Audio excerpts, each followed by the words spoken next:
ഓട്ടക്കളത്തിലോടുന്നോരനേകരെങ്കിലോ ബിരുദു പ്രാപിക്കുന്നോനേകൻ മാത്രമല്ലയോ. ഓട്ടക്കളത്തിലോടുന്നോരനേകരെങ്കിലോ ബിരുദു പ്രാപിക്കുന്നോനേകൻ മാത്രമല്ലയോ. കാലഘട്ടത്തിൽ എങ്ങനെയാണ് ദൈവത്തിൻ്റെ വചനം ദുർവ്യാഖ്യാനം ചെയ്യപ്പെടുന്നത്, ദൈവത്തിൻ്റെ വചനം പ്രസംഗിക്കപ്പെടാതെ പോകുന്നത്, ക്രിസ്തു ആർക്കും വെളിപ്പെടുത്തപ്പെടാതെ പോകുന്നത്, അതുപോലെ ആരും വീണ്ടും ജനിക്കാതെ പോകുന്നത്. ഇതൊരു വലിയ ദുരന്തമാണ്. നമ്മുടെ സഭകൾക്കകത്ത് നമ്മുടെ കുട്ടികൾ വീണ്ടും ജനന അനുഭവം പ്രാപിക്കുന്നില്ല എന്നുള്ളത്. പത്യോപദേശത്തിൻ്റെ പഠിപ്പിക്കലുകൾ ഇല്ലാതെ പോകുന്നത്. നിങ്ങൾ വേദപുസ്തകത്തിലെ ലേഖനങ്ങൾ നോക്കിക്കഴിഞ്ഞാൽ ഈ ലേഖനങ്ങളിൽ എല്ലാ ലേഖനങ്ങൾക്കും 2 ഭാഗങ്ങളുള്ളതായിട്ട് നമുക്ക് കാണാം. റോമാലേഖനത്തിൻ്റെ ആദ്യത്തെ 11 അധ്യായങ്ങൾ പത്യോപദേശവും 12-ൻ്റെ ഒരു 4-5 വാക്യങ്ങൾ മുതൽ, വേണമെങ്കിൽ 12-ൻ്റെ 1 മുതൽ എന്ന് പറയാം, ധർമ്മോപദേശവുമാണ്. എഫേസ്യ ലേഖനം ആദ്യത്തെ 4 അധ്യായങ്ങൾ പത്യോപദേശവും 5-ാം അധ്യായം വരുമ്പോഴേക്കും ധർമ്മോപദേശവുമാണ്. അങ്ങനെ ഓരോ ലേഖനങ്ങൾ നിങ്ങൾ നോക്കിക്കഴിഞ്ഞാൽ, എബ്രായ ലേഖനം നോക്കിക്കഴിഞ്ഞാൽ ആദ്യത്തെ 12 അധ്യായങ്ങളും 13-ാം അധ്യായത്തിൻ്റെ ഏതാനും വാക്യങ്ങളും പത്യോപദേശമാണ്. അതിനുശേഷം വരുന്ന ഭാഗമാണ് ധർമ്മോപദേശം. നിങ്ങൾ ചോദിക്കുക എന്താ ഇത് തമ്മിലുള്ള വ്യത്യാസം എന്ന് വെച്ച് കഴിഞ്ഞാൽ, പത്യോപദേശം എന്ന് പറയുന്നത് ഡോക്ട്രിനൽ ട്രൂത്ത്സ് ആണ്, അതായത് ഉപദേശപരമായ സത്യങ്ങൾ. ധർമ്മോപദേശം എന്ന് പറഞ്ഞു കഴിഞ്ഞാൽ നിങ്ങൾ എങ്ങനെ ജീവിക്കണം എന്നുള്ള പ്രമാണമാണ്. അപ്പോൾ ഏത് ലേഖനങ്ങൾ നോക്കിയാലും ആദ്യം ഒരു ഉപദേശ രൂപം അവിടെ നൽകപ്പെടുന്നത് നമുക്ക് കാണാം. അതിനുശേഷമാണ് എങ്ങനെ ജീവിക്കണമെന്നുള്ള ധർമ്മോപദേശം പഠിപ്പിക്കപ്പെടുന്നത്. നിങ്ങൾ സ്നേഹത്തോടെ ജീവിക്കണം, പരദൂഷണം പറയരുത്, ഇങ്ങനെയുള്ള കാര്യങ്ങളൊക്കെ 2-ാം ഭാഗത്തിലാണ് വരുന്നത്. എല്ലാ ലേഖനങ്ങളുടെയും 2-ാം ഭാഗത്തിലാണ് വരുന്നത്. ആദ്യത്തെ ഭാഗത്ത് വരുന്നത് മുഴുവൻ ദൈവം നമ്മെ എങ്ങനെ രക്ഷിച്ചു എന്നും എങ്ങനെ വിശുദ്ധ ജീവിതം നയിക്കണമെന്നും എങ്ങനെ കർത്താവിനെ കാത്തിരിക്കണമെന്നും എങ്ങനെയൊക്കെയുള്ള വേദശാസ്ത്രമാണ്. എല്ലാ ലേഖനങ്ങളും വേദശാസ്ത്ര പുസ്തകങ്ങളാണ്. ഈ ലേഖനങ്ങളുടെ പഠനം ഓരോ സഭയ്ക്കും അത്യാവശ്യമാണെന്ന് മാത്രമല്ല, അത് പഠിച്ചില്ലെങ്കിൽ നമ്മളൊരു ക്രിസ്തീയ സഭ ആകുന്നില്ല എന്നുള്ളതാണ് അതിൻ്റെ പ്രധാനപ്പെട്ട കാര്യം. അതായത് 8 അടിസ്ഥാന ഉപദേശ പ്രമാണങ്ങൾ നമുക്ക് അപ്പോസ്തലപ്രവൃത്തികൾ 2-ാം അധ്യായത്തിൽ കാണാം. മാനസാന്തരം, സ്നാനം, ആത്മാവിനെ പ്രാപിക്കൽ, പിന്നെന്താണ്, വേർപാട്. 40-ാമത്തെ വാക്യത്തിൽ പറയുന്നു, ഈ വക്രതയുള്ള തലമുറയിൽ നിന്നും രക്ഷിക്കപ്പെടുവിൻ. 42-ാമത്തെ വാക്യത്തിൽ വേറെ 4 കാര്യങ്ങളുണ്ട്. എന്തൊക്കെയാണ്? അവർ അപ്പോസ്തലന്മാരുടെ ഉപദേശം കേട്ടും കൂട്ടായ്മ ആചരിച്ചും അപ്പം നുറുക്കിയും പ്രാർത്ഥന കഴിച്ചും പോന്നു. അപ്പോൾ ആദ്യത്തെ 4 ഓക്കെ, നമ്മൾ മാനസാന്തരപ്പെട്ടു, സ്നാനപ്പെട്ടു, ആത്മാവിനെ പ്രാപിച്ചു, വേർപെട്ടു. എന്നാൽ വേർപെട്ട ശേഷം എന്ത് ചെയ്യണം? അതിൻ്റെ 42-ാമത്തെ വാക്യത്തിൽ പറഞ്ഞ എന്താണ്? അപ്പോസ്തലന്മാരുടെ ഉപദേശം കേൾക്കണം. അപ്പോസ്തലന്മാരുടെ ഉപദേശം എവിടെയുണ്ട്? അപ്പോസ്തലന്മാരുടെ പ്രവൃത്തികൾ കഴിഞ്ഞാൽ പിന്നെയുള്ള പുസ്തകം എല്ലാം അപ്പോസ്തലന്മാരുടെ ഉപദേശമാണ്. അപ്പോസ്തലന്മാരുടെ പ്രവൃത്തികൾ കഴിഞ്ഞാൽ അടുത്ത് വരുന്ന റോമാലേഖനം മുതൽ യൂദായുടെ ലേഖനം വരെയുള്ള അപ്പോസ്തലിക എഴുത്തുകളെയാണ് നമ്മൾ അപ്പോസ്തലിക ഉപദേശം എന്ന് പറയുന്നത്. ഓരോ സഭയും പണിയപ്പെടേണ്ടത് ഈ അപ്പോസ്തലിക ഉപദേശത്തിൻ്റെ മുകളിലാണ്. അതുകൊണ്ടാണ് അപ്പോസ്തലന്മാരുടെയും പ്രവാചകന്മാരുടെയും അടിസ്ഥാനത്തിന്മേൽ സഭ പണിയപ്പെട്ടിരിക്കുന്നു എന്ന് പറയുന്നത്. അപ്പോൾ എന്താണ് അപ്പോസ്തലന്മാർ നമ്മളെ പഠിപ്പിക്കുന്നത് എന്ന് നമ്മൾ അറിഞ്ഞിരിക്കണം. ഈ അന്ത്യകാലമാവുമ്പോഴേക്കും നമുക്ക് റോമാലേഖനത്തിനകത്ത് എന്താ എഴുതിയേക്കുന്നത് നമ്മൾ നോക്കുന്നില്ല, എബ്രായ ലേഖനത്തിനകത്ത് എന്താ എഴുതിയിരിക്കുന്നത് നമ്മൾ നോക്കുന്നില്ല. അവിടെ നിന്ന് ഇവിടുന്ന് എല്ലാ ദിവസവും വാക്യം വായിക്കുന്നുണ്ട്. പക്ഷേ ഈ ലേഖനത്തിൽ ഒരു കത്തായിട്ട് നിങ്ങൾ സങ്കല്പിച്ച ഒരു അപ്പൻ മകൻ അയച്ച കത്ത്, അല്ലെ മകൾക്ക് അയച്ച കത്താണ് ഈ എബ്രായ ലേഖനം എന്നൊന്ന് ചിന്തിച്ച് നോക്കി. ആ കത്തിനകത്ത് എന്താ എഴുതിയേക്കുന്നത് നിങ്ങൾക്ക് അറിയാം? ഒരു വലിയ പ്രശ്നമല്ലേ അത്? അതിനകത്ത് അവിടെ നിന്ന് ഇവിടെ നിന്നുള്ള കുറേ വാക്യങ്ങൾ അറിയാം. പക്ഷെ ആ ലേഖനത്തിലൂടെ കർത്താവ് നമ്മളോട് എന്താ സംസാരിക്കുന്നതെന്ന് ചിന്തിച്ചിട്ടുണ്ടോ? ഈ ലേഖനങ്ങളെല്ലാം ആര് പഠിപ്പിക്കും, ആര് പഠിക്കും, എപ്പോൾ പഠിക്കും? ഇതാണ് അടിസ്ഥാനം. ഈ അടിസ്ഥാനത്തിന് മുകളിൽ വേണം നമ്മൾ ആത്മീക ജീവിതത്തിൻ്റെ പരിജ്ഞാനത്തിൻ്റെ ആ ലൈഫ് പണിയാൻ. എന്തുകൊണ്ടാണ് നമുക്ക് പ്രത്യാശ ഇല്ലാതെ പോകുന്നത്, കർത്താവിൻ്റെ വരവിന് വേണ്ടി ഒരുങ്ങാൻ പറ്റാതെ പോകുന്നതെന്ന് വെച്ച് കഴിഞ്ഞാൽ ഈ പത്യോപദേശത്തിൻ്റെ പഠിപ്പിക്കൽ നമ്മുടെ സഭകളിൽ ഇല്ല എന്നുള്ളതാണ്. ഇന്ന് സംഭവിക്കുന്നത്, ഇന്നിപ്പോൾ ഞാൻ ഒരു പാസ്റ്ററാണെങ്കിൽ എൻ്റെ സഭയിൽ ഇന്ന് ഞാൻ 5-10 കന്യകമാരുടെ കഥ പറയും. നാളെ ഞാൻ പ്രസംഗിക്കുന്നത് സെരുബാബേലിനെ കുറിച്ചായിരിക്കും. അതിനടുത്ത ദിവസം പറയുന്ന സങ്കീർത്തനത്തിൽ ഏതെങ്കിലും ഭാഗമായിരിക്കും. ഒരു 52 ആഴ്ച പ്രസംഗിച്ച് കഴിഞ്ഞ് 53-ാമത്തെ ആഴ്ച തിരിഞ്ഞു നോക്കുമ്പോൾ എന്തൊക്കെയാണോ ഈ മനുഷ്യൻ പ്രസംഗിച്ചതെന്ന് യാതൊരു ഓർമ്മയും നമുക്ക് കാണുകയില്ല. അല്ലേ, നിങ്ങളൊന്ന് ഓർത്ത് നോക്കി, കഴിഞ്ഞ 52 ആഴ്ചകൾ, ഒരു 52 ആഴ്ചയാണല്ലോ ഒരു വർഷം. കഴിഞ്ഞ ഒരു വർഷക്കാലം നിങ്ങൾ കേട്ട പ്രസംഗങ്ങൾ എന്തൊക്കെയായിരുന്നു? ചർച്ച കേട്ടത് മാത്രമല്ല, പവർ വിഷൻ, പിന്നെന്താ, ഹാർവെസ്റ്റ്, ലോകത്തെല്ലായിടത്തും യൂട്യൂബ്, എന്തുമാത്രം പ്രസംഗം കേട്ടു. എന്തൊക്കെയാ കേട്ടത്? വലിയ കാര്യമായ ഓർമ്മയൊന്നുമില്ല. കേൾക്കുമ്പോൾ ഒരു സുഖം, ഇപ്പം വിടുതൽ വരുമെന്നുള്ളൊരു പ്രതീക്ഷ. ഒന്ന് കൈവച്ച് പ്രാർത്ഥിക്കുന്ന അവർ പറഞ്ഞിട്ട് അവർ കിടന്നുറങ്ങി 2-3 ദിവസം കഴിഞ്ഞിട്ടാണ് നിങ്ങൾ കൈവയ്ക്കുന്നത്. അപ്പോൾ അവർ പ്രാർത്ഥിക്കുന്നില്ല, അവർ കിടന്നുറങ്ങുക. അപ്പം നിങ്ങൾ കൈവച്ച് പ്രാർത്ഥിക്കുന്നു, ചിലപ്പോൾ സൗഖ്യമാവുന്നു, ചിലപ്പോൾ സൗഖ്യമാവുന്നില്ല. ഇത് തന്നെ കഥ. എവിടെയാണ് ഈ അപ്പോസ്തലിക ഉപദേശം നമ്മൾ പഠിക്കുന്നത്? അതുകൊണ്ട് സഭയ്ക്ക് എന്ത് സംഭവിച്ചു? നമ്മുടെ പിള്ളേർക്ക് ഉപദേശം അറിയത്തില്ല.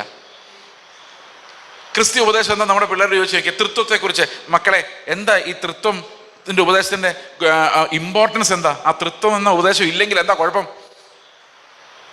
തൃത്വം എന്ന ഉപദേശം ഇല്ലെങ്കിൽ നമുക്ക് രക്ഷയെക്കുറിച്ച് പറയാൻ പറ്റില്ല. യേശുക്രിസ്തു ദൈവമല്ലെങ്കിൽ പിതാവ് നമ്മളെ സ്നേഹിച്ചു എന്ന് പോലും പറയാൻ പറ്റില്ല. കാരണം യേശുക്രിസ്തു സൃഷ്ടിയാണ്, ദൈവമല്ല എന്ന് വിശ്വസിക്കുന്ന ആൾക്കാരുണ്ട്. യേശുക്രിസ്തു സൃഷ്ടിയാണെങ്കിൽ യേശുക്രിസ്തുവിനെ ക്രൂശിൽ വിട്ടത് വലിയ കാര്യമൊന്നുമില്ല. കാരണം അടുത്ത് പിന്നെ ഒരെണ്ണത്തിനെ സൃഷ്ടിക്കാമല്ലോ. സ്വന്തം പുത്രനായതുകൊണ്ടാണ് അതിന് വിലയേറിയത്. അതുകൊണ്ടാണ് അതിനെ സ്നേഹമെന്ന് വിളിക്കുന്നത്. അവസാനം നമ്മൾ ചെയ്യുന്ന കർത്താവിന് മുമ്പിൽ കവിണ്ണു വീണ് വെളിപ്പാട് ദിവസത്തിൽ നമസ്കരിക്കണമെങ്കിൽ യേശുക്രിസ്തു ദൈവമായിരിക്കണം. ദൈവമല്ലാത്തതിനെ വണങ്ങാൻ, നമ്മൾ രക്ഷിക്കപ്പെട്ടിട്ട് പോയി ദൈവമല്ലാത്തതിനെ വണങ്ങാൻ പറ്റുമോ? അപ്പോൾ ഓരോരുത്തർ ഓരോ ചോദ്യം ചോദിക്കുമ്പോൾ അതിന് ഉത്തരം പറയാൻ നമ്മുടെ മക്കൾക്ക് അറിയില്ല. അവരിതൊന്നും പഠിച്ചിട്ടില്ല. അവരാകെ കേട്ടിരിക്കുന്നത് ദൈവം നിങ്ങളുടെ വിഷയങ്ങളുടെ മേൽ ഇറങ്ങി വരുന്ന ഒരൊറ്റ പ്രസംഗം മാത്രമാണ്. എന്നോട്ട് ഇറങ്ങി വരുന്നോട്ട് കാണുന്നുമില്ല. അപ്പൊ അന്ത്യകാലത്ത് കർത്താവ് ചോദിച്ചൊരു ചോദ്യമുണ്ട്. ഉപജീവന ചിന്തകളിൽ കുരുങ്ങി മനുഷ്യപുത്രൻ വരുമ്പോൾ വിശ്വാസം കണ്ടെത്തുമോ? അപ്പൊ ശരിക്കും പറഞ്ഞു കഴിഞ്ഞാൽ മനുഷ്യൻ വിശ്വാസം കളയുന്നത് വല്ലവരും തോക്ക് ചൂണ്ടി ഭീഷണിപ്പെടുത്തുമ്പോഴല്ല, അല്ലെങ്കിൽ നിന്നെ തീക്കകത്ത് പിടിച്ചിടും, മര്യാദയ്ക്ക് കർത്താവിനെ തള്ളിപ്പറഞ്ഞോ എന്ന് പറയുമ്പോഴല്ല നമ്മൾ വിശ്വാസം തള്ളിക്കളയുന്നത്. ഉപജീവന ചിന്തകളിൽ കുരുങ്ങിയിട്ടാണ്. ഞാനൊരു കാര്യം ചോദിക്കട്ടെ, ഈ വെള്ളിയാഴ്ചകളിൽ ചർച്ചകളിൽ പ്രാർത്ഥന നടക്കാറുണ്ടല്ലോ. കൂടുതൽ വരുന്ന പുരുഷന്മാരാണോ സ്ത്രീകളാണോ? ഈ പ്രവാചകന്മാർ കൂടുതൽ വരുന്നത് വെള്ളിയാഴ്ചയാണോ ഞായറാഴ്ചയാണോ?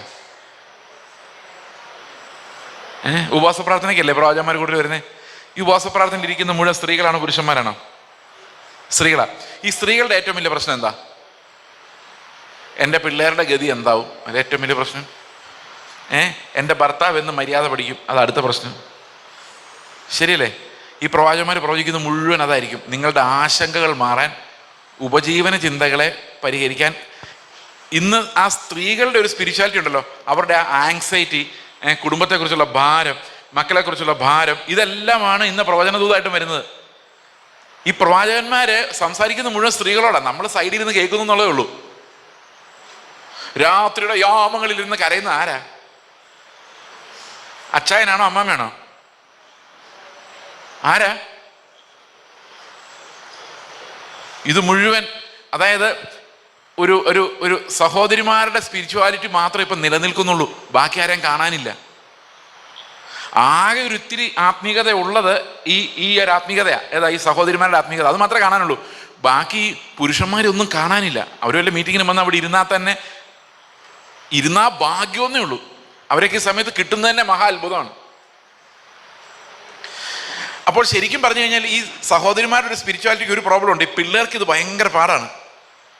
ഇവർ പ്രാർത്ഥിക്കാൻ തുടങ്ങി നിർത്തുകയില്ല. അതായത് ഈ മക്കളുടെ ഏറ്റവും വലിയ കംപ്ലൈൻറ്റ്. അവർ ക്രിക്കറ്റ് കണ്ടുകൊണ്ടിരിക്കുമ്പോഴായിരിക്കും ബാടാ പ്രാർത്ഥിക്കാമെന്ന് പറയുന്നത്. അപ്പോൾ ഒരു വിചാരിക്കും ഇപ്പം തീരുമായിരിക്കും. തീർന്നു കഴിഞ്ഞാൽ 2 ഓവർ കട്ടാവും, അത് കഴിഞ്ഞ് കാണാം എന്ന് വിചാരിക്കും. ഈ അമ്മ പ്രാർത്ഥിക്കാൻ വിളിച്ച് അമ്മ നിർത്തുകയില്ല. അമ്മ ഈ പ്രാർത്ഥിക്കുന്ന ഈ നാട്ടുകാർക്ക് മുഴുവൻ വേണ്ടി, അപ്പുറത്ത് ഇസ്രായേലിന് വേണ്ടി, ബൈഡന് വേണ്ടി, ട്രംപിന് വേണ്ടി, ഇവിടെയുള്ള മോഡിക്ക് വേണ്ടി എല്ലാം പ്രാർത്ഥിച്ച് വരുമ്പോഴേക്കും ഇവർക്ക് ഇതിനകത്തൊന്നും യാതൊരു താല്പര്യമില്ല. ഇവർ ഉറങ്ങാൻ തുടങ്ങും. എന്നിട്ട് പറയും ഉറങ്ങുന്ന കണ്ടില്ല, ഇവരൊന്നൊരു ഭക്തിയില്ല. എന്ത് ഭക്തി? അവർക്കെല്ലാം വേണ്ടി ഇങ്ങനെ പേര് പറയുന്നേ ഉള്ളൂ. ഒബാമയെ കാത്തോളണേ. ഒബാമ ഇല്ലല്ലോ, പുള്ളി പോയല്ലേ, പുള്ളി എതിർ ക്രിസ്തുവായിരുന്നു. ഓക്കെ, ഇത് അത് കഴിഞ്ഞ് കുറെ കഴിയുമ്പോൾ പ്രാർത്ഥിക്കാൻ വിളിക്കുമ്പം തന്നെ ഇവർക്ക് ഉള്ളിലൊരു നെഗറ്റീവ് ഫീലിംഗ് ഉണ്ടാവുകയാണ്. അയ്യോ വിളിച്ചു പോയി. ശരിയാണ്. നിങ്ങൾ എപ്പോഴും പരാതിയാ, എൻ്റെ മക്കൾ നന്നാകുന്നില്ല പാസ്റ്ററെ, പ്രാർത്ഥിക്കാൻ പോലും വരുന്നില്ല. അവരെ വിട്, ഒരു 2 മിനിറ്റ് കുറയ്ക്കുക പ്രാർത്ഥനയുടെ ലെങ്ത്. അവരുടെ വിഷയങ്ങൾ പറഞ്ഞു കൊടുക്കുക. എന്താ വിശ്വാസം എന്ന് പറഞ്ഞു കൊടുക്കുക. ഈ വിശ്വാസം എന്താ? എന്ത് വിശ്വാസമാണ്? നമ്മളെ എക്സാമിനേഷന് പാസ്സാക്കാൻ വേണ്ടിയാണോ കർത്താവ് കാൽവരി ക്രൂശിൽ മരിച്ചത്? ആണോ? ഒന്ന് തോറ്റാ എന്താ കുഴപ്പം? എല്ലാവരും എൻ്റെ പുറകെ വരല്ലേ. ഈ തോക്കുന്നുകൊണ്ടുള്ള ഗുണം എന്താന്ന് ഞാൻ പറഞ്ഞുതരാം. വർഷങ്ങൾക്ക് മുമ്പ് ഞാൻ അടിമാലി ബസ് സ്റ്റാൻഡിൽ നിൽക്കുമ്പം ഒരു സഹോദരൻ എൻ്റെ അടുത്ത് വന്നിട്ട്, പാസ്റ്ററെ എൻ്റെ മോന് വേണ്ടി ഒന്ന് പ്രാർത്ഥിക്കണം, 10ാം ക്ലാസ് എക്സാം എഴുതിയിട്ടുണ്ട്, ജയിക്കാൻ വേണ്ടി പ്രാർത്ഥിക്കണം. ഞാൻ പറഞ്ഞു ഓക്കെ പ്രാർത്ഥിക്കാം. എന്നിട്ട് പുള്ളി പറഞ്ഞു, തോറ്റാൽ അവനെ ഞാൻ ബൈബിൾ കോളേജ് വിടുന്നു പറഞ്ഞിട്ടുണ്ട്. അപ്പം ഞാൻ പറഞ്ഞു ഓക്കെ, ഞാൻ തോക്കാൻ വേണ്ടി പ്രാർത്ഥിക്കാം എന്ന് പറഞ്ഞു. അപ്പോൾ പുള്ളി പറഞ്ഞു എന്താ പറഞ്ഞേ? ഞാൻ പറഞ്ഞു അല്ല, പ്രീ ഡിഗ്രി അന്ന് പ്രീ ഡിഗ്രി തീരാൻ പോകുന്ന സമയം. പ്രീ ഡിഗ്രിക്കൊക്കെ ഭയങ്കര അഡ്മിഷന് വേണ്ടി ഭയങ്കര ക്യൂ ആണ്. പിന്നെ അത് കഴിഞ്ഞ് എങ്ങനെയും അഡ്മിഷൻ കിട്ടിക്കഴിഞ്ഞാൽ പിന്നെ MBBSന് എൻട്രൻസിനുള്ള ക്യൂ. പിന്നെ എൻട്രൻസ് കിട്ടിക്കഴിഞ്ഞാൽ ഒരു വിധത്തിൽ 10, 25, 30 ലക്ഷം രൂപ കൊടുത്ത് പാസ്സായാൽ പിന്നെ MBBS ഡോക്ടറെ അടുത്ത് നമ്മൾ തലവേദനയ്ക്ക് പോലും മരുന്ന് മേടിക്കാൻ പോകില്ല. MD എടുക്കണം, 250 കോടി രൂപയെങ്കിലും പോക്കാണ്. എല്ലാം കൂടെ കണക്കൂട്ടി നോക്കുമ്പോൾ അത്രയും ക്യൂ ഇടി എൻട്രൻസ് എക്സാമിനേഷന് പോകുന്നതിനേക്കാളും എത്രയോ എളുപ്പമാണ് സീറ്റ് ഒഴിഞ്ഞു കിടക്കുന്ന വിശാലമായി കിടക്കുന്ന ബൈബിൾ കോളേജുകളിലോട്ട് പോകുന്നത്. അവിടെയാണ് സുവിശേഷ വേലയ്ക്കാണ് ആളെ പോലും തികയുന്നില്ല എന്ന് ഞാൻ പറഞ്ഞു. പുള്ളി ഭയങ്കര ദേഷ്യത്തിൽ എന്നെ നോക്കിയിട്ടങ്ങ് പോയി. എക്സാം കഴിഞ്ഞു. ജൂലൈ മാസത്തിൽ ഞാൻ പുള്ളിയെ വേറൊരു സ്ഥലത്ത് വെച്ച് കണ്ടു. അപ്പം ഞാൻ പുള്ളിയോട് ആദ്യമേ ചോദിച്ച ചോദ്യം ഇതാ, മോൻ തോറ്റുമല്ലേ പരീക്ഷയ്ക്കെന്ന് ചോദിച്ചു. അന്നൊക്കെ ആൾക്കാർ തോക്കുമായിരുന്നു, ഇന്നാ 99% പാസ്. അന്ന് പിള്ളേർ സൂക്ഷിച്ചില്ലായിരുന്നെങ്കിൽ തോറ്റുപോകും. തോറ്റുപോയി പാസ്റ്റർ എന്ന് പറഞ്ഞു. ഞാൻ ബൈബിൾ കോളേജിൽ വിട്ടോ എന്ന് ചോദിച്ചു. അന്നേരം പറഞ്ഞു ഒരു ചാൻസും കൂടെ കൊടുത്തിട്ടുണ്ട്, അടുത്ത പ്രാവശ്യം കൂടെ തോറ്റാലേ ബൈബിൾ കോളേജ് വിടുന്നുള്ളൂ എന്ന് പറഞ്ഞാൽ അവൻ ഗതി പിടിക്കില്ല എന്ന് ഉറപ്പുണ്ടെങ്കിൽ മാത്രമേ ബൈബിൾ കോളേജ് വിടുള്ളൂ. അപ്പോൾ തോക്കുന്നതാണോ ജയിക്കുന്നതാണോ ഇവന് നിത്യതയിൽ ലാഭം? ഏതാ ലാഭം? ജയിക്കുന്നവന് ഭാഗ്യമല്ല, തോക്കുന്നതാ ഭാഗ്യം. കാരണം നേരെ സുവിശേഷ വേലയ്ക്ക് അങ്ങ് പോയാൽ മതി. നല്ല ഐഡിയ അല്ലേ?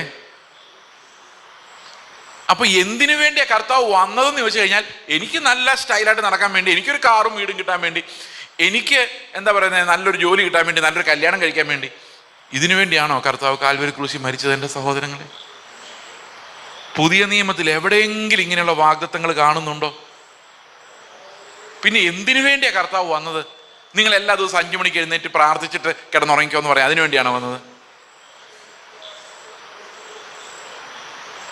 എന്താ ക്രിസ്തീയ വിശ്വാസം എന്ന് പറയുന്നത്?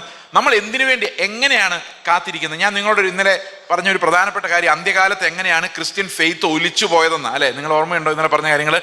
ഈ ക്രിസ്ത്യൻ ഫെയ്ത്ത് ഒലിച്ചു പോയ കാര്യം ഞാനിപ്പോഴും പറഞ്ഞുകൊണ്ടിരിക്കുന്നത്. നമുക്ക് അറിയത്തില്ല എന്തിനാ കർത്താവ് ശരിക്കും വന്നതെന്നും എന്താ സംഭവിക്കും. നമ്മുടെ പിള്ളേർക്ക് അറിയത്തേയില്ല. അവർ വിചാരിക്കുന്നത് വിഷയങ്ങളുടെ നടുവിൽ ഇറങ്ങി വരാൻ വേണ്ടിയാണ്. ഞാൻ ചോദിക്കുക, ഈ പാസ്റ്റർമാരെല്ലാം കൂടെ സ്റ്റേജിൽ നിന്നുകൊണ്ട് ഇപ്പോൾ ഇറങ്ങി വരുന്നു. ഒരു കാര്യം ഞാൻ പറയാം, ഇത് വെളിയിൽ പറയരുത്.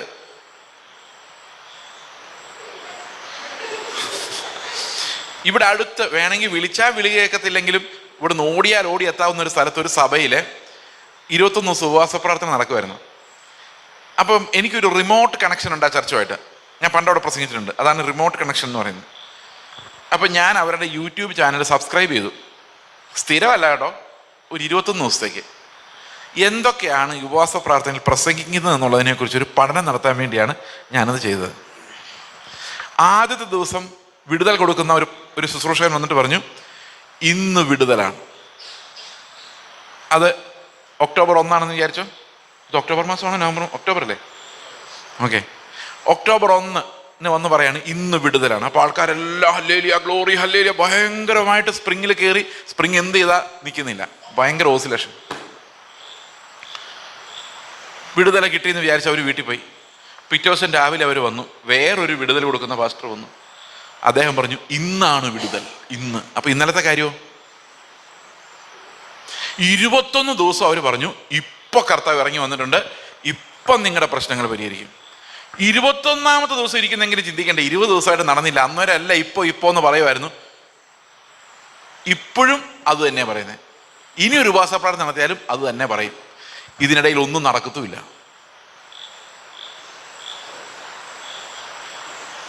വല്ലതൊക്കെ നടക്കുമായിരിക്കും, നടക്കില്ലെന്ന് ഞാൻ പറയുന്നില്ല. പക്ഷേ വീണ്ടും വീണ്ടും ഇന്നെന്ന് പറയുമ്പോൾ ലോട്ടറിക്കാർ പറയുന്ന പോലെ അല്ല, നടക്കത്തില്ലെന്നുള്ളതുള്ളൂ. ഞാനൊരു ഉദാഹരണം കൂടെ പറയാം. ഈ ഉദാഹരണം ഞെട്ടിപ്പിക്കുന്ന ഒരു ഉദാഹരണമാണ്. ഈ എങ്ങനെയാണ് നമ്മുടെ ഉള്ളിൽ നിന്ന് അതിവിശുദ്ധ വിശ്വാസം എടുത്തു കളഞ്ഞ് ഉപജീവന ചിന്തകളെ അടിസ്ഥാനപ്പെടുത്തിയുള്ള ഒരു ഉപദേശം നമ്മുടെ ഇടയിൽ സൃഷ്ടിക്കപ്പെട്ടത് എന്നുള്ളതിന് ഒരു ഉദാഹരണം ഞാൻ നിങ്ങളോട് പറയാം. ഇത് ഈ ഒരു സൈഡിലോട്ട് പോയാൽ കാണുന്ന കാഴ്ചയാണെങ്കിൽ ഇപ്പം ഞാൻ പറയുന്നത് അതേ ദൂരം വേറൊരു ദിശയിൽ പോയാൽ അവിടെ നടന്നൊരു കാര്യമാണ്. അവിടെ CSI ചർച്ചിലെ ഒരു സഹോദരൻ കൊയർ മാസ്റ്റർ ആയിരുന്നു അവിടെ. അദ്ദേഹം CSI ചർച്ചിൽ നിന്ന് മാനസാന്തരപ്പെട്ട് സ്നാനപ്പെട്ട് ഒരു പെൻഡക്കോസ്റ്റൽ വിടുതൽ സഭയിൽ ചേർന്നു. ഇപ്പോൾ വിടുതൽ സഭയിൽ ചേർന്നു. പുള്ളി സഭയിലോട്ട് കാലെടുത്ത് കുത്തലും. പുള്ളി ഭയങ്കര പ്രശസ്തനായ ഒരു വീഡിയോഗ്രാഫറായിരുന്നു. ഗവൺമെൻറ്റിൻ്റെ പ്രോഗ്രാമുകൾ, ഈ മാമൻ മാപ്പിള പോലെ അവിടെ ഇവിടെയൊക്കെ നടക്കുന്ന പ്രോഗ്രാമുകൾ, അതുപോലെ ഏഷ്യാനെറ്റ് പോലുള്ള ചാനലുകളുടെ പ്രോഗ്രാമുകളൊക്കെ ചെയ്യുന്ന ഒരാളായിരുന്നു. എപ്പോൾ അയാൾ സഭയിലോട്ട് കാലെടുത്ത് കുത്തിയോ ഒരൊറ്റ ആൾ പോലും പുള്ളിയെ വിളിക്കാതായി. ഫോൺ സൈലൻറ്റ്, ആരും വിളിക്കുന്നില്ല. വർഷം 1 കഴിഞ്ഞു, 2 കഴിഞ്ഞു. അദ്ദേഹം ഒരു ദിവസം കണ്ടുപിടിച്ചു അദ്ദേഹത്തിൻ്റെ കണ്ണിൻ്റെ കാഴ്ച മങ്ങി മങ്ങി വരുന്നു. ജീവിക്കാൻ ആഹാരമില്ലാത്ത അവസ്ഥയായി. കണ്ണിന് കാഴ്ച മങ്ങി മങ്ങി വന്ന് കണ്ടപ്പോൾ അദ്ദേഹം ഡോക്ടറെ പോയി കണ്ടപ്പോൾ പറഞ്ഞു, ഇടയ്ക്കിടയ്ക്ക് ഇഞ്ചക്ഷൻ എടുക്കണം, 25,000 രൂപയുടെ ഇഞ്ചക്ഷൻ ഓരോ പ്രാവശ്യം, മാസം 6 മാസം, എനിക്ക് കറക്റ്റ് ടൈം ഓർമ്മയില്ല. കാലിന് വേദന കാരണം പുള്ളിക്ക് സ്റ്റെപ്പ് കയറാൻ പറ്റുന്നില്ല. ഒരു ജോലിയിൽ ആരും വിളിക്കുന്നുമില്ല. അങ്ങനെ ഇരിക്കും ഒരു ദിവസം പുള്ളിക്ക് മനസ്സിലായി, ഈ പാസ്റ്റർ പുള്ളിയെ ശരിക്കും പറ്റിക്കുകയാണെന്നൊരു സംശയം പുള്ളിക്ക് തോന്നി. പുള്ളിയെക്കുറിച്ച് പ്രവചിക്കുന്ന ചില പ്രവചനങ്ങളിൽ പുള്ളിക്ക് സംശയം തോന്നി. ഇത് മുൻകൂട്ടി എങ്ങനെയോ അറിഞ്ഞിട്ടാണ്. എന്തായാലും ആ സംശയത്തിൻ്റെ പേരിൽ പുള്ളി പറഞ്ഞു, ഇനി മേലാൽ ഞാൻ ഈ സഭയിലേക്ക് വരുന്നില്ല. നേരെ സഭയിൽ നിന്ന് ഇറങ്ങി സ്റ്റെപ്പ് ഇറങ്ങലും ഫോൺ കോളുകളുടെ ബഹളം. ഏഷ്യാനെറ്റിൽ നിന്ന് 10 ദിവസത്തേക്ക് പുള്ളി പോയി. ഇത് റിയലി എൻ്റെ ഒരു സുഹൃത്താണ് പുള്ളി, ഞാൻ അറിയാവുന്ന ആളാണ്, വേണേൽ പേര് വരെ പറയാം, പറഞ്ഞാൽ പ്രശ്നമാവുന്നുണ്ട് പറയാത്തതാണ്. ഇപ്പം നിന്ന് തിരിയാൻ സമയമില്ല. ഒരു ദിവസം പുള്ളി ഓട്ടോയിൽ ഇങ്ങനെ പോകുന്നതിൻ്റെ ഫ്രണ്ടിൽ നോക്കിയപ്പം മുമ്പിൽ ഓട്ടോയുടെ ബാക്കിൽ എഴുതിയിരിക്കുന്ന ലെറ്റേഴ്സ് പുള്ളിക്ക് ശരിക്കും വായിക്കാം. പുള്ളിയുടെ കണ്ണിൻ്റെ മങ്ങലും ഡിസപ്പിയർ ചെയ്തു. ഞാൻ ഈ അത്ഭുതം ഓർത്തിട്ട് ഞാൻ IPCയിൽ ഒരു പാസ്റ്ററോട് ഞാൻ പറഞ്ഞു, ഇങ്ങനൊരു സംഭവം നടന്നു. അദ്ദേഹത്തിൻ്റെ സാക്ഷി ഞങ്ങളുടെ ചർച്ചിൻ്റെ യൂട്യൂബിൽ കിടപ്പുണ്ട്, വേണേൽ നിങ്ങൾ നോക്കിയാൽ കേട്ടാൽ മനസ്സിലാവും. അപ്പം ഞാൻ ഈ പാസ്റ്ററോട് പറഞ്ഞു, ഇങ്ങനൊരു അത്ഭുതം നടന്നു, എന്താ സംഭവം? അപ്പം അദ്ദേഹം പറഞ്ഞു, ഇതൊരു സ്പിരിറ്റാണ്. ഈ സ്പിരിറ്റ് എന്ന് പറഞ്ഞു കഴിഞ്ഞാൽ വിടുതൽ വാഗ്ദത്തം ചെയ്തുകൊണ്ടിരിക്കും, വിടുതൽ കിട്ടത്തില്ല. കിട്ടിയ പിന്നെ നിങ്ങളിങ്ങോട്ട് വരില്ല. കിട്ടിയ പിന്നെ എന്തിനാണ് വരുന്നത്? അപ്പം വിടുതൽ കിട്ടില്ല, എന്നാൽ നാളെ കിട്ടുമെന്ന് വിചാരിച്ചുകൊണ്ട് കുറേ ആൾക്കാർ ഈ വിടുതൽ തരുന്ന ആൾക്കാരുടെ അടുത്ത് പോയിക്കൊണ്ടിരിക്കും. അയാൾ മാത്രം മുതലാളിയാവും, ബാക്കി വിശ്വാസികളെല്ലാം ഇങ്ങനെ കിടക്കും. ഇത് ഒത്തിരി സഭകളിലും ഈ വിടുതലില്ലാതെ ഇങ്ങനെ കിടക്കുന്ന, വർഷങ്ങളായിട്ട് ഇപ്പം വിടുതൽ കിട്ടുമെന്ന് വിചാരിച്ച് കിടക്കുന്ന ഒത്തിരി വിശ്വാസികളുണ്ട്. അവർ വല്ലാതെ യാചിക്കുന്നുണ്ട്, ഒന്നും കിട്ടുന്നില്ല. മനസ്സിലായോ? അപ്പം ഞാൻ ഓർത്ത ഒരു കഥ എന്താണെന്നറിയോ? 1970 ഇന്ത്യയുടെ പ്രധാനമന്ത്രി ആരായിരുന്നു ഓർമ്മയുണ്ടോ? ആർക്കെങ്കിലും പറയാം? ചരിത്രം പഠിക്കുന്നവരെ, 1970 ഇന്ത്യയുടെ പ്രധാനമന്ത്രി ആരായിരുന്നു? ഇന്ദിരാഗാന്ധി ആയിരുന്നു. അപ്പം ഇന്ദിരാഗാന്ധി ദാരിദ്ര്യം ഇന്ത്യയിൽ നിന്ന് കളയണമെന്ന് പറഞ്ഞുകൊണ്ട് ഒരു 20 ദിന പരിപാടി കൊണ്ടുവന്നു. 20 ദിന പരിപാടി, 20 പോയിന്റ് പ്രോഗ്രാം എന്നാണ് പറയുന്നത്. അന്നേരം ഒരാൾ ഇന്ദിരാഗാന്ധിയോട് ചോദിച്ചു, ഈ ദാരിദ്ര്യം പോയി കഴിഞ്ഞാൽ പിന്നെ കോൺഗ്രസിന് ആര് വോട്ട് ചെയ്യും? അപ്പം ഇന്ദിരാഗാന്ധി ചോദിച്ചു, അതെന്താ നിങ്ങൾ അങ്ങനെ ചോദിച്ചത്? ഇപ്പം എല്ലാവരും വിചാരിച്ചിരിക്കുന്നത് ഞങ്ങൾക്ക് ദാരിദ്ര്യമാണ്, ഇന്ദിരാഗാന്ധി വന്ന് ഞങ്ങളെ രക്ഷിക്കുമെന്നാണല്ലോ. അവർ രക്ഷപ്പെട്ട് കഴിഞ്ഞാൽ പിന്നെ ഇന്ദിരാഗാന്ധി വന്ന് രക്ഷിക്കേണ്ട കാര്യമില്ലല്ലോ. മനസ്സിലായോ? മനസ്സിലായോ? അപ്പൊ രക്ഷപ്പെട്ട് കഴിഞ്ഞാൽ പിന്നെ ഒരാൾ നിങ്ങളോട് പറയാണ്, നിങ്ങൾക്ക് വലിയ സമ്പത്ത് വരാൻ പോകുന്നു. അപ്പം നിങ്ങൾ പറയാം, ഞങ്ങൾക്ക് കർത്താവിൻ്റെ സമ്പത്ത് ഇഷ്ടം പോലെ ഉണ്ട്, അത് മുഴുവൻ പാസ്റ്റർ എന്ന് പറഞ്ഞു കഴിഞ്ഞാൽ ആ പാസ്റ്റർക്ക് പിന്നെ നിങ്ങളോട് ശുശ്രൂഷിക്കാൻ പറ്റുമോ? അപ്പം നിങ്ങൾ എങ്ങനെയുള്ളവരായിരിക്കണം? ഈ വിടുതലിന് വേണ്ടി യാചിച്ചുകൊണ്ടിരിക്കുന്ന അവസ്ഥയിലിരിക്കണം. ഈ ഉപജീവന ചിന്ത, നാളെ എന്ത് സംഭവിക്കും, ഈ ഒരു ചിന്തക്കകത്ത് നമ്മളെ കുരുക്കിയിട്ടിട്ടാണ്. അപ്പോഴും ഈ പുള്ളിക്ക് ഒരു കോളിംഗ് ഇല്ലാത്തപ്പോഴും ഒരു വിളിയും വരാത്തപ്പോഴും പാസ്റ്റർ പ്രവാചകന്മാരൊന്ന് തലയെ കുരുക്കിയിട്ട് പറയുന്നുണ്ട്, അടുത്ത ആഴ്ച വിടുതലാണ്, ഈ മെയ് മാസത്തോടു കൂടി നിനക്കെതിരെ ആരോ കൂടോത്രം ചെയ്തിരിക്കുകയാണ്, ഇതൊക്കെ പറയുന്നുണ്ട്.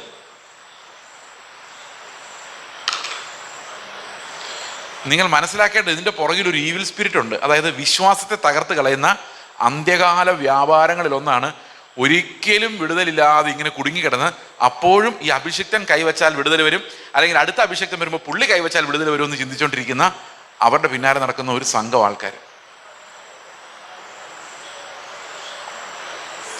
ഞാനിതിങ്ങനെ പറയാനുള്ള കാരണം എന്താണെന്ന് വെച്ച് കഴിഞ്ഞാൽ, ഇത് ആരും ഇങ്ങനെ പറയുമെന്ന് എനിക്ക് അറിയത്തില്ല.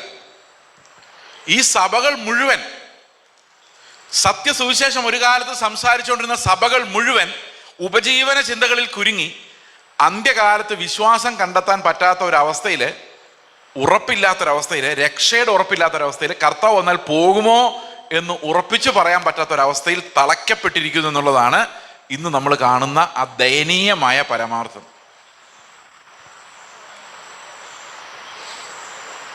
ഇനി നമുക്ക് വളരെ പെട്ടെന്ന് എങ്ങനെ ഒരുങ്ങാം എന്ന വിഷയത്തിലേക്ക് നമുക്ക് വരാം. എന്നിട്ടാണ് നാളെ നമ്മൾ കർത്താവ് വരുമ്പോൾ എന്താ സംഭവിക്കുന്നതെന്ന് കാണാൻ പോകുന്നത്. പ്രിയ സഹോദരങ്ങൾ, ഒരു കാര്യം ഞാൻ നിങ്ങളോട് പറയട്ടെ, വളരെ പെട്ടെന്ന് ഇത് സംഭവിക്കും. അതാണ് ബൈബിൾ എഴുതിയിരിക്കുന്നത്. എല്ലാ സന്തോഷം സന്തോഷം എന്ന് വിചാരിച്ചുകൊണ്ടിരിക്കുന്ന സമയത്ത്, അതായത് പറൂസ്യ എന്നുള്ള വാക്കിന്റെ അർത്ഥം കണ്ണിമയ്ക്കുന്ന നേരത്തിൽ പ്രത്യക്ഷമാവുക എന്നാണ്. അതായത് we don't get time even to breathe. ആ സമയത്താണ് ഇതെല്ലാം സംഭവിക്കുന്നത്. അപ്പോൾ നമ്മൾ വിചാരിച്ചിരിക്കുന്നത് പതുക്കെ ഒരുങ്ങിയാൽ മതി, നാളെ ഒരുങ്ങാം എന്ന് വിചാരിക്കുന്ന ആൾക്കാരുണ്ട്. ചില ആൾക്കാർ പറയും കർത്താവ് വരാറായി അതുകൊണ്ട് ഒരുങ്ങണം. എനിക്ക് അതിനോട് യോജിപ്പില്ല. നിങ്ങളിങ്ങനെ ആലോചിക്കുക, ഒരു സ്ത്രീയും പുരുഷനും വിവാഹത്തിന് വേണ്ടി എൻഗേജ്ഡ് ആയെന്ന് വിചാരിക്കുക. ഓക്കെ, അപ്പോൾ പുരുഷൻ ഇന്നത്തെ പോലെ കാനഡയിലോ അമേരിക്കയിലോ ഒക്കെ ആണെന്ന് വിചാരിക്കുക. അതൊക്കെയാണ് ഇപ്പോൾ സംഭവിക്കുന്നത്. ഇപ്പോൾ പെൺകുട്ടി ഇവിടെ കല്യാണത്തിന് വേണ്ടി കാത്തിരിക്കുകയാണ്. കല്യാണം 2025 നടക്കുമെന്ന് ഇവർ ഇപ്പം മുൻകൂട്ടി ഫിക്സ് ചെയ്തിടുമല്ലോ. അങ്ങനെയൊക്കെ അല്ലേ? ഇപ്പൊ 2025 കല്യാണം നടക്കുമെന്ന് പെൺകുട്ടി വിചാരിക്കുന്നു. ഓക്കെ, അപ്പോൾ ഈ പെൺകുട്ടിക്ക് അറിയാം മണവാളൻ താമസിക്കും. അപ്പൊ എന്ത് ചെയ്യാം? ആരോടെങ്കിലും എന്തെങ്കിലുമൊക്കെ ലൈൻ അടിക്കുവോ? പഞ്ചാര അടിക്കാന്നുള്ള പഴയ വാക്ക, ഇപ്പൊ പഞ്ചാരടിയൊന്നും ഇല്ല അല്ലേ, ലൈനടി എന്ന് പറയാറുള്ളൂ തോന്നുന്നു. എന്തെങ്കിലുമൊക്കെ ശൃംഗാരമൊക്കെ ആയിട്ട് മുമ്പോട്ട് പോകാം. കാരണം എന്താ, ഈ മണവാളൻ വരുമ്പോഴേക്ക് ഒരുങ്ങിയാൽ മതിയല്ലോ. ആ ആള് ശരിയാണോ? ഈ ബ്രൈഡ് ശരിയാണോ? ഈ മണവാളൻ വരുന്നതിന് തൊട്ട് മുമ്പ് നന്നായേക്കാം എന്ന് വിചാരിക്കുന്ന ബ്രൈഡ്, മണവാട്ടി ശരിക്കും മാനസാന്തരപ്പെട്ടതാണോ? മനസ്സിലാവുന്നുണ്ടോ ഞാൻ പറയുന്നത്? ആർക്കെങ്കിലും മനസ്സിലാകാതെ ഉണ്ടോ? അപ്പൊ എപ്പോഴാണ് മണവാട്ടി ഒരുങ്ങേണ്ടത്? എപ്പോഴാണ് മണവാട്ടി ഒരുങ്ങേണ്ടത്? മണവാളന്റെ വണ്ടി അവിടെ നിന്ന് പുറപ്പെടുമ്പോഴാണ് ഒരുങ്ങേണ്ടത്? അല്ല, ഈ എൻഗേജ്മെന്റ് കഴിഞ്ഞാൽ എന്ന് കല്യാണം നടക്കാനും ആ മണവാട്ടി റെഡി ആയിരിക്കണം അല്ലേ? അപ്പൊ ഒരുക്കം എന്ന് പറയുന്നത് നമ്മൾ അന്ത്യകാലത്ത് മാത്രം പെട്ടെന്ന് സംഭവിക്കുന്ന ഒരു കാര്യമല്ല.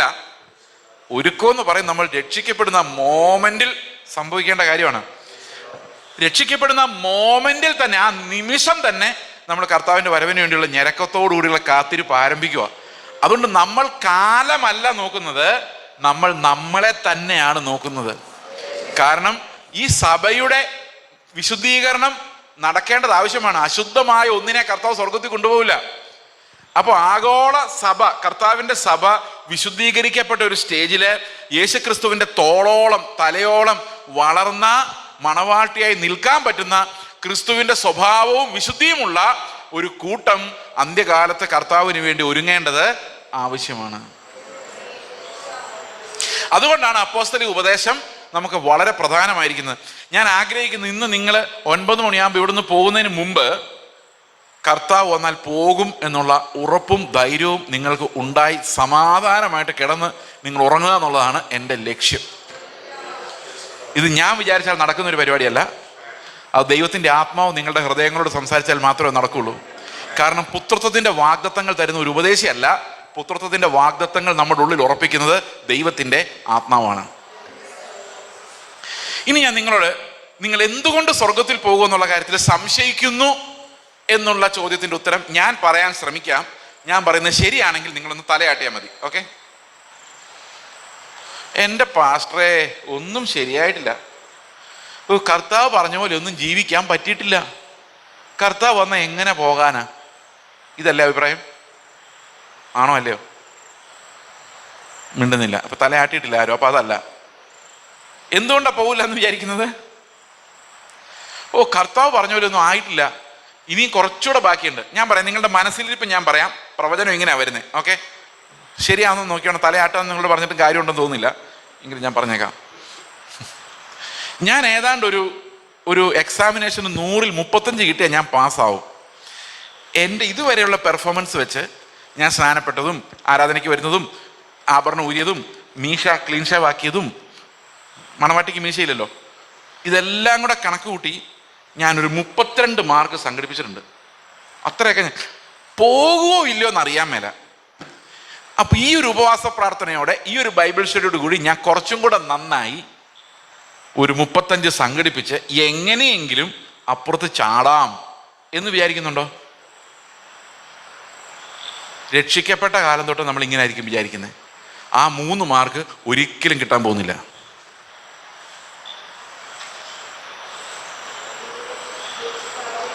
നിങ്ങൾ ആലോചിച്ച് നോക്കിയേ, ശരിയല്ലേ? എന്തോ ഒരു കുറവ് എപ്പോഴും നമുക്ക് ഫീൽ ചെയ്യും. നമ്മൾ ഒരിക്കലും നമ്മൾ ആയി എന്നൊരിക്കലും തോന്നില്ല.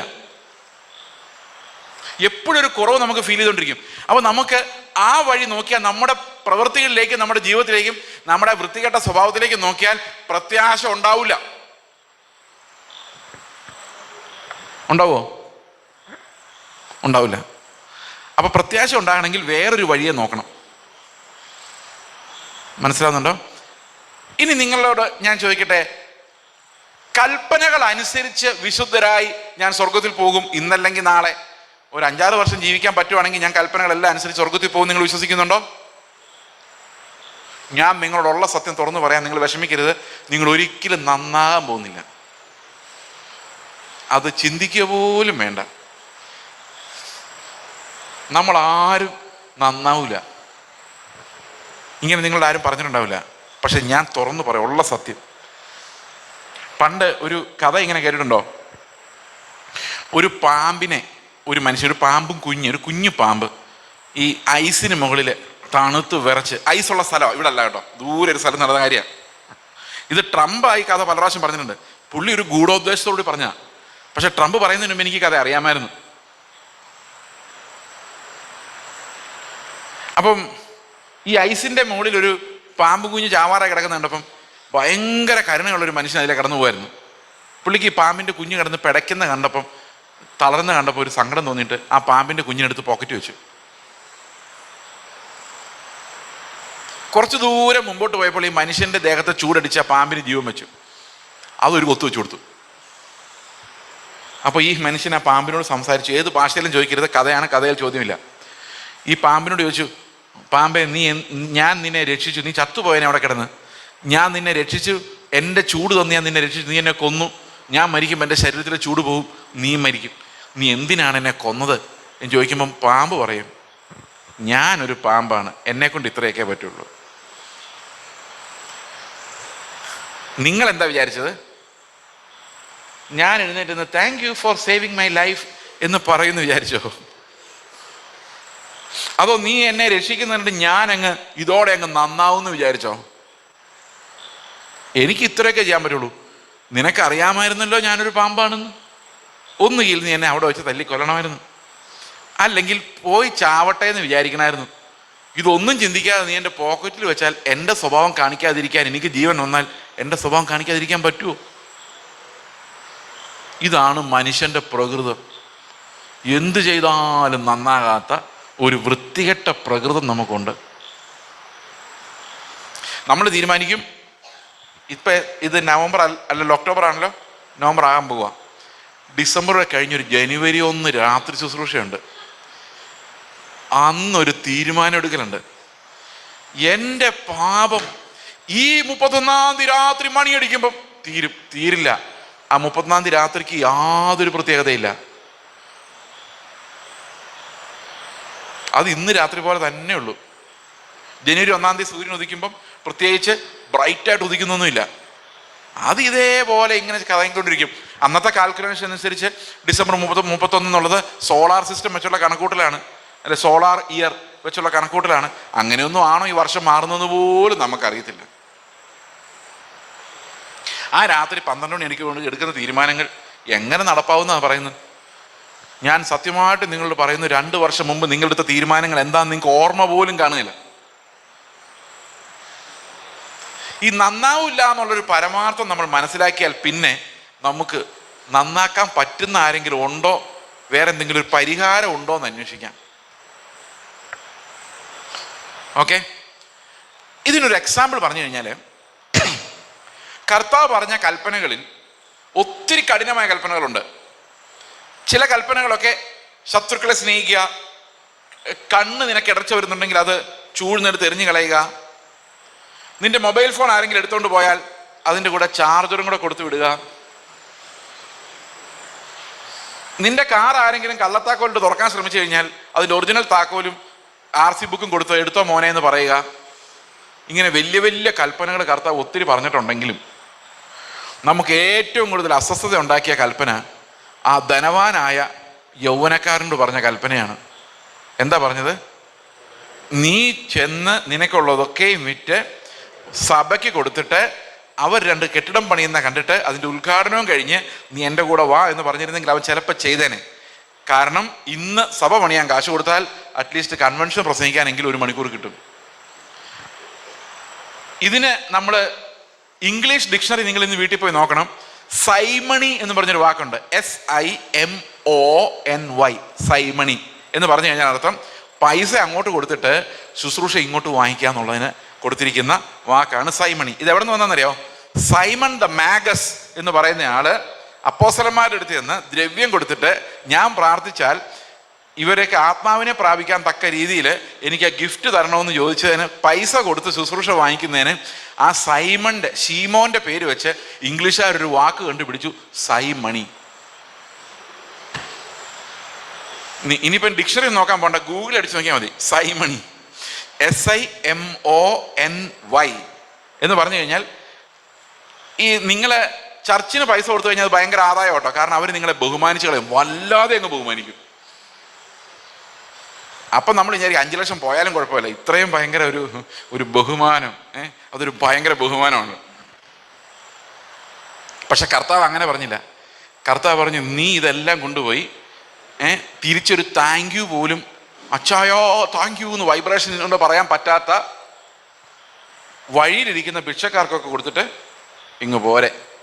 അപ്പോൾ അവന് ഭയങ്കര സമ്പത്തുള്ളവനായതുകൊണ്ട് അവന് ഭയങ്കര ദുഃഖമായി.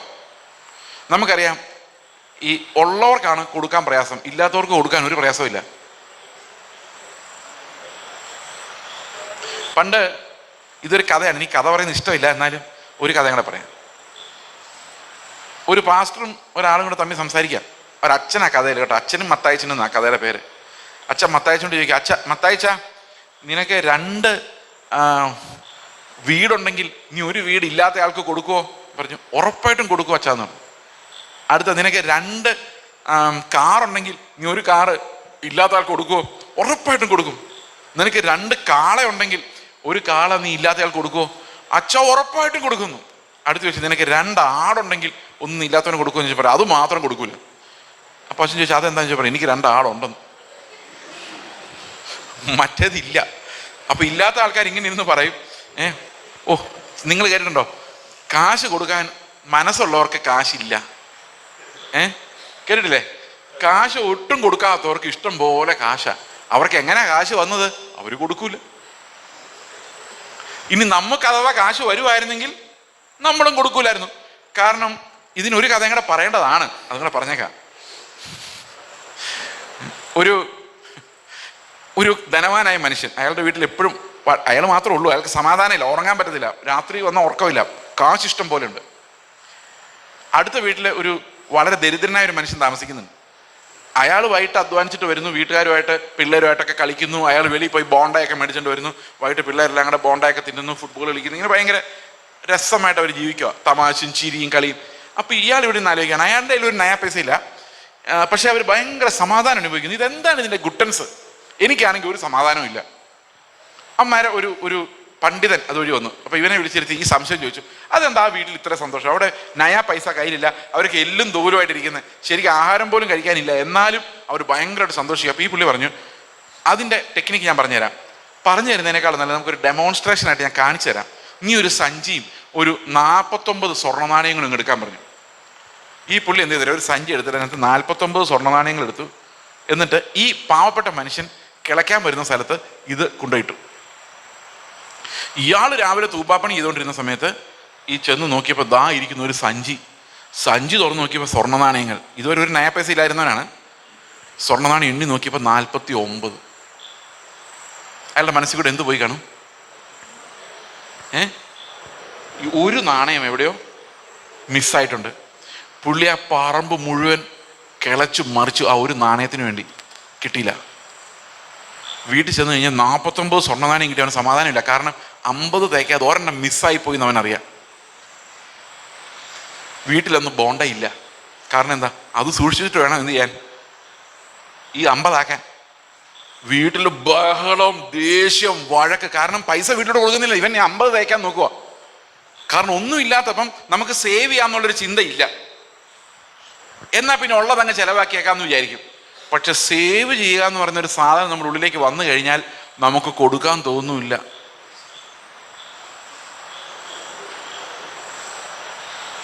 ഇത് നിങ്ങൾക്ക് സംശയം ഉണ്ടെങ്കിൽ നിങ്ങൾ സേവ് ചെയ്ത് തുടങ്ങുക. അന്നേരം മനസ്സിലാവും.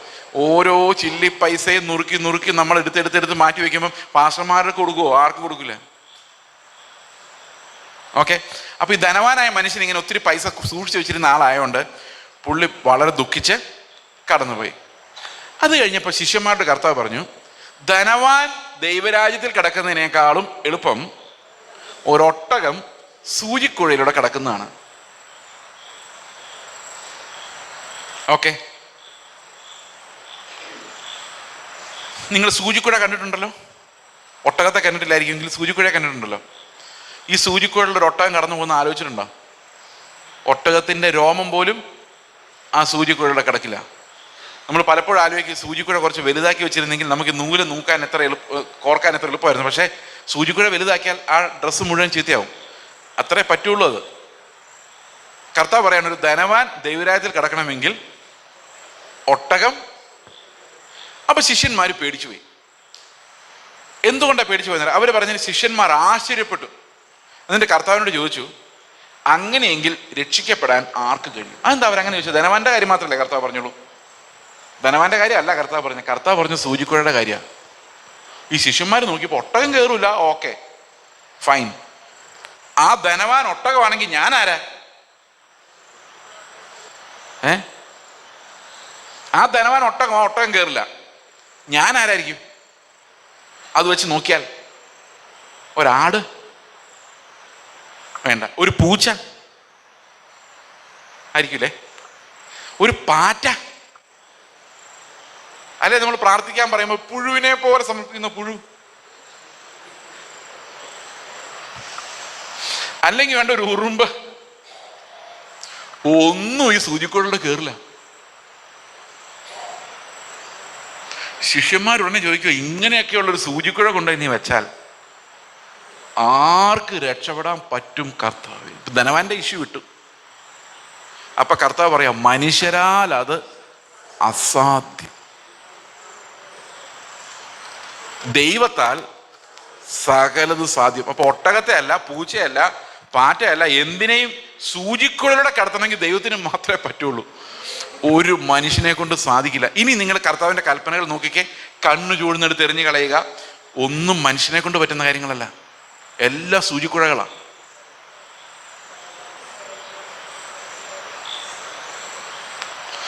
ഇനി ഓരോ കൽപ്പനകൾ നോക്കിക്കേ.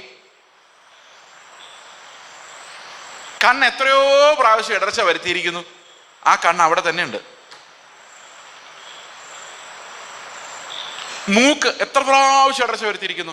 അപ്പുറത്തെ വീട്ടിലെ മീൻ വറുത്തതിന്റെ മണം എത്രയോ പ്രാവശ്യം ഇടർച്ച വരുത്തിയിരിക്കുന്നു. ആ മൂക്ക് അതുപോലെ തന്നെ ഉണ്ട്. ഒന്നും ചെയ്തിട്ടില്ല, നമ്മൾ ഒന്നും അനുസരിച്ചിട്ടില്ല. ഇനി കർത്താവിന്റെ കൽപ്പനകൾ മത്തായിയുടെ സുവിശേഷം 5 മുതൽ നമ്മൾ വായിച്ചു തുടങ്ങിയാൽ ഒരു കൽപ്പന പോലും നമ്മൾ ആരും അനുസരിച്ചിട്ടില്ല.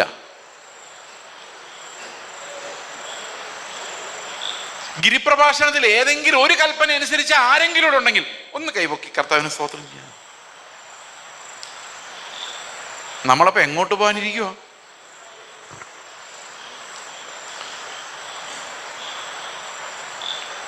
ചുമ്മാതാണോ നമ്മുടെ വിശ്വാസം പോയത്? ഒരു പണിയും ചെയ്യാത്ത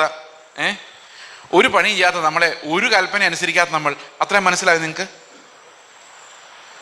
അപ്പൊ കർത്താവിന് മുമ്പിൽ പുകഴാനൊന്നുമില്ല. കാരണം കർത്താവ് പറഞ്ഞ ഒരു കൽപ്പനയും അനുസരിച്ചിട്ടില്ല. സ്വർഗത്തിൽ പോവോ?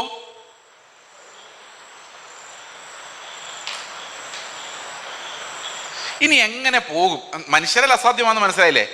നമ്മൾ എന്ത് ചെയ്താലും നടക്കൂല. അപ്പൊ ദൈവത്തിന് എന്തെങ്കിലും പദ്ധതി ഉണ്ടോ എന്ന് നമുക്കൊന്ന് നോക്കാം. നിക്കോദമോസിനോട് കർത്താവ് പറയുമ്പോൾ ഇതിന്റെ എല്ലാം ഉത്തരം, ഈ കൽപ്പനകളെല്ലാം മത്തായി, മർക്കോസ്, ലൂക്കോസിലാണ്.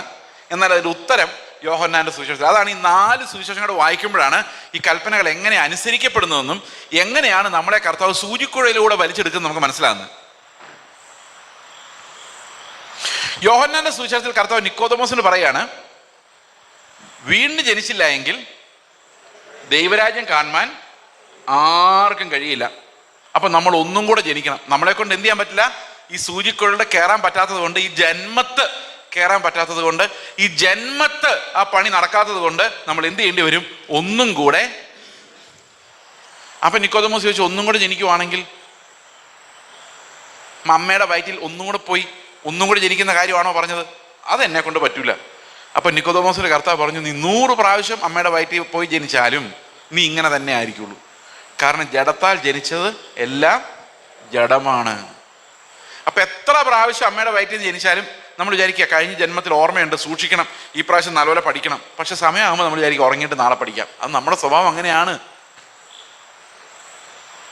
എത്ര ചാൻസ് കിട്ടിയാലും അങ്ങനെ ആയിരിക്കുള്ളൂ. കാരണം നമ്മുടെ സ്വഭാവം എത്ര പ്രാവശ്യം ജനിച്ചാലും റീസെറ്റ് ചെയ്താലും അതുപോലെ തന്നെ വരും. ചിലപ്പോൾ ഈ ഫോണിന് എന്തെങ്കിലും പ്രോബ്ലം ഉണ്ടാകുമ്പോൾ അവർ പറയുന്നത് റീസെറ്റ് ചെയ്ത് നോക്കാൻ.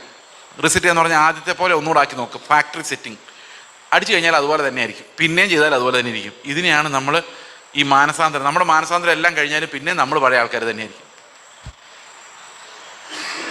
ശരിയാണോ? അല്ലെങ്കിൽ നിങ്ങൾ ആലോചിച്ച് നോക്കിയേ, രക്ഷിക്കപ്പെട്ടിട്ട് 30 വർഷമായാലും 20 വർഷമായാലും 10 വർഷമായാലും ഒക്കെ ഇവിടെ കാണും. ആ 10 വർഷം മുമ്പ് രക്ഷിക്കപ്പെട്ട സമയത്തുണ്ടായിരുന്നു അതേ രീതിയിൽ തന്നെയല്ലേ ഇപ്പോഴും ഇരിക്കുന്നത്. കുറച്ച് ആദ്യ സ്നേഹം പോയിട്ടുണ്ടെന്നുള്ളതല്ലാതെ എങ്ങോട്ടെങ്കിലും വളർന്നിട്ടുണ്ടോ? നിങ്ങൾ വിഷമിക്കണ്ട, ഞാൻ വിഷമിപ്പിക്കാൻ പറയുന്നതല്ല. ഈ രക്ഷയുടെ വഴി, കാത്തിരിപ്പിന്റെ വഴി എന്താന്ന് പറയാൻ വേണ്ടിയാ. ഇത് രക്ഷാമാർഗമായി പറയുന്നത്, അല്ലാതെ പേടിപ്പിക്കുന്ന വഴിയല്ല ഇത്. എന്നിട്ട് നിക്കോദമോസിന് പറയാണ്, 7-ാം വാക്യം ഒന്ന് വായിക്കാം. ആർക്കെങ്കിലും 7-ാം വാക്യം. നിങ്ങൾ പുതുതായി ജനിക്കണമെന്ന് ഞാൻ പറയുകയിൽ നിങ്ങൾ ആശ്ചര്യപ്പെടരുത്. കാറ്റ് ഇഷ്ടമുള്ളിടത്ത് ഊതുന്നു, അതിന്റെ ശബ്ദം നീ കേൾക്കുന്നുവെങ്കിലും അത് എവിടെ നിന്ന് വന്നുവെന്നും എവിടേക്ക് പോകുന്നുവെന്നും നിങ്ങൾ അറിയുന്നില്ല. ആത്മാവിനാൽ ജനിച്ചവനെല്ലാം അതുപോലെയാകും. ഏതുപോലെയാകും?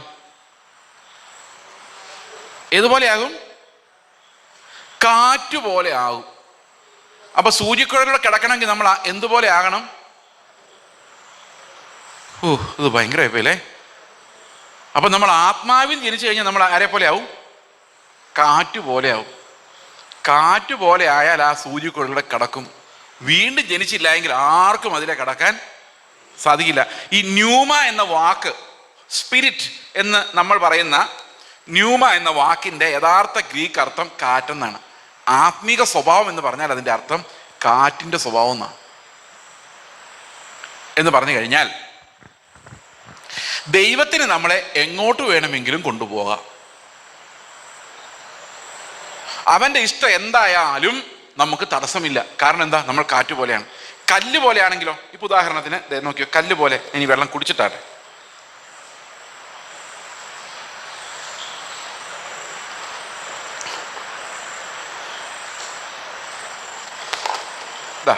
ഈ കപ്പ് നിങ്ങൾ കണ്ടോ എല്ലാവരും? ഇത് കാറ്റ് പോലെയാണോ? അല്ല, ഇത് കല്ല് പോലെയാണ്. ഈ കപ്പിന്റെ ഇപ്പോഴത്തെ ഏറ്റവും വലിയ ആഗ്രഹം എന്താന്ന് പറയാം? ഏറ്റവും വലിയ ആഗ്രഹം എന്താ? ആർക്ക് പറയാം? പിള്ളേരെ ആരെങ്കിലും പറയാം? 10ാം ക്ലാസ് വരെ ശാസ്ത്രം പഠിച്ചിട്ടുള്ള, സയൻസ് പഠിച്ചിട്ടുള്ള ഏതെങ്കിലും പിള്ളേർ പറയും. വേണ്ട, ഒരു ഡിഗ്രി വരെ, അല്ലെ പ്രീ ഡിഗ്രി വരെ, +2 വരെ ശാസ്ത്രം സയൻസ് പഠിച്ചിട്ടുള്ള ഏതെങ്കിലും കുട്ടി പറയൂ, ഇതിന്റെ ഏറ്റവും വലിയ ആഗ്രഹം എന്താ? താഴെ പോവാന്നുള്ള. എന്തിനാ? എനർജി കുറയ്ക്കാൻ വേണ്ടി. ഇവിടെ മുകളിൽ ഇരിക്കുമ്പോൾ ഭയങ്കര എനർജിയാണ്, താഴെ വീണ് കഴിഞ്ഞാൽ ഇതിന് എനർജി 0 ആവും. അതൊരാശ്വാസം. എനർജി ഏറ്റവും കുറയുന്നതാണ് ഏറ്റവും സ്റ്റേബിൾ. അപ്പൊ നമ്മൾ കല്ല് പോലെ ആയിക്കഴിഞ്ഞാൽ നമ്മുടെ എല്ലാ ആഗ്രഹവും ഒന്നേ ഉള്ളൂ, എവിടെയെങ്കിലും സെറ്റിൽ ആവണം. പ്രാർത്ഥിക്കുന്ന മുഴുവൻ എന്തിനാണെന്നറിയോ? എന്നെ സെറ്റിലാക്കി തരണേ, കല്ല് പോലെ ആക്കി തരണേ. അമേരിക്കയിൽ ഒരു വീട്, അവിടെ സെറ്റിൽഡ്. ഇവിടെ ഒരു വീട്, ഇവിടെ സെറ്റിൽഡ്. എല്ലായിടത്തും സെറ്റിൽഡാ. എല്ലായിടത്തും സെറ്റിൽഡായി, പിള്ളേരെയും കല്യാണം കഴിപ്പിച്ച് വിട്ട് അവരുടെ പിള്ളേരെയും കണ്ട് അവരുടെ പിള്ളേരുടെ പിള്ളേരെയും കണ്ട്, അപ്പോഴൊന്നും ആരോഗ്യം കുറയാൻ പാടില്ല. അതാ നമ്മുടെ ആഗ്രഹം, അതാ നമ്മുടെ സെറ്റിൽമെൻറ്റ്. എന്നിട്ട് ആ പുതിയതായിട്ട് പണിത് വീടിൻ്റെ ഫ്രണ്ടിലെ ഉമ്മറപ്പടിയിൽ ചാരുകസേരയിൽ കിടന്ന മനോരമ വായിക്കുന്നതിൻ്റെ ആ സുഖം, സെറ്റിൽമെൻറ്റ്. ഇതിനു വേണ്ടിയാണ് പ്രാർത്ഥിക്കുന്ന മുഴുവൻ. എന്നിട്ട് അവസാനം പറയും, ഇത്രത്തോളം എന്നെ വൈബ്രേഷനോടുകൂടി നടത്തിയ ദൈവം, എന്നെ ഈ ഇവിടം വരെ എത്തിച്ച ദൈവം. അപ്പം ദൈവം ഈ ഭൂമിയിൽ ഇറങ്ങി വന്നതിൻ്റെ ഉദ്ദേശം നിറവേറുന്ന എപ്പോഴാണെന്നറിയാം?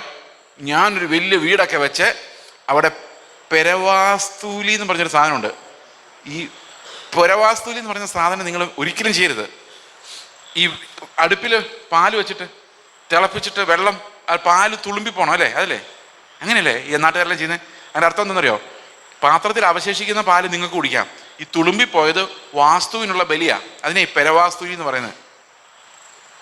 ആ തുളുമ്പി പോകുന്നത് അവനാ കുടിക്കുന്നത്. ആരാ? ഈ വാസ്തു പുരുഷൻ. അത് ആ വീടിന്റെ കുട്ടിപ്പിശാശാണത്. ഓക്കെ, അതും പ്രാർത്ഥിച്ച് ചെയ്യുന്നവരുണ്ട്. ഓക്കെ, അപ്പൊ ഇതിനു വേണ്ടിയാ പ്രാർത്ഥിക്കുന്ന മുഴുവൻ സെറ്റിലാവാൻ വേണ്ടിയാ. കല്ല് പോലെ എങ്ങാനും മറിഞ്ഞ് വീണാൽ സമാധാനമായിട്ട് നല്ലൊരു സ്ഥലത്ത് വീഴണം. സമ്മതിച്ചോ? കാറ്റ് പോലെ ആയാലോ?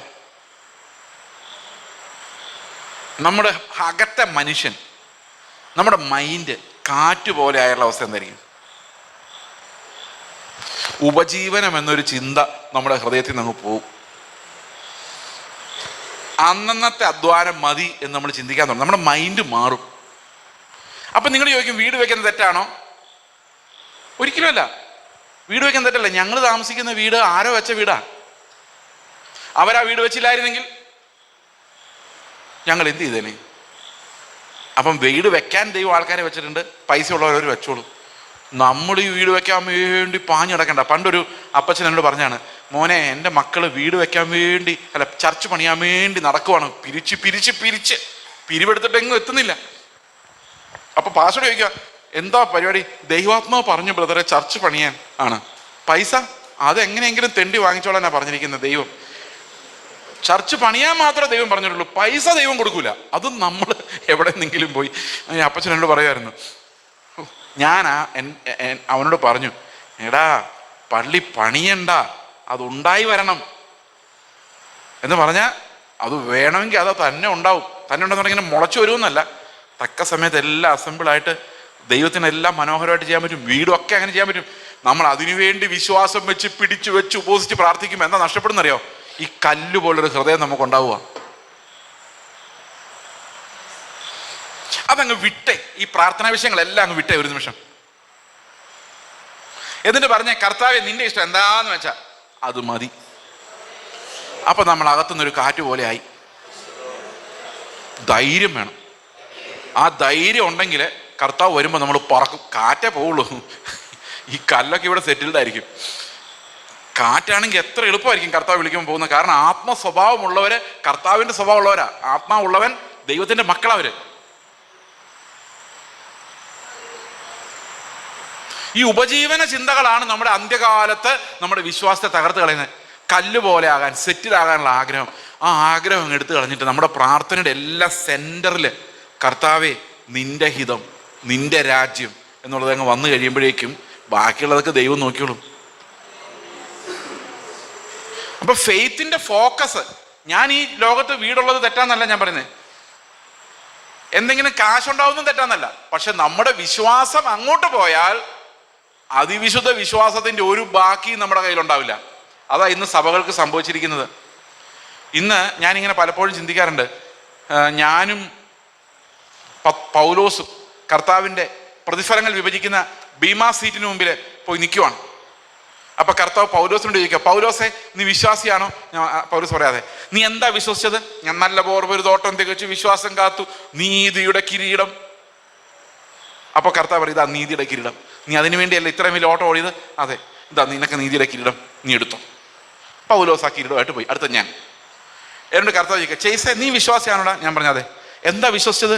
നീ ഓരോ ദിവസവും എന്നെ പുലർത്തുമെന്ന് ഞാൻ വിശ്വസിച്ചു. അപ്പം ഞാൻ നിനക്ക് എല്ലാ ദിവസവും ആഹാരം തന്നു കർത്താവേ. ഞാൻ അതിന് നന്ദി പറഞ്ഞ് മടുത്തു. എല്ലാ ദിവസവും പറയും, ഇത്രത്തോളം എന്നെ കൊണ്ടുവന്നിടുവാൻ ഞാൻ ഒന്നുമില്ലായിരുന്നു എന്ന് എപ്പോഴും ഞാൻ പാടുമായിരുന്നു. പിന്നെ കർത്താവേ, എനിക്കൊരു വീടില്ലായിരുന്നു, ഞാൻ പ്രാർത്ഥിച്ചു നീ എനിക്കൊരു ഭവനം ഒരുക്കി തന്നു. വിശ്വാസം, എനിക്കറിയായിരുന്നു നീ തരുമെന്ന്, ഞാൻ വിശ്വസിച്ചു, എനിക്ക് നീ തന്നു. എൻ്റെ മക്കൾക്ക് ജോലിയില്ലാതെ തേരാപ്പാരാ നടക്കുകയായിരുന്നു, അവർക്ക് നീ ഒരു ജോലി ഉണ്ടാക്കി കൊടുത്ത് സെറ്റിൽ ചെയ്തു. അമേരിക്കയിൽ തന്നെ സെറ്റിൽ ചെയ്തു. സ്വപ്നം കാണാൻ പോലും കഴിയില്ലായിരുന്നു. എല്ലാം വിശ്വാസത്താലാണ് കർത്താവേ. ഞാൻ വിശ്വാസത്തിൽ, എൻ്റെ ചർച്ചിലെ ആൾക്കാർ ചോദിച്ചാൽ പറയും, ഞാൻ രക്ഷിക്കപ്പെട്ട ശേഷം ഇത്രയും നാളായിട്ടും ഒരു ജലദോഷത്തിന് പോലും ഞാൻ ആശുപത്രിയിൽ പോയിട്ടില്ല, എല്ലാ പ്രാവശ്യവും നീ എനിക്ക് സൗഖ്യം തന്നു. ഒരാളോടും ഞാൻ പൈസ ചോദിച്ചിട്ടില്ല, എല്ലാം നീ തന്നു. എല്ലാം വിശ്വാസ ജീവിതമായിരുന്നു. കർത്താവ് പറഞ്ഞു, okay fine, bye bye, Tata. അപ്പൊ നീതിയുടെ കിരീടം നീ ചോദിച്ചാലേ ഞാൻ തന്നല്ലോ. വയറുവേദന മാറാൻ വേണ്ടി നീ പ്രാർത്ഥിച്ചു, ആശുപത്രി പോയില്ല, ഞാൻ വയറുവേദന മാറ്റി തന്നു. പിന്നെ ഹാർട്ട് അറ്റാക്ക് ഉണ്ടായി, നീ മരിച്ചത് വേറെ കാര്യം. എത്ര രോഗശാന്തി കിട്ടിയാലും നമ്മൾ മരിക്കും. ശരിക്കും ഒന്ന് ആലോചിച്ച് നോക്കി. തലവേദന വന്നു, പ്രാർത്ഥിച്ചു മാറി. ക്യാൻസർ വന്നു, പ്രാർത്ഥിച്ചു മാറി. ഹാർട്ട് അറ്റാക്ക് വന്നു, പ്രാർത്ഥിച്ചു മാറി. മരിച്ചുപോയി, ചാടി എഴുന്നേറ്റു. പക്ഷെ പിന്നെ മരിക്കും. ലാസർ പിന്നെയും മരിച്ചപ്പോൾ കർത്താവ് വന്നില്ല, പോട്ടെന്ന് വെച്ചു. ഒരു പ്രാവശ്യം ക്യാൻസർ മാറിയാൽ പിന്നെ വരാം, പിന്നെ മരിക്കുക. എന്താ ഇത്ര പേടി? കർത്താവിന്റെ മടിയിലോട്ടല്ലേ പോകുന്നത്? എന്തായാലും നമ്മൾ മരിക്കാതിരിക്കില്ല. അല്ല, കർത്താവ് വരണം അതിന് മുമ്പ്. കർത്താവ് വന്നാൽ ഭാഗ്യം, മരിക്കണ്ട. പക്ഷെ കർത്താവ് വന്നില്ലെങ്കിലും ഭാഗ്യം. കാരണം എന്താ? മരിക്കാം. അതിനകത്ത് ഭയമില്ല, അതിനകത്ത് വിഷമുള്ളില്ല, അതിനകത്ത് നമ്മുടെ പാപങ്ങളുടെ ശിക്ഷയില്ല, അത് എടുത്തു മാറ്റപ്പെട്ടിരിക്കുക. അപ്പൊ അതിനകത്ത് ഭയപ്പെടാനൊന്നുമില്ല. അപ്പൊ ഞാൻ പറഞ്ഞു വരുന്നത്, ഈ ലോകത്ത് നമ്മൾ വിശ്വസിച്ച് ഒത്തിരി കാര്യങ്ങൾ നേടി. അപ്പൊ കർത്താവ് ചോദിക്കാം എന്നോട്, നീ നിന്റെ ചെറിയ കാറിൽ ഇരുന്നിട്ട് നിനക്ക് നടുവേദനയാന്ന് പറഞ്ഞുകൊണ്ട് നീ വലിയൊരു കാറ് പ്രാർത്ഥിച്ചു വാങ്ങിച്ചില്ലേ? അതേ കർത്താവേ, ഞാൻ വിശ്വസിച്ചു, നീ എനിക്കൊരു വലിയ വാഹനം തരും എന്ന് വിശ്വസിച്ചു, കിട്ടി. അപ്പൊ തന്നെ ഞാൻ സഭയിൽ എല്ലാവർക്കും ലഡുവും കൊടുത്തായിരുന്നു. അപ്പൊ കർത്താവ് പറയാം, ആ വണ്ടി ഇടിച്ചിട്ടാണല്ലോ നീ ഇങ്ങ് വന്നത്. ആ, നീ ഇങ്ങ് പോന്നു, വണ്ടി അവിടെ കിടന്നു. നീ പ്രാർത്ഥിച്ച് നേടിയ സകലതും, മിനിസ്ട്രി, വീട്, പിള്ളേരുടെ settlement, ministry including ministry, car, എല്ലാം ഈ ലോകത്ത് തീർന്നു. അങ്ങോട്ട് കൊണ്ടുപോകാൻ പറ്റിയല്ല. അവിടെ പോയി ആരോട് പ്രസംഗിക്കാനാ? ഈ മിനിസ്ട്രി പോലും എനിക്ക് അങ്ങോട്ട് കൊണ്ടുപോകാൻ പറ്റിയല്ല. അവിടെ ചെന്ന് ആ ദൂതന്മാരോട് പ്രസംഗിക്കാനാ ഇത്? അവരെന്നെ ഓടിക്കും. ഇത് നിങ്ങളെപ്പോലുള്ളവരോട് മാത്രമേ പറയാൻ പറ്റുള്ളൂ. ഇവിടെ മാത്രമേ ഉള്ളൂ ഈ പ്രസംഗം. ഈ ശുശ്രൂഷകളെല്ലാം ഈ കർട്ടന്റെ ഇങ്ങേ സൈഡേ ഉള്ളൂ. അങ്ങേ സൈഡിൽ കർത്താവ് അല്ലാതെ വേറൊന്നും ഇല്ല.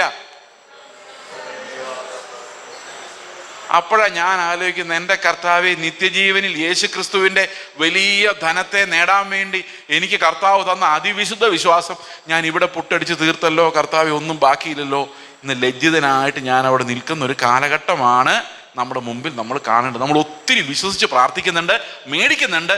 ഇതൊന്നും സ്വർഗത്തിലേക്ക് പോകുന്ന സാധനങ്ങളല്ല എന്ന് മാത്രമേ ഉള്ളൂ. കാർ വാങ്ങിക്കുന്നത് തെറ്റാണോ? വീട് വയ്ക്കുന്നത് തെറ്റാണോ? അതൊന്നും വിശ്വാസ ജീവിതമല്ല. വിശ്വാസ ജീവിതം എന്ന് പറയുന്നത് ഞാനല്ല, ക്രിസ്തു അത്രേ എന്നിൽ വസിക്കുന്നത് എന്നുള്ളതാണ് വിശ്വാസ ജീവിതം. ഞാൻ മരിച്ചു, ഇനി ജീവിക്കുന്ന ഞാനല്ല, ക്രിസ്തു അത്രേ എന്നിൽ വസിക്കുന്നത്. ഇതാണ് അതിവിശുദ്ധ വിശ്വാസം എന്ന് പറയുന്നത്. അപ്പോൾ വിശ്വാസത്താൽ ഞാൻ നേടുന്നത് കാറോ വീടോ അല്ല, ക്രിസ്തുവിനെ തന്നെയാണ്. ഞാൻ ക്രിസ്തുവിനെ നേടേണ്ടതിനും എന്ന പൗലോസ് പറയുന്ന അതിവിശുദ്ധ വിശ്വാസത്തെ കുറിച്ച്. ഈ വിശ്വാസമാണ് ഇന്ന് മിസ്സിംഗ് ആയിരിക്കുന്നത്. അതുകൊണ്ടാണ് നമുക്ക് കർത്താവ് വരുമ്പോൾ പോകാൻ തോന്നാത്തത്. ഇനി നമുക്ക് എങ്ങനെ തോന്നിപ്പിക്കാം, അതല്ല നമ്മുടെ വിഷയം ഇന്നത്തെ. കർത്താവ് വരുമ്പോൾ പോകണമെന്ന് നിങ്ങളെ കൊണ്ട് എങ്ങനെ തോന്നിപ്പിക്കാം? ഓക്കെ, ഞാൻ അതിനൊരു കഥ പറയാം. ഈ കഥ പറയുന്നതിന്, ഇതെൻ്റെ അനുഭവകഥയാണ്, അതുകൊണ്ട് കഥയായിട്ട് കൂട്ടാൻ പാടില്ല. റോമാലേഖനം 5-ാം അധ്യായത്തിൽ ഇങ്ങനൊരു വാക്യമുണ്ട്, കഷ്ടത സഹിഷ്ണുതയും. എത്ര വാക്യം? 4-ാം വാക്യമാണോ? വായിക്കാം. കഷ്ടത സഹിഷ്ണുതയെയും, സഹിഷ്ണുത സിദ്ധതയെയും, സിദ്ധത പ്രത്യാശയും ഉളവാക്കുന്നു. അപ്പൊ പ്രത്യാശ ഉളവായി വരുന്നതാ അല്ലേ? എങ്ങനെ ഉളവായി വരുന്ന? നമ്മുടെ ജീവിതത്തിലൂടെ നമുക്ക് ഈ പ്രത്യാശ വർദ്ധിച്ച് വരും. ആ പ്രത്യാശയുടെ ആദ്യ ഡോസ് ആത്മാവ് നമ്മുടെ ഉള്ളിൽ വരുമ്പോൾ നമ്മുടെ ഉള്ളിൽ വരും. എന്നാൽ അത് പിന്നീട് നമ്മൾ കഷ്ടങ്ങളിലൂടെ സഹിഷ്ണുതയിലൂടെ, സിദ്ധതയിലൂടെ ഈ പ്രത്യാശ നമുക്ക് ഉറപ്പിച്ച് കിട്ടും. ഈ സിദ്ധത എന്നുള്ള വാക്കിന്റെ അർത്ഥം എന്താണെന്നറിയാം? അർത്ഥം അറിയുന്നത് എന്തിനാ പാസ്റ്ററെ? ഞാൻ രാവിലെ വായിച്ച് കാണാപ്പാടം പഠിച്ചിട്ടുണ്ട്, അത് മതിയോ? അറിയണം എന്താ സിദ്ധത എന്ന് പറഞ്ഞാൽ? ഗോഡ് അപ്രൂവ്ഡ് ക്യാരക്ടർ എന്ന് അതിൻ്റെ അർത്ഥം. അതായത് ഇംഗ്ലീഷിൽ ക്യാരക്ടർ എന്ന് എഴുതിയേക്കുന്നത്, പക്ഷെ അതിൻ്റെ യഥാർത്ഥ അർത്ഥം ദൈവം അംഗീകരിക്കുന്ന സ്വഭാവം. കഷ്ടത, സഹിഷ്ണുത, ദൈവം അംഗീകരിക്കുന്ന സ്വഭാവം, പ്രത്യാശ. ഇത് ഞാനൊരു ചെറിയ കഥ നിങ്ങളോട് പറയാം. എൻ്റെ ജീവിതത്തിൽ അനുഭവിച്ച കഥ കേട്ടോ. എൻ്റെ പിതാവ് ഭയങ്കര സ്ട്രിക്റ്റ് ആയിട്ടുള്ള ഒരു ഫാദറായിരുന്നു, പേരൻ്റായിരുന്നു. പഠിത്തം എന്ന് പറഞ്ഞു കഴിഞ്ഞാൽ പുള്ളിക്ക് പ്രാണവായു പോലെയായിരുന്നു. പഠിക്കാൻ വേണ്ടി ഇത്രയും പ്രഷർ നിങ്ങൾ അനുഭവിച്ചിട്ടുണ്ടോ എന്ന് എനിക്കറിയത്തില്ല. 50 മാർക്കിൽ 45 മാർക്കിൽ കുറഞ്ഞാൽ ഞങ്ങൾക്ക് വീട്ടിൽ കയറാൻ പറ്റത്തില്ലായിരുന്നു. ഭയങ്കര പ്രയാസമാണ്, വീടിനകത്തോട്ട് ചെല്ലാൻ തോന്നില്ല. എങ്ങനെയെങ്കിലുമൊക്കെ ഞാനത് സംഘടിപ്പിക്കുമായിരുന്നു. പക്ഷേ എൻ്റെ അപ്പൻ എപ്പോഴും പറയും മാത്സിന് 50ൽ 50 വാങ്ങിക്കണം, അതാണ്. ബാക്കി എല്ലാത്തിനും ഇതിന് 47 ആയാലും 48 ആയാലും കുഴപ്പമില്ല, അത് കുറയാൻ പാടില്ല. ഈ മാത്സിന് 50ൽ 50 വാങ്ങിക്കണം, ഇതൊന്നും ഇത് തന്നെയാണ്. പക്ഷെ എനിക്ക് ഒരിക്കലും കിട്ടില്ല. ഈ കിട്ടാത്തതിന് കാരണം എന്ന് വെച്ച് കഴിഞ്ഞാൽ എഴുതി കൂട്ടി ശരി ഉത്തരം ആണെങ്കിൽ പോലും എന്തെങ്കിലും കാരണവശാൽ ഞാനത് പൊട്ടിക്കും, തെറ്റിക്കും. എങ്ങനെ ഒരിക്കലും ജീവിതത്തിൽ എനിക്ക് ഫുൾ മാർക്ക് ഒരിക്കലും കിട്ടിയിട്ടില്ല. അപ്പം ഞാൻ ഒരു ദിവസം എൻ്റെ അപ്പൻ എന്നോട് പറഞ്ഞു, നിന്നെ ഞാൻ ട്യൂഷന് വിടാൻ പോവാണ്, ഇതൊന്ന് പൊട്ടിക്കാൻ പറ്റുമെന്നൊന്ന് നോക്കണം. 8ാം ക്ലാസ്സിൽ പഠിക്കുമ്പോൾ ഞാൻ ആദ്യമായിട്ട് മാത്സിന് ട്യൂഷൻ പഠിക്കാൻ പോയി, ആദ്യമായിട്ടും അവസാനമായിട്ടും. ട്യൂഷൻ കഴിഞ്ഞു, എക്സാമിനേഷനായി. ഓണപ്പരീക്ഷ എന്ന് പറയും നമ്മുടെ അന്നത്തെ കാലത്ത്, ഓണപ്പരീക്ഷ. മാർക്ക് വന്നപ്പോൾ 50ൽ 39. പേപ്പറുമായി ഞാനിങ്ങനെ ഇതികർത്തവ്യ മൂഢനായിട്ട് ഇരിക്കുക. എന്ത് ചെയ്യണമെന്ന് അറിയാൻ മേല. ഞങ്ങളുടെ വീട്ടിൽ നിന്ന് 4.5 കിലോമീറ്ററുണ്ട് വീട്ടിലേക്ക്, സ്കൂളിൽ നിന്ന്. ഈ അന്ന് റൂട്ടിലൂടെ ഓടുന്ന ബസ്സുകളേ ഉള്ളൂ, സ്കൂൾ ബസ് ഇല്ല. ആ വർഷം ആ സ്കൂൾ ബസ് ഞങ്ങൾക്ക് കിട്ടിയത്. അപ്പം ഞാൻ 4:15 വണ്ടിയുണ്ട്, പിന്നെ 5:15 വണ്ടി. 4:15 വണ്ടിക്കാണ് ഞാൻ സാധാരണ പോകുന്നത്. പക്ഷെ ഈ മാർക്കുമായിട്ട് എനിക്ക് 4:15 വണ്ടിയിൽ കയറാൻ താല്പര്യമില്ല. ഞാൻ പതുക്കെ നടന്ന് ബസ് സ്റ്റാൻഡിൽ എത്തിയപ്പോഴേക്കും 4:15 വണ്ടി പോകാൻ വേണ്ടിയാണ് പതുക്കെ നടന്നത്.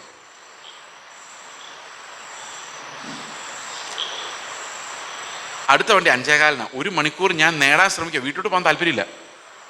5:15 വണ്ടി എന്ന് പറഞ്ഞാൽ ഞങ്ങളുടെ വീടിൻ്റെ കുറച്ചടുത്ത് വന്നാൽ ഹോൾട്ടാണ്, പിന്നെ യാത്രയില്ല. അപ്പം ഞാൻ ഈ വണ്ടി വരുന്നു. അപ്പോൾ ചിലപ്പോൾ അത് 5-ന് വരും, ചിലപ്പോൾ 5:30-ക്ക് വരും. അപ്പം ഞാൻ പ്രാർത്ഥിച്ചുകൊണ്ടിരിക്കുക, കർത്താവേ 5:30 കഴിഞ്ഞ് വന്നാൽ മതി, കാരണം എനിക്ക് വീട്ടിലോട്ട് പോകണ്ട. പക്ഷെ അന്ന് വണ്ടി 5 മണിക്ക് മുമ്പ് വന്നു. ഇതേ കയറി ഞാൻ ഇരിക്കുമ്പോൾ ഞാൻ പ്രാർത്ഥിക്കുക, കർത്താവ് ഇതിന് ടയർ എവിടെയെങ്കിലും പഞ്ചറാവണേ, ഒരു അരമണിക്കൂറുടെ എക്സ്ട്രാ കിട്ടണേ, എവിടെയെങ്കിലും പോയി തട്ടിയാലും കുഴപ്പമില്ല. അതേസമയം നിങ്ങളൊന്ന് ആലോചിച്ച് നോക്കി, എനിക്ക് 50ൽ 50 കിട്ടുമായിരുന്നെങ്കിൽ ഞാൻ എങ്ങനെ ഓടിയേനെ?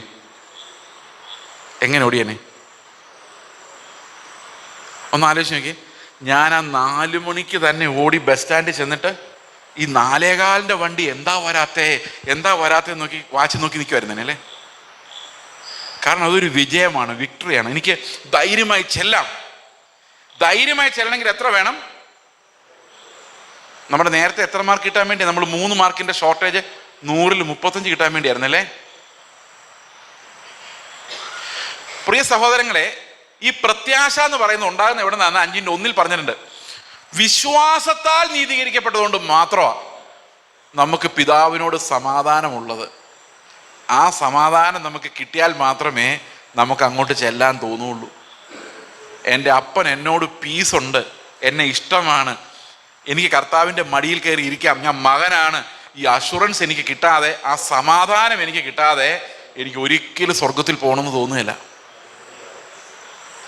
അതായത് രക്ഷിക്കപ്പെട്ടു, ഞാൻ കർത്താവിൻ്റെ സന്താനമാണ്, ഞാൻ അവൻ്റെ പുത്രനാണ്, പുത്രത്വത്തിൻ്റെ ആത്മാവാണ് ഞാൻ പ്രാപിച്ചിരിക്കുന്നത്, ഞാൻ സ്വർഗത്തിൽ പോകും എന്ന് എനിക്ക് രക്ഷയുടെ ഉറപ്പ് എൻ്റെ ഉള്ളിൽ വരാതെ എനിക്ക് കാത്തിരിക്കാൻ സാധ്യമല്ല.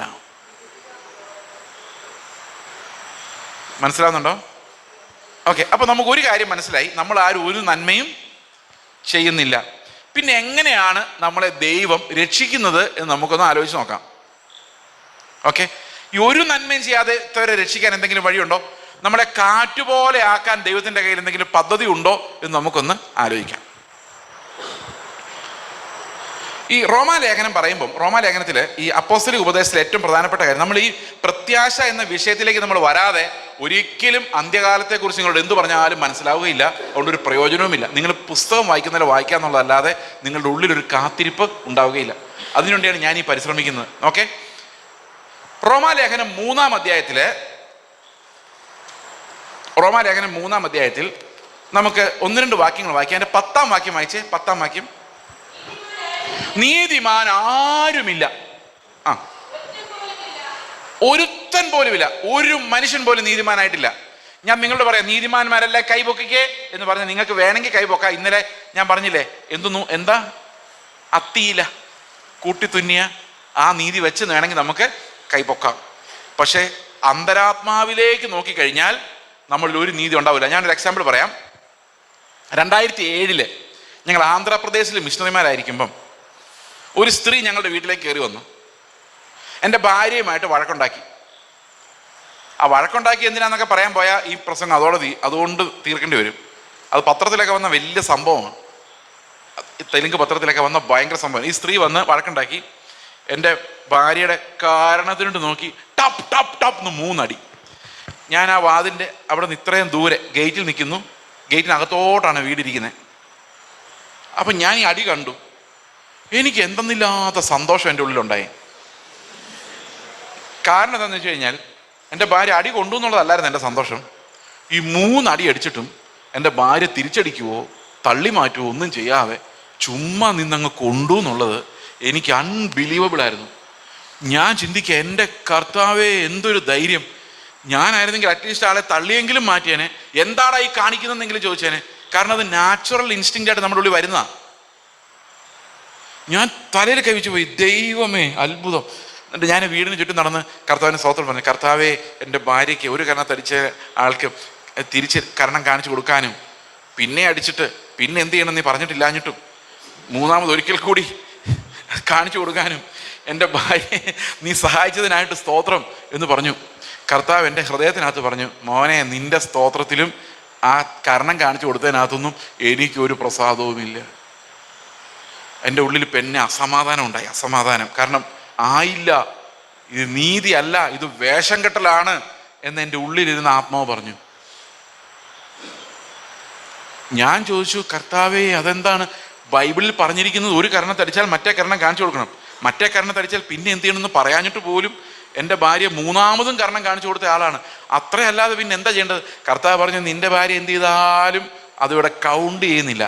നിൻ്റെ ഹൃദയത്തിലും നിൻ്റെ ഭാര്യയുടെ ഹൃദയത്തിലും ആ തല്ലിയ സ്ത്രീയോടുള്ള വൈരാഗ്യം മാത്രമാണ് ഇവിടെ രജിസ്റ്റർ ആകുന്നത്. ഞാൻ തിരിഞ്ഞ് ഫ്രണ്ടിൽ വന്നു. വീടിന് ചുറ്റും കറങ്ങി തിരിഞ്ഞ് ഫ്രണ്ടിൽ വന്നപ്പം എൻ്റെ ഭാര്യ എന്നോട് ചോദിക്കുക, അപ്പം എന്നെ തല്ലുന്നത് നോക്കി അങ്ങനെ നിൽക്കുമായിരുന്നല്ലേന്ന്. അപ്പം എനിക്ക് മനസ്സിലായി, ഇതിവിടം കൊണ്ടൊന്നും തീരാൻ പോകുന്നില്ല. ഇതൊന്നും നീതിയല്ല, ഇതൊക്കെ മനുഷ്യനാണ്, വെറും മനുഷ്യൻ, വേഷം. ഞാൻ എൻ്റെ ഭാര്യയോട് പറഞ്ഞു, ഇങ്ങനെയാണ് കർത്താവ് പറഞ്ഞത്, നമ്മൾ ആകെ പ്രശ്നത്തിലാണ്, നമുക്ക് ആ സ്ത്രീയെ സ്നേഹിക്കാൻ പറ്റുമോ? കർത്താവ് പറഞ്ഞു, ഞാൻ നിന്നെ എങ്ങനെ സ്നേഹിച്ചോ അതുപോലെ ആ സ്ത്രീയെ നീ സ്നേഹിച്ചാൽ മാത്രമേ നീ എൻ്റെ ശിഷ്യനായിരിക്കുന്നുള്ളൂ, അനുസരിക്കുന്നുള്ളൂ. ഞാൻ എൻ്റെ ഭാര്യയോട് പറഞ്ഞു, നമ്മളെ കൊണ്ട് പറ്റുമെന്ന് തോന്നുന്നില്ല, പ്രാർത്ഥിക്കാം. ഞങ്ങൾ കുറച്ച് പേരൊന്ന് പ്രാർത്ഥിച്ചു നോക്കി. അറ്റ്ലീസ്റ്റ് ഇങ്ങനെ ചിന്തിച്ചു, വിശ്വാസം ഇല്ലാത്തവരാണല്ലോ, ലോക മനുഷ്യരാണല്ലോ, അവരിങ്ങനെ പാപമൊക്കെ ചെയ്യുമല്ലോ, അവരോട് ക്ഷമിക്കാം, കർത്താവ് നമ്മളോട് ക്ഷമിച്ചതല്ലേ എന്നൊക്കെ പറഞ്ഞ് ഒരു വിധത്തിലൊക്കെ ഒരു സെറ്റിൽമെൻ്റ് ആയി കിടന്നുറങ്ങി. നേരം എടുത്തു കഴിഞ്ഞപ്പോൾ പോലീസ് സ്റ്റേഷനിൽ ഒരാൾ വന്നിരിക്കുന്നു. അവർ ചെന്ന് കംപ്ലൈൻറ്റ് ചെയ്തിരിക്കുക, ഞങ്ങൾ അവരെ തല്ലി. അത്രയും നേരവും കരുതി വെച്ചിരുന്ന, വൈബ്രേഷനോടുകൂടി കരുതി വെച്ചിരുന്ന സ്നേഹവും കരുണയും എല്ലാം ആവിയായിപ്പോയി. ഞങ്ങൾ പോലീസ് സ്റ്റേഷനിൽ ചെന്ന് കഴിഞ്ഞപ്പോൾ പോലീസുകാരല്ല ഞങ്ങളുടെ അനുകൂലമായിരുന്നു. പോലീസുകാരൻ പറഞ്ഞു, നിങ്ങൾ അവരുടെ വീട്ടിൽ ചെന്ന് രാത്രി പ്രശ്നം ഉണ്ടാക്കി, അവർ നിങ്ങളെ തല്ലിയത് ഒരു തല്ലിയെന്നല്ലേ പറഞ്ഞു, ഞാനാണ് നിങ്ങളെ തല്ലി പിടിച്ചു കൊണ്ടുപോയി അകത്തിട്ടേനെന്ന് പറഞ്ഞു. അങ്ങനെ അവരെ ഇറക്കി വിട്ടു. അപ്പോൾ ഒരു കാര്യം എനിക്ക് മനസ്സിലായി, നമ്മൾ പുറമേ എത്ര കാണിച്ചാലും ഈ ദൈവത്തിനെ പ്രസാദിപ്പിക്കാൻ പറ്റത്തില്ല. ഈ എൻ്റെ ബലഹീനതകളിലൂടെ ഞാൻ വചനം മനസ്സിലാക്കിയത്, ഞാൻ പോക്കാന്ന് മനസ്സിലാക്കിയത്. അതിന് വേറൊരു സംഭവം കൂടെ എൻ്റെ ജീവിതത്തിലുണ്ടായി. ഞാൻ വിചാരിച്ചാലും എൻ്റെ ഉള്ളിൽ നന്മ ഉണ്ടാവില്ല, ഈ അത്തിയില മാത്രമേ എൻ്റെ കയ്യിലുള്ളൂ എന്നുള്ളതിന്. ഞങ്ങൾക്ക് 4 പിള്ളേരാണ്. ഞാൻ ഈ കഥകൾ എല്ലായിടത്തും പറയാറില്ല, ഇപ്പം പണ്ട് പറയുമായിരുന്നു. അതിൽ 3 പേര് അഡോപ്റ്റഡ് ആണ്. അതിലൊരാൾ HIV പോസിറ്റീവാണ്. അവനിപ്പോൾ ബാംഗ്ലൂരിലാണ് ഉള്ളത്. ബാംഗ്ലൂർ ഒരു കെയർ സെൻ്ററിലായിരുന്നു കുറച്ച് നാൾ. അപ്പോൾ ഈ കെയർ സെൻ്ററിൽ ഇരിക്കുന്ന സമയത്ത് ഒരു ദിവസം ഞങ്ങൾ അവനെ വിസിറ്റ് ചെയ്യാൻ വേണ്ടി അവൻ്റെ അടുത്ത് ചെന്നു. അപ്പം ഇവൻ എന്നോട് ഭയങ്കര അറ്റാച്ച്മെൻ്റാണ്. ഞാൻ അവനോട് യാത്രയൊക്കെ പറഞ്ഞ് ഇറങ്ങാൻ നേരത്ത് ഇവൻ എന്നെ വന്ന് വട്ടവും കെട്ടിപ്പിടിച്ചിട്ട് ഒറ്റ കരച്ചിലായിരുന്നു. ഞാൻ അവനിങ്ങനെ ചേർത്ത് നിർത്തി. അവൻ കുറേ കരഞ്ഞിട്ട് അവൻ പിന്നെ ചിരിച്ചു, ബൈ പറഞ്ഞു. ഞാൻ വണ്ടിയെ കയറി, ഞങ്ങളെല്ലാവരും വണ്ടിയെ കയറി തിരിച്ചു പോരുന്ന വഴിക്ക് ഞാൻ ആലോചിച്ചു, കർത്താവേ, എനിക്കെന്താണ് അവനെ എൻ്റെ വീട്ടിൽ താമസിപ്പിക്കാൻ പറ്റാതെ ഞാനിങ്ങനെ കെയർ സെൻ്ററിൽ ഇടുന്ന കാരണം എന്താണ്? എൻ്റെ ഉള്ളിൽ നിന്ന് ഇങ്ങനെ ചോദ്യം വരുക. അപ്പോൾ കർത്താവിൻ്റെ ശബ്ദം എനിക്ക് കേൾക്കാം, നിന്റെ രക്തത്തിൽ പിറന്ന മകനല്ലാത്തത് കൊണ്ടാണ്. അപ്പം ഞാൻ കർത്താവിനോട് പറയാണ് റീസൺ. ഇങ്ങനെ ആത്മാവിൻ്റെ ശബ്ദം, സ്വയനീതിയുടെ ശബ്ദം, പാപത്തിൻ്റെ ശബ്ദം, ഇതെല്ലാം കേൾക്കാം. നമ്മൾ കാതോർത്താൽ ഈ 3 ശബ്ദങ്ങൾ നമുക്ക് കേൾക്കാം. നമ്മുടെ പാപജടം അലറി വിളിക്കുന്ന, പൊട്ടിക്കടാന്ന് അലറി വിളിക്കുന്നതും, നമ്മുടെ യുക്തി, ഇപ്പം വേണ്ട, പണി പിന്നെ കൊടുക്കാം എന്ന് പറയുന്ന യുക്തിയുടെ ശബ്ദം, ക്ഷമിച്ചേക്ക്, കരുണ കാണിക്കുന്നു പറയുന്ന ആത്മാവിൻ്റെ ശബ്ദവും, ഇത് 3ഉം വീണ്ടെടുക്കപ്പെട്ട ഒരാൾക്ക് കേൾക്കാം. നമ്മൾ മിക്കവാറും അനുസരിക്കുന്ന ആദ്യത്തെ 2ാമത്തെ ആയിരിക്കും എന്നുള്ള കുഴപ്പം മാത്രമേ ഉള്ളൂ. അപ്പം ഞാൻ കർത്താവിനോട് പറഞ്ഞു, കർത്താവെ, ഇങ്ങനെ റീസണിങ് 3.5 വയസ്സുള്ളപ്പോൾ ഞങ്ങളുടെ വീട്ടിൽ വന്നാണ്. അന്ന് അവന് ഗുരുതരമായ രോഗം ഉണ്ടായിരുന്ന സമയത്ത്, ഇൻഫെക്ഷൻസ് ഉണ്ടായിരുന്ന സമയത്ത് അവൻ എടുത്തുകൊണ്ട് നടന്ന് ഹോസ്പിറ്റലിൽ കൊണ്ടുപോയി, സ്കൂളിൽ കൊണ്ടുപോയി ചേർത്തു, മരുന്ന് കൊടുത്തു, ഞങ്ങളുടെ കൂടെ താമസിച്ചു, ഞങ്ങളുടെ കൂടെ ആഹാരം കഴിച്ചു, ഞങ്ങളുടെ കൂടെ ജീവിച്ചു. എന്നിട്ട് അവസാനം അവന് രോഗം സീരിയസ് ആയി, മരുന്ന് വേണം എന്നുള്ള അവസ്ഥ വന്നപ്പോഴല്ലേ ഞങ്ങൾ കേരളത്തിലോട്ട് വരുമ്പോൾ കേരളത്തിൽ എങ്ങനെ കൊണ്ടുവരും? മകൻ HIV, അപ്പനും അമ്മയ്ക്ക് HIV ഇല്ല. അപ്പോൾ ഈ കൊച്ചിനെങ്ങനെ വന്നു എന്നുള്ള എൻക്വയറി വരും. അവിടെ നിന്ന് ലീഗലി അഡോപ്റ്റഡ് അല്ല. അതെല്ലാം ഞങ്ങളുടെ ചിൽഡ്രൻസ് ഹോമാണ്. ചിൽഡ്രൻസ് ഹോമിന് മാത്രമേ അംഗീകാരമുള്ളൂ. അപ്പോൾ ഞങ്ങൾ മക്കളെ പോലെ കരുതുന്നു, 3-4 പേരേ ഉള്ളൂ. മക്കളെ പോലെ കരുതുന്നു, അവർ പപ്പ അമ്മ എന്ന് വിളിക്കുന്നു, അങ്ങനെയുള്ളൂ. പക്ഷെ കേരളത്തിലോട്ടൊന്നും ഷിഫ്റ്റ് ചെയ്യാൻ പറ്റത്തില്ല.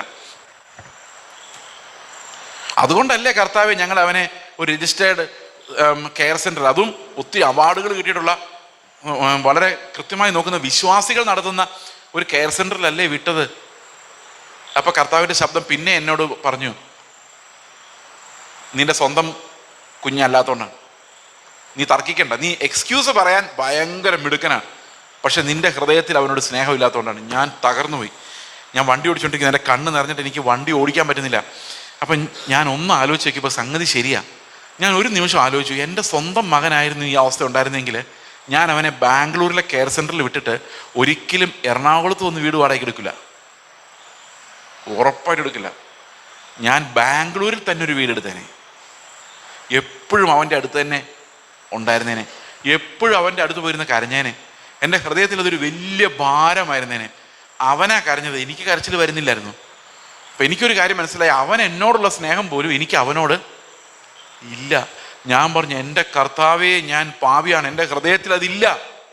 അപ്പോൾ കർത്താവിനോട് ഞാൻ പറയാണ്, ഞാൻ ബാംഗ്ലൂർ ഒരു വീട് വാടകയ്ക്കെടുത്ത് ഇവിടെ താമസിക്കാം എല്ലാ ദിവസവും.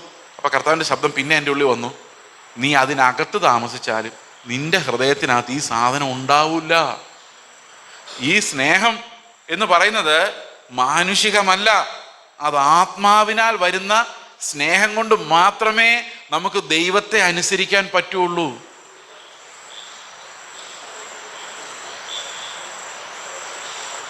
എത്ര പേർക്ക് മനസ്സിലായോ? നമ്മുടെ ഉള്ളിൽ ആ സ്നേഹം പോലും ഇല്ല. പത്രോസ് വിചാരിച്ചു എനിക്ക് യേശുവിനോട് ഭയങ്കര സ്നേഹമായിരിക്കും എന്ന് വിചാരിച്ചത്. പത്രോസ് അവസാനം പറഞ്ഞു കർത്താവിനോട്, കർത്താവേ, നീ മരിക്കുവാണെങ്കിൽ നിന്റെ കൂടെ ഞാൻ മരിക്കും, നീ എങ്ങാനും ജയിലിൽ പോവുകയാണെങ്കിൽ ഞാനും നിന്റെ കൂടെ ജയിലിൽ കാണും. പക്ഷെ കർത്താവ് പറഞ്ഞു, മോനെ പത്രോസെ, നേരം വെളുക്കുന്നതിന് മുമ്പേ, കോഴി കൂവുന്നതിന് മുമ്പേ നീ എന്നെ തള്ളി പറയും. പത്രോസ് പറഞ്ഞു, എന്നാ ഒന്ന് കാണാം. കർത്താവ് പറഞ്ഞു, നീ നോക്കിക്കോ. കുറച്ചു നേരം കഴിഞ്ഞപ്പം ദാ ഒരു പാവപ്പെട്ടൊരു പെൺകുട്ടിയുടെ മുമ്പിൽ അവൻ യേശുവിനെ തള്ളിപ്പറയുക മാത്രമല്ല ആണയിടുകയും പ്രാകുകയും ചെയ്യുന്നു. അപ്പം ഞാൻ അന്നോട്ട് ആലോചിക്കുന്നത്, ഇവൻ എങ്ങനെയായിരിക്കും പ്രാഗിയത്? വല്ലവന്മാരൊക്കെ ഒന്ന് ഓരോന്ന് പറഞ്ഞ് മനുഷ്യനെ പറ്റിക്കും, എന്നിട്ട് അവസാനം നമ്മുടെ തലയാ പോകുന്നു. ഇങ്ങനെ ആയിരിക്കും പറഞ്ഞത്. ചിലപ്പം അരമണിക്കൂർ മുമ്പ് അവൻ എന്താ പറഞ്ഞത്, അല്ല 2 മണിക്കൂർ മുമ്പ് എന്താ പറഞ്ഞത്, നീ ജയിലിലാണ്, നിൻ്റെ കൂടെ ഇത്രയേ ഉള്ളൂ മനുഷ്യൻ്റെ കപ്പാസിറ്റി എന്ന് പറയുന്ന സാധനം. അവസാനം കർത്താവ് അവനെ ഗന്നേസരത്ത് തടാകത്തിൻ്റെ തീരത്തിട്ടൊരു പിടുത്തം പിടിക്കുന്നുണ്ട്. അവനോട് ചോദിക്കുന്നുണ്ട്, യോഹന്നാൻ്റെ മകനായ ശീമോനെ, നീ പണ്ട് പറഞ്ഞ ആ ഗമ നീ ഒന്നുകൂടെ ഓർത്ത് നോക്കി, നീ ഇവരിൽ അധികമായി എന്നെ സ്നേഹിക്കുന്നുണ്ടോ? അപ്പം പറയുക, ഇല്ല കർത്താവേ, എനിക്ക് നിന്നോട് സ്നേഹമൊന്നുമില്ല. അങ്ങനെയല്ലേ പറഞ്ഞത്? ആണോ? അങ്ങനെയാ പറഞ്ഞത്. പത്രോസ് സ്നേഹം ഉണ്ടെന്നല്ല, ഇല്ലെന്നാ പറഞ്ഞേക്കുന്നത്. വായിച്ചു നോക്കി. അവിടെ ചോദ്യം ഇതാണ്: യോഹന്നാന്റെ മകനായ ശീമോനെ, നീ ഇവരിലധികമായി എന്നെ സ്നേഹിക്കുന്നു. ഉത്തരം എന്താണെന്നറിയോ? എനിക്ക് നിന്നോട് ഇഷ്ടമുണ്ടെന്ന. യേശുവിനെ എല്ലാവർക്കും ഇഷ്ടമാണ്. യേശുവിന് ഇഷ്ടമില്ലാത്ത ആരെങ്കിലും ഉണ്ടോ? ലോകത്ത് തന്നെ ആരുമില്ല. പക്ഷെ യേശുവിനെ സ്നേഹിക്കാൻ പാടാ. ഇഷ്ടമുള്ള എല്ലാത്തിനെയും നമുക്ക് സ്നേഹിക്കാൻ പറ്റത്തില്ല. സ്നേഹിച്ചാൽ കൂടെ പോണ്ടി വരും. ഇഷ്ടപ്പെടുവാണ് ഇവിടെ നിന്ന് പ്രാർത്ഥിച്ചാൽ കാര്യം മേടിച്ചെടുക്കാം. ഇഷ്ടമാണ്. പ്രാർത്ഥിച്ച എല്ലാം കൃത്യമായിട്ട് കേൾക്കുന്ന ഒരു കർത്താവ് യേശുവിൻ്റെ നാമത്തിൽ എന്ന് പറഞ്ഞു കഴിയുമ്പോഴേക്കും എന്താ പവർ! അത് വരുന്നു, ഇത് വരുന്നു, എൻ്റെ വിടുതൽ വരുന്നു, സമ്പത്ത് വരുന്നു. അത്രയും പവറുള്ള യേശുവിനെ ആർക്കും ഇഷ്ടമില്ലാത്ത. പക്ഷെ യേശുവിനെ സ്നേഹിച്ചു കഴിഞ്ഞാൽ എന്ത് സംഭവിക്കും? അവൻ്റെ കൂടെ കാരാഗ്രഹത്തിലും അവൻ്റെ കൂടെ മരിക്കാനൊക്കെ പോകേണ്ടി വരും. അപ്പൊ പത്രോസ് ആദ്യം പറഞ്ഞു, ഇപ്പൊ പറയുന്നില്ല. രണ്ടാമത് വീണ്ടും കർത്താവ് ചോദിച്ചു, യോഹന്നാന്റെ മകനായ ശീമോനെ, നിനക്ക് എന്നോട് സ്നേഹമുണ്ടോ? നീ എന്നെ സ്നേഹിക്കുന്നുണ്ടോ? പത്രോസ് പിന്നെയും പറയാണ്, എനിക്ക് നിന്നോട് പ്രിയമുണ്ട്. മൂന്നാമത് കർത്താവിനോട് ചോദിക്കുന്നതിന് എന്താണെന്നറിയോ? യോഹന്നാന്റെ മകനായ ശീമോനെ, നിനക്ക് എന്നോട് പ്രിയമെങ്കിലും ഉണ്ടോ? അപ്പൊ അവൻ കരഞ്ഞു. എനിക്ക് നിന്നോട് പ്രിയമുണ്ടെന്ന് നിനക്കറിയാൻ മേലെ ഉണ്ട്. അത് ശരിയാ, പക്ഷെ സ്നേഹമില്ല. അപ്പൊ കർത്താവിനെ നമ്മൾ അനുസരിക്കണമെങ്കിൽ നമ്മുടെ ഉള്ളിൽ, എന്നിട്ട് കർത്താവ് പറയുന്നുണ്ട്, നീ ഇപ്പം നിന്റെ ഉള്ളിൽ സ്നേഹമൊന്നുമില്ല, പക്ഷെ നീ പ്രായമായി കഴിയുമ്പോൾ നിനക്ക് മേലുള്ള നിന്റെ ആശ്രയം വിട്ട് കഴിയുമ്പോൾ വേറൊരുത്തൻ വന്ന് നിന്റെ അരക്കെട്ടി കൊണ്ടുപോകുന്ന സമയത്ത് നീ എനിക്ക് വേണ്ടി മരിക്കുന്ന സ്നേഹമുള്ള ഒരാളായിട്ട് നീ മാറും. മനസ്സിലായോ? അത് പ്രോമിസാ. നമ്മൾ ഇന്നൊന്നിനും കൊള്ളാത്തവരാണെങ്കിലും നമ്മുടെ മേലുള്ള പിടി നമ്മൾ വിടുമ്പോൾ, നമ്മൾ ബലഹീനരായി മാറുമ്പോൾ, നമ്മൾ കാറ്റുപോലെ ആകുമ്പോൾ, നമ്മൾ കർത്താവിന് വേണ്ടി മരിക്കാൻ തയ്യാറുള്ള ആൾക്കാരായിട്ട് മാറും. അത് നമ്മുടെ കഴിവിനാൽ അങ്ങനെ ആകുകയില്ല. അപ്പൊ കർത്താവിന്റെ വരവിന് വേണ്ടി കാത്തിരിക്കാന്ന് പറയാൻ എളുപ്പമാണ്. പക്ഷെ ഈ ജീവനെ വിട്ടിട്ട് ആ ജീവനുമായിട്ട് പോകണമെങ്കിൽ നമ്മൾ വിചാരിക്കുന്നത് എളുപ്പമല്ല. കാരണം ഇന്ന് മരിക്കാൻ പേടിയാവുന്ന എന്തുകൊണ്ടാ? കർത്താവിൻ്റെ അടുത്തോട്ട് അടുത്ത നിമിഷം പോകുന്ന നമുക്കറിയാലോ. എന്നാലും പേടിയാ. കാരണം കർത്താവിൻ്റെ അടുത്ത് പോകുന്നതിനേക്കാളും നമ്മുടെ ഉള്ളിൽ ഇഷ്ടം ഇവിടെ കുറച്ച് നാളുകൂടെ ജീവിക്കുന്നതാണ്. മനസ്സിലായോ? ഓക്കെ, ഇനി ഞാൻ നിങ്ങളോട് പറയാൻ പോവാണ് ഈ 35 മാർക്ക് മേടിച്ചവൻ്റെ അവസ്ഥ എന്താണെന്നും എങ്ങനെയാണ് കർത്താവ് നമ്മളെ രക്ഷിക്കുന്നത്. അപ്പോൾ നമ്മൾ ഒരു വാക്യം വായിച്ചു. എന്തായിരുന്നു ആ വാക്യം? റോമാലേഖനം 3:10. നീതിമാൻ ആരുമില്ല, ഒരുത്തൻ പോലുമില്ല. അടുത്ത വാക്യം, അത് ഗ്രഹിക്കുന്നവൻ പോലുമില്ല. അടുത്ത വാക്യം, ദൈവത്തെ അന്വേഷിക്കുന്നവനും ഇല്ല. ദൈവത്തെ അന്വേഷിക്കുന്നവരില്ലേ? ഉണ്ടല്ലേ? നമ്മളെല്ലാം ദൈവത്തെ അന്വേഷിക്കുന്നില്ലേ? ഇല്ല, ദൈവത്തെ അന്വേഷിക്കുന്നില്ല. നമ്മൾ പ്രശ്നങ്ങളുടെ പരിഹാരമാണ് അന്വേഷിക്കുന്നത്. ഒരു എക്സാമ്പിൾ പറയാം. നമ്മൾ റോഡിലൂടെ പോവുകയാണ്. ഇതിലെ ഈ മെയിൻ റോഡിലൂടെ പോകുമ്പം 2 വളവ് അപ്പുറത്ത് പോലീസുകാർ ചെക്കിങ്ങിന് നിൽപ്പുണ്ടെന്ന് വിചാരിച്ചു. അപ്പം നിങ്ങൾ ഹെൽമെറ്റ് ഒന്നും ഇല്ലാതെ ഇങ്ങനെ ബൈക്കിൽ ട്രിപ്പിൾ അടിച്ചുകൊണ്ട് പോവാന്ന് വിചാരിച്ചു. ഓക്കെ, അന്നേരം എതിരെ വരുന്ന നിങ്ങളുടെ സുഹൃത്ത് പറയുവാണ്, എടാ ആ താഴത്തെ വളവിൽ പോലീസ് ഉണ്ട് കേട്ടോ. അപ്പം നിങ്ങൾ എന്ത് ചെയ്യും? പോലീസുണ്ടോ? Praise the lord. പോലീസുകാരെ കണ്ടിട്ട് കുറേ നാളായി. അതുവഴി പോയേക്കാം എന്ന് പറഞ്ഞ് അതുവഴി പോകുമോ, അതോ ഏതെങ്കിലും ഊടുവഴി പോകുമോ? ഊടുവഴി കിട്ടിയില്ലെങ്കിൽ ഞാൻ നിങ്ങൾക്ക് നല്ലൊരു സൊല്യൂഷൻ പറഞ്ഞുതരാം. അവിടെ ഇറങ്ങുക, ബൈക്ക് ഉന്തിക്കൊണ്ട് പോവുക. ബൈക്ക് ഓടിക്കാൻ മാത്രം ഹെൽമെറ്റ് മതി, ബൈക്ക് ഉന്താൻ എന്ത് വേണ്ട? ബൈക്ക് ഉന്താൻ ഹെൽമെറ്റും വേണ്ട, ലൈസൻസും വേണ്ട. ടെക്നിക്ക് പറഞ്ഞു തരുന്നതാണ്, കള്ളത്തരം കാണിക്കരുത്, ഞാൻ പറഞ്ഞതേ. അല്ലാതെ ആരെങ്കിലും പോയി, പാപിയായ ഒരു മനുഷ്യൻ പോയി, ദൈവമേ ദാ ഞാൻ നിന്നെ അന്വേഷിച്ച് കണ്ടെത്തിയിരിക്കുന്നു പറഞ്ഞ് ചെല്ലില്ല. ദൈവത്തെ കണ്ടവരെല്ലാം വിറച്ച് വീഴുക ചെയ്തിട്ടുള്ളത്. കാരണം നീതിമാനായ ദൈവത്തെ ആർക്കും അന്വേഷിക്കാൻ പറ്റത്തില്ല. നമ്മൾ വിചാരിക്കുന്നത് നമ്മൾ ദൈവത്തെ അന്വേഷിക്കുന്നുണ്ടെന്നാ, പക്ഷെ നമ്മൾ അന്വേഷിക്കുന്നത് നമ്മളെ തന്നെയാണ്. നമ്മുടെ കുറച്ചുകൂടെ നല്ലൊരു ജീവിതം നമുക്ക് നമ്മളെ തന്നെ അന്വേഷിക്കാൻ പറ്റുള്ളൂ.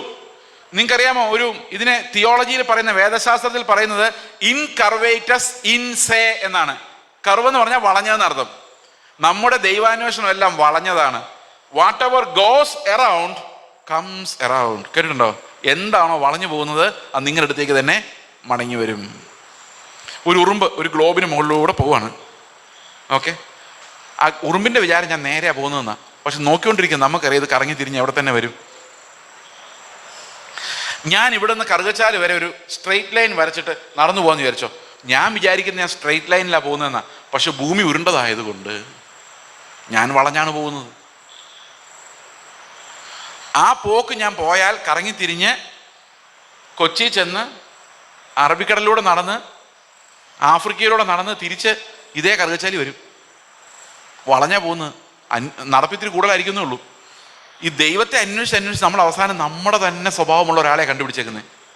അതായത് എനിക്ക് എൻ്റെ അയൽക്കാരെ ഇഷ്ടമില്ലെങ്കിൽ ദൈവത്തിന് ഇഷ്ടമില്ല. നിങ്ങളുടെ അയൽക്കാരെ നിങ്ങൾക്ക് ഇഷ്ടമാണോ? ദൈവത്തിന് ഇഷ്ടമാണോ? നിങ്ങൾക്ക് ഇഷ്ടമാണെങ്കിൽ ദൈവത്തിന് ഇഷ്ടമാണ്. നിങ്ങൾക്ക് അവരെങ്ങാനും ഇഷ്ടമില്ല, നിങ്ങളുടെ അതിന് മാന്തുന്ന ആളാണെങ്കിൽ ദൈവത്തിന് അവരെ ഇഷ്ടമില്ല. ഇന്ത്യൻ പ്രധാനമന്ത്രി നിങ്ങൾക്ക് ഇഷ്ടമാണോ? മിണ്ടണ്ട. രാഷ്ട്രീയം നിങ്ങൾക്ക് ഇഷ്ടമല്ലെങ്കിൽ ദൈവത്തിന് ഇഷ്ടമില്ല. ശരിയല്ലേ? നിങ്ങളുടെ പിള്ളേർ അമേരിക്കയിൽ പോകുന്ന ദൈവത്തിന് ഇഷ്ടമാണോ? ഇതൊക്കെ ആർക്കാ ശരിക്കും ഇഷ്ടം? നമുക്ക് തന്നെ ഇഷ്ടം. നമ്മുടെ ഇഷ്ടങ്ങളെല്ലാം പൂർത്തീകരിക്കുന്ന ഒരു സങ്കല്പത്തിലേക്ക് നമ്മൾ ഈ ദൈവത്തെ കൊണ്ടുവന്നിരിക്കുക, നമ്മുടെ ബിസിനസ്സിനകത്തേക്ക്, നമ്മുടെ ആഗ്രഹങ്ങളുടെ അകത്തേക്ക്. അതുകൊണ്ടാണ് റോമാലേഖനത്തിൽ പറയുന്നത്, ദൈവത്തെ അന്വേഷിച്ച് ചെല്ലുന്ന ഒരു മനുഷ്യനും ഇല്ല. വിശ്വസിച്ചോ? ഓക്കെ, ഇനി വിശ്വസിച്ചില്ലെങ്കിലും കുഴപ്പമില്ല, അങ്ങനെ ബൈബിളിൽ അങ്ങനെ എഴുതി വെച്ചിട്ടുണ്ട്. ആരും അന്വേഷിക്കുന്നില്ല. ഇനി നമ്മൾ 3-ാം അധ്യായത്തിന്റെ 20-ാം വാക്യം വായിച്ചേ.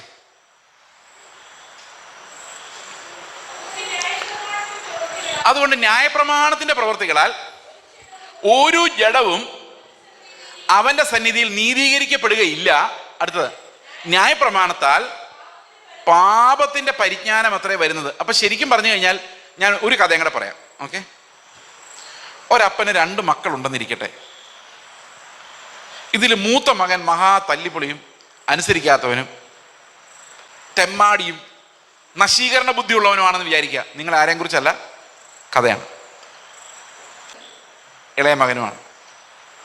അപ്പോൾ ഒരു ദിവസം മൂത്ത മകനോട് അപ്പം പറയാണ്, നീ ഈ റൂമെല്ലാം അടിച്ചു വാരി ക്ലീൻ ചെയ്ത് ഇട്ടേക്കണം, ഞാൻ വരുമ്പോഴേക്കും. അപ്പം മൂത്ത മകൻ പറയാണ്, എന്നെ കൊണ്ട് വയ്യ. അപ്പം അപ്പം പറയും, നീ മര്യാദയ്ക്ക് ഇതെല്ലാം അടിച്ചു വാരി ഇട്ടാൽ നിനക്ക് ഞാനൊരു ചോക്ലേറ്റ് തരാം. അപ്പം മൂത്ത മകൻ പറയും, എനിക്ക് നിങ്ങളുടെ ചോക്ലേറ്റ് ഒന്നും വേണ്ട. അപ്പം അപ്പം പറയും, നീ മര്യാദയ്ക്ക് ഇത് അടിച്ചു വാരിയിട്ടില്ലെങ്കിൽ എനിക്ക് ഇങ്ങനൊരു മകനില്ല, ഞാൻ നിന്നെ വീടിന് പുറത്താക്കും. അപ്പം ചിന്തിക്കുകയാണ്, കർത്താവെ 15 വയസ്സേ ഉള്ളൂ, വീടിന് പുറത്താക്കി എങ്ങനെ ജീവിക്കും? ഈ അപ്പൻ്റെ കാര്യം എന്നാ ചെയ്തേക്കാം. അവൻ അടിച്ചു വാരിയിട്ടു. 2-ാമത്തെ മകനോട് പറഞ്ഞതുമില്ല അപ്പൻ. പക്ഷേ വേറൊരു ദിവസം അപ്പം പറഞ്ഞില്ല, അങ്ങ് പോയി. പക്ഷേ ഈ മോൻ ആലോചിക്കുകയാണ്, എൻ്റെ അപ്പനും അമ്മ എനിക്ക് എന്തുമാത്രം എനിക്ക് വേണ്ടി കഷ്ടപ്പെടുന്നത്, ഞാൻ ഈ റൂം അങ്ങ് അടിച്ചു വാരിയിട്ട് അത്രയും പണി അമ്മയ്ക്ക് കുറഞ്ഞിരിക്കും, ഞാനതങ്ങ് ചെയ്തേക്കാം എന്ന് പറഞ്ഞ് ഇവൻ തന്നെ അടിച്ചു വാരിയിടുന്നു. നിങ്ങൾ 2 പേരെ നോക്കിക്കേ, 2 അനുസരണം നടന്നല്ലേ? 2 അനുസരണം നടന്നില്ലേ? നീതി നടപ്പായി. കവിളത്തടി 3 പ്രാവശ്യം കൊണ്ടു, നീതി നടപ്പായി. പക്ഷെ നീതിമാൻ ഉണ്ടായില്ല. നീതിമാൻ ഒരാളെ ഉണ്ടായിരുന്നുള്ളൂ. അതാരാ? മറ്റേ ആൾ നീതിമാനാണോ? അത് പ്രവർത്തിച്ചത് കൊണ്ട് പുള്ളി നീതിമാനായോ? ആയില്ല. പ്രവൃത്തി ഉണ്ടാക്കി. കൽപ്പനകൾക്ക് അത്രേ പറ്റുള്ളൂ. നമ്മളെ കൊണ്ട് വ്യഭിചാരം ചെയ്യിപ്പിക്കാതിരിക്കാം, നമ്മളെ കൊണ്ട് മോഷ്ടിപ്പിക്കാതിരിക്കാം കൽപ്പനയ്ക്ക് സാധിക്കും. പക്ഷേ കൽപ്പന ഉള്ളത് കൊണ്ടാണ് നമ്മളത് ചെയ്യാത്തത്. കാരണം നന്നായിട്ടില്ല അകത്തുനിന്ന്. കുറച്ചുകൂടെ മനസ്സിലാവുന്ന ഒരു എക്സാമ്പിൾ പറയാം. നിങ്ങളെല്ലാവരും ഒരു ക്ലാസ് റൂമിൽ ഇരിക്കുന്നു, ആരും കോപ്പി അടിക്കുന്നില്ല, എല്ലാവരും പേപ്പറിലോട്ട് നോക്കി എഴുതിക്കൊണ്ടിരിക്കുന്നു, സൈഡിലോട്ട് പോലും നോക്കുന്നില്ല. എന്തൊരു ക്ലീൻ ആൻഡ് ഡിസിപ്ലിൻഡ് ക്ലാസ്. പക്ഷേ അതിനകത്തൊരു സീക്രട്ട് ഉണ്ട്. എന്താണെന്നറിയാം? അവിടെ ഒരു സാറുണ്ട്, പുള്ളിക്ക് ഭയങ്കര കണ്ണ. ഒരു കൊച്ചവിടെ അനങ്ങിയാൽ ഇയാൾക്ക് മനസ്സിലാവും. അതുകൊണ്ട് എല്ലാവരും ഭയങ്കര നീതിമാന്മാരാ. ഇതിനകത്ത് എത്ര ഒറിജിനൽ നീതിമാന്മാരുണ്ടെന്ന് എങ്ങനെ കണ്ടുപിടിക്കാം? എങ്ങനെ കണ്ടുപിടിക്കാം? സാറങ്ങ് ഇറങ്ങിപ്പോയാൽ മതി. സാറ് പറയണം, മക്കളെ നിങ്ങൾ എക്സാം എഴുതിക്കോ, ഞാനിതാ പോകുന്നു, ബൈ ബൈ. അന്നേരം അറിയാം അതിനകത്ത് നീതിമാന്മാർ എത്ര ഉണ്ടെന്നുള്ള കാര്യം. എത്ര കാണുമായിരിക്കും നിങ്ങൾ ആലോചിച്ചോ? അപ്പൊ ന്യായപ്രമാണം കൊണ്ട് നീതി പ്രവൃത്തികൾ ഉണ്ടാക്കാം, പക്ഷെ നീതിമാനെ ഉണ്ടാക്കാൻ പറ്റിയില്ല. എത്ര പേർക്ക് മനസ്സിലായി ഞാൻ പറയുന്നത്? മനസ്സിലാവുന്നുണ്ടോ? നീതിമാൻ മാത്രമേ സ്വർഗത്തിൽ പോകുള്ളൂ. നീതി ചെയ്തത് കൊണ്ട് നമ്മൾ നീതിമാന്മാരാകുന്നില്ല. 10 രൂപ ദശാംശം ഇട്ടിട്ട് 100 രൂപ തിരിച്ചു കിട്ടുമെന്ന് പ്രതീക്ഷിക്കുന്നവൻ നീതി ചെയ്തിട്ടില്ല, അവൻ അത്യാഗ്രഹിയാണ്.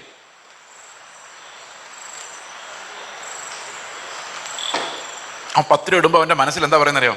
മാമോനെ, നീ 100 ഇരട്ടിയായി മടങ്ങി വരണേന്ന്. എല്ലാവരും ഞെട്ടിയിരിക്കണോ? അങ്ങനെ ഇട്ടവരാണോ ഇവിടെ ഇരിക്കുന്നത്?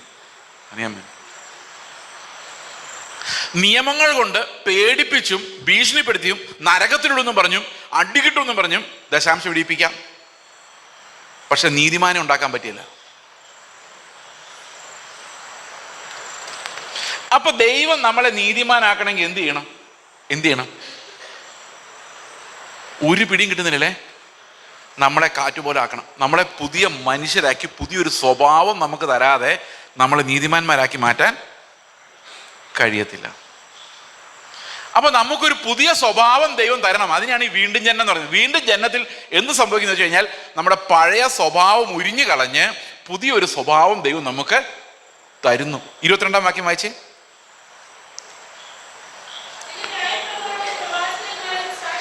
സാക്ഷ്യം പറയുന്നു, ഒരു വ്യത്യാസവുമില്ല, എല്ലാവരും പാപം ചെയ്ത് ദൈവ തേജസ്സില്ലാത്തവരായി മാറി. ഇത് പ്രവാചകന്മാരുടെ സാക്ഷ്യമാണേ. അടുത്ത വാക്യം, അവന്റെ കൃപയാൽ ക്രിസ്തുയേശുവിലെ വീണ്ടെടുപ്പ് മൂലം സൗജന്യമായ അത്രേ നീതീകരിക്കപ്പെടുന്നു. അപ്പൊ 2 തരത്തിലുള്ള നീതിയുണ്ട്. ഒന്ന് നമ്മൾ പ്രവർത്തിച്ച് നേടുന്ന നീതി, ഓക്കെ, അത് കൃപയല്ല.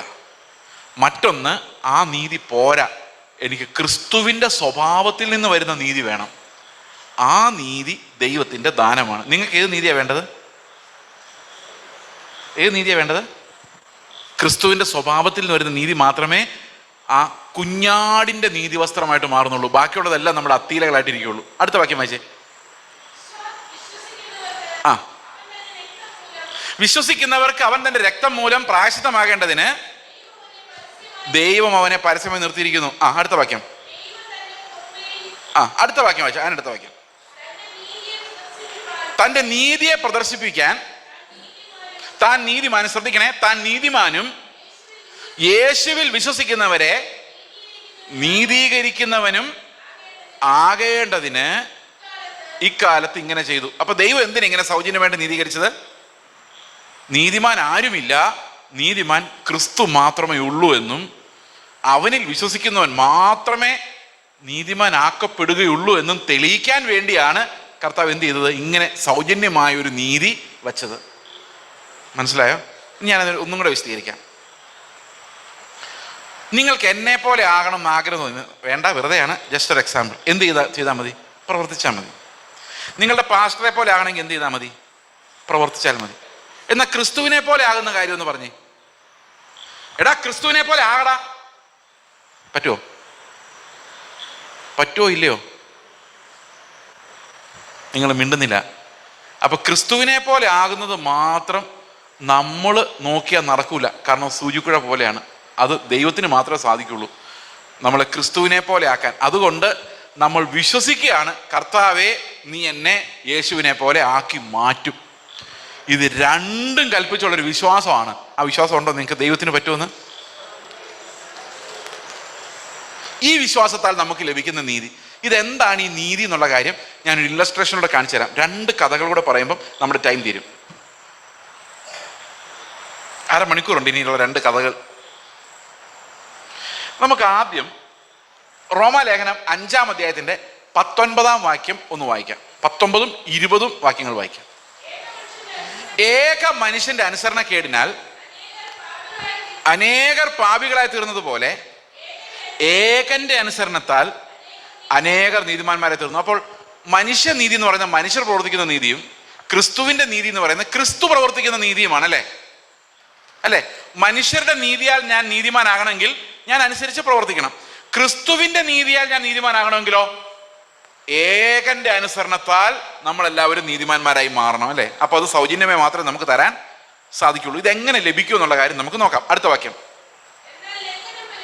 എന്നാൽ ലംഘനം പെരുകേണ്ടതിന് ന്യായപ്രമാണവും ഇടയിൽ ചേർന്ന് വന്നു, എങ്കിലും പാപം പെരുകിയെടുത്ത് കൃപ അത്യന്തം വർദ്ധിച്ചു. ഓക്കെ, നമ്മളിവിടെ ഏറ്റവും ചെറിയ കുഞ്ഞുങ്ങളിരിക്കുന്നത് ഫ്രണ്ടിൽ 3 പിള്ളേരാണ്. ഇവിടെയുള്ള ഏറ്റവും ചെറിയ പിള്ളേർ ഞാൻ വിചാരിക്കുന്നത് 3-4 പിള്ളേർ. അവരവിടെ ഭയങ്കര ഗെയിമാണ്. പക്ഷെ നമ്മളൊന്നും മിണ്ടുന്നില്ല. നമ്മളത് ക്ഷമിച്ചു, സഹിച്ചു, അത് കണ്ട് സന്തോഷിച്ചു. ഇനി ഞാനും ഈ 2-3 പാസ്റ്റർമാർ ഇവിടെ നിന്ന് ഈ ഗെയിം കളിക്കുകയാണെങ്കിൽ നിങ്ങൾ എന്ത് പറയും? ഇവന്മാരൊക്കെ പാസ്റ്റർമാരായിട്ട് നടക്കുന്നതിന് പകരം വേറെ വല്ല ക്രിക്കറ്റ് കളിക്കാൻ പോയാൽ പോരാന്ന് നിങ്ങൾ ചിന്തിക്കില്ലേ? അതെന്താ കാരണം? ആ കുഞ്ഞുങ്ങൾക്ക് പാപം ഇല്ല, പാപം ഉണ്ട്, പക്ഷെ കാണാൻ പറ്റുന്നില്ല. ഈ പ്രമാണം ഇടയിൽ വരുമ്പോഴേക്കും എന്ത് സംഭവിക്കും? പാപം അങ്ങ് പെരുകും. ഈ ആൾക്കാർ വിചാരിച്ചിരുന്നില്ല ചെയ്ത് ലംഘനം പെരുകുന്നിടത്ത് കൃപ പെരുകുന്ന. അങ്ങനല്ല. അവിടെ പറഞ്ഞിരിക്കുന്ന ന്യായപ്രമാണം വന്ന് ഞാൻ വെറും പൊട്ടനാന്ന് എന്നെ കാണിച്ചു തരുമ്പോൾ എൻ്റെ പാപങ്ങൾ പെരുകിയ അവസ്ഥയിലായി ഞാൻ നിലവിളിക്കും, കർത്താവേ എന്നെ രക്ഷിക്കണേ എന്ന്. ആ ഒരു മാനസാന്തരത്തെക്കുറിച്ച് അവിടെ പറയുന്നത് മനസ്സിലായി? എങ്ങനെയാ ലംഘനം പെരുകുന്നത്? കൃപ പെരുകേണ്ടതിന് ലംഘനം പെരുകുന്നത് നമ്മൾ ചെയ്ത് പെരുകുന്നതല്ല. ഇന്നലെ വരെ എനിക്ക് പാപമില്ല എന്ന് വിചാരിച്ചിരുന്നയാള് ഈ ന്യായപ്രമാണത്താൽ വിധിക്കപ്പെടുമ്പോൾ മുഴുവൻ പാപമാണല്ലോ കർത്താവേ, എന്നെ കൊണ്ട് പറ്റുന്നില്ലല്ലോ എന്ന് ഞാൻ തിരിച്ചറിയുന്നതിനെയാണ് ശരിക്കും അവിടെ ലംഘനങ്ങളുടെ പെരുക്കം എന്ന് പറഞ്ഞിരിക്കുന്നത്. അതൊരു നിലവിളിയാണ്. എൻ്റെ ലംഘനങ്ങൾ വല്ലാതെ പെരുകിയിരിക്കുന്നു. ഈ ന്യായപ്രമാണം എന്നെ കുറ്റം വിധിച്ചിരിക്കുന്നു, ഞാൻ പാപി എന്ന് വിധിച്ചിരിക്കുന്നു. ഞാൻ ഈ ഇവിടുത്തെ പാസ്റ്ററുടെ വീട്ടിലാണ് താമസിക്കുന്നു വിചാരിച്ചിരുന്നു. അല്ല, ഞാൻ പോവാണ്. എങ്കിലും ഇതൊക്കെ കഥകളാണല്ലോ. അപ്പോൾ പാസ്റ്ററിനോട് പറയാണ്, ഇവിടെ താമസിക്കുന്നൊക്കെ കൊള്ളാം, ഇവിടെ ഒത്തിരി വിലയേറിയ സാധനങ്ങളൊക്കെ ഉണ്ട്, പോകുമ്പോൾ ഒന്നും അടിച്ചുകൊണ്ട് പോയേക്കരുത് എന്ന് പറഞ്ഞു കഴിഞ്ഞാൽ അത് നല്ല കാര്യമല്ലേ? പുള്ളിയോട് പറഞ്ഞത് മോഷ്ടിക്കരുതെന്നല്ലേ പറഞ്ഞത്? നല്ല കാര്യമല്ലേ? പക്ഷേ അത് എന്നോട് പറയുമ്പോൾ എനിക്ക് സഹിക്കാൻ പറ്റത്തില്ല. കാരണം എന്താ? എന്നാലും വേണമെങ്കിൽ മോഷ്ടിക്കാൻ സാധ്യതയുള്ളവനാണ് ഞാനെന്ന് പാസ്റ്റർ കരുതുന്നത് കൊണ്ടായിരിക്കും. ഞാൻ കഴിഞ്ഞ ദിവസം എങ്ങാണ്ട് പോയപ്പോൾ എന്തോ അടിച്ചു മാറ്റിയ കാര്യം പാസ്റ്റർ അറിഞ്ഞു കാണുമായിരിക്കും. കഥയാ കേട്ടോ. അപ്പം ഈ ന്യായപ്രമാണം എന്നെ എന്താ പാപബോധം വരുത്തുവരെ ഞാൻ പാപിയാണ്. ഓക്കെ, സഭയിൽ നിന്ന് 2 പേര് സുവിശേഷ വേലയ്ക്ക് പോവാ, തലയൊക്കെ വെച്ച് പാസ്റ്റർ പ്രാർത്ഥിക്കുക, നിങ്ങൾ ഭവനങ്ങളിൽ ചെല്ലുമ്പോൾ അവിടെ സ്ത്രീകളോട് അപമര്യാദയെ പെരുമാറരുത്, മോഷ്ടിക്കരുത് എന്നൊക്കെ പറഞ്ഞു വിട്ടു കഴിഞ്ഞാൽ ആ സഭയുടെ അവസ്ഥ എന്താണ്? അപ്പം ന്യായപ്രമാണം നമുക്ക് എന്താ വരുത്തുന്നത്? കർത്താവ് പറയാണ്, പൗലോസിനെ വിളിച്ചിട്ടാ വ്യഭിചാരം ചെയ്യരുത് കേട്ടോ. പൗലോസ് നെഞ്ചത്തടിക്കുക, കർത്താവ് ഞാൻ വ്യഭിചാരം ചെയ്തു പോകുന്ന ആളാണെന്ന് ദൈവമേ നിനക്ക് മനസ്സിലായി അല്ലേ? അപ്പോൾ ന്യായപ്രമാണം എന്താ ചെയ്യുന്നത്? ഈ ന്യായപ്രമാണം വിട്ട് നിന്നെ പിടിച്ചില്ലെങ്കിൽ നിന്നെ ഒന്നും കിട്ടുകയില്ല, നീ എല്ലാം പോക്കാണെന്നാണ് ന്യായപ്രമാണം നമ്മളോട് പറഞ്ഞു തന്നുകൊണ്ടിരിക്കുന്നത്. അതേസമയത്ത് ഒരിക്കലും മോഷ്ടിക്കാത്ത നീതിമാനായ ദൈവത്തിൽ ജനിച്ച ഒരാൾക്ക് ഈ മോഷ്ടിക്കരുതെന്ന് പറഞ്ഞിട്ടാണോ ആ മോഷ്ടിക്കാത്തത്? കൽപ്പനകൾ ഉള്ളത് കൊണ്ടാണോ നീതിമാനാകുന്നത്? അല്ല, അവൻ്റെ ഉള്ളിൽ ആത്മാവുള്ളത് കൊണ്ടാണ്. ഇതാണ് ആത്മാവിനാലുള്ള നീതീകരണവും കൽപ്പനകളാലുള്ള നീതീകരണം. കൽപ്പനകളാൽ നീതീകരണം സംഭവിക്കുന്നില്ല, കുറച്ച് നീതി പ്രവർത്തികൾ ഉണ്ടാകുന്നതേ ഉള്ളൂ. എന്നാൽ കർത്താവ് നമ്മുടെ ഹൃദയത്തിലേക്ക് വരുമ്പോൾ അവൻ തന്നെ നമ്മുടെ നീതിയായി മാറും. ഇനി വിശ്വാസത്താലുള്ള നീതി എങ്ങനെയാണെന്നുള്ളതിന് 2 കഥകൾ ഞാൻ നിങ്ങളോട് പറയാൻ പോവാണ്. ഓക്കെ, ഈ 2 കഥകളോടെ നിങ്ങൾ പ്രത്യാശ ഉള്ളവരായി മാറണം, അതാണ് എൻ്റെ ഉദ്ദേശം. ആദ്യത്തെ കഥ, ഈ ക്ലോക്ക് നിങ്ങൾ എല്ലാവരും കണ്ടല്ലോ, ഇരുട്ടത്ത് പോലും കാണാവുന്ന ക്ലോക്കാണത് അല്ലേ? അതിന് നടുവിൽ ഈ 2 സൂചിയുടെ നടുക്കുള്ള ഒരു ചെറിയ സ്പോട്ട് നിങ്ങൾ കണ്ടോ? കണ്ടില്ലെങ്കിൽ സൂക്ഷിച്ചു നോക്കണം. എൻ്റെ കണ്ണട എവിടെ വെച്ചിട്ട് പോന്നു, അതുകൊണ്ട് അതിൻ്റെ പ്രയാസം എനിക്കുണ്ട്. ഞാൻ ഭയങ്കര മറവിക്കാരനാണ്, എവിടെ കണ്ണട എനിക്ക് കണ്ടുപിടിക്കണം. അപ്പോൾ അതിൻ്റെ സെൻറ്ററിലേക്ക് നമ്മൾ നോക്കിയിട്ട് നിങ്ങൾക്ക് ഒരു കൽപ്പന തരികയാണ്. അതുപോലെ ആ കർത്താവിൻ്റെ കൽപ്പന ഭയങ്കര കട്ടിയാണല്ലോ. ആ ഏറ്റവും പുറകിലെ വാതിലിന് വെളിയിൽ ആ കാറ് കിടപ്പുണ്ട്. നോക്കണ്ട, തിരിഞ്ഞു നോക്കണ്ട, എന്നെ നോക്കിയാൽ മതി, ഞാൻ പറഞ്ഞൊക്കെ സത്യമാണ്.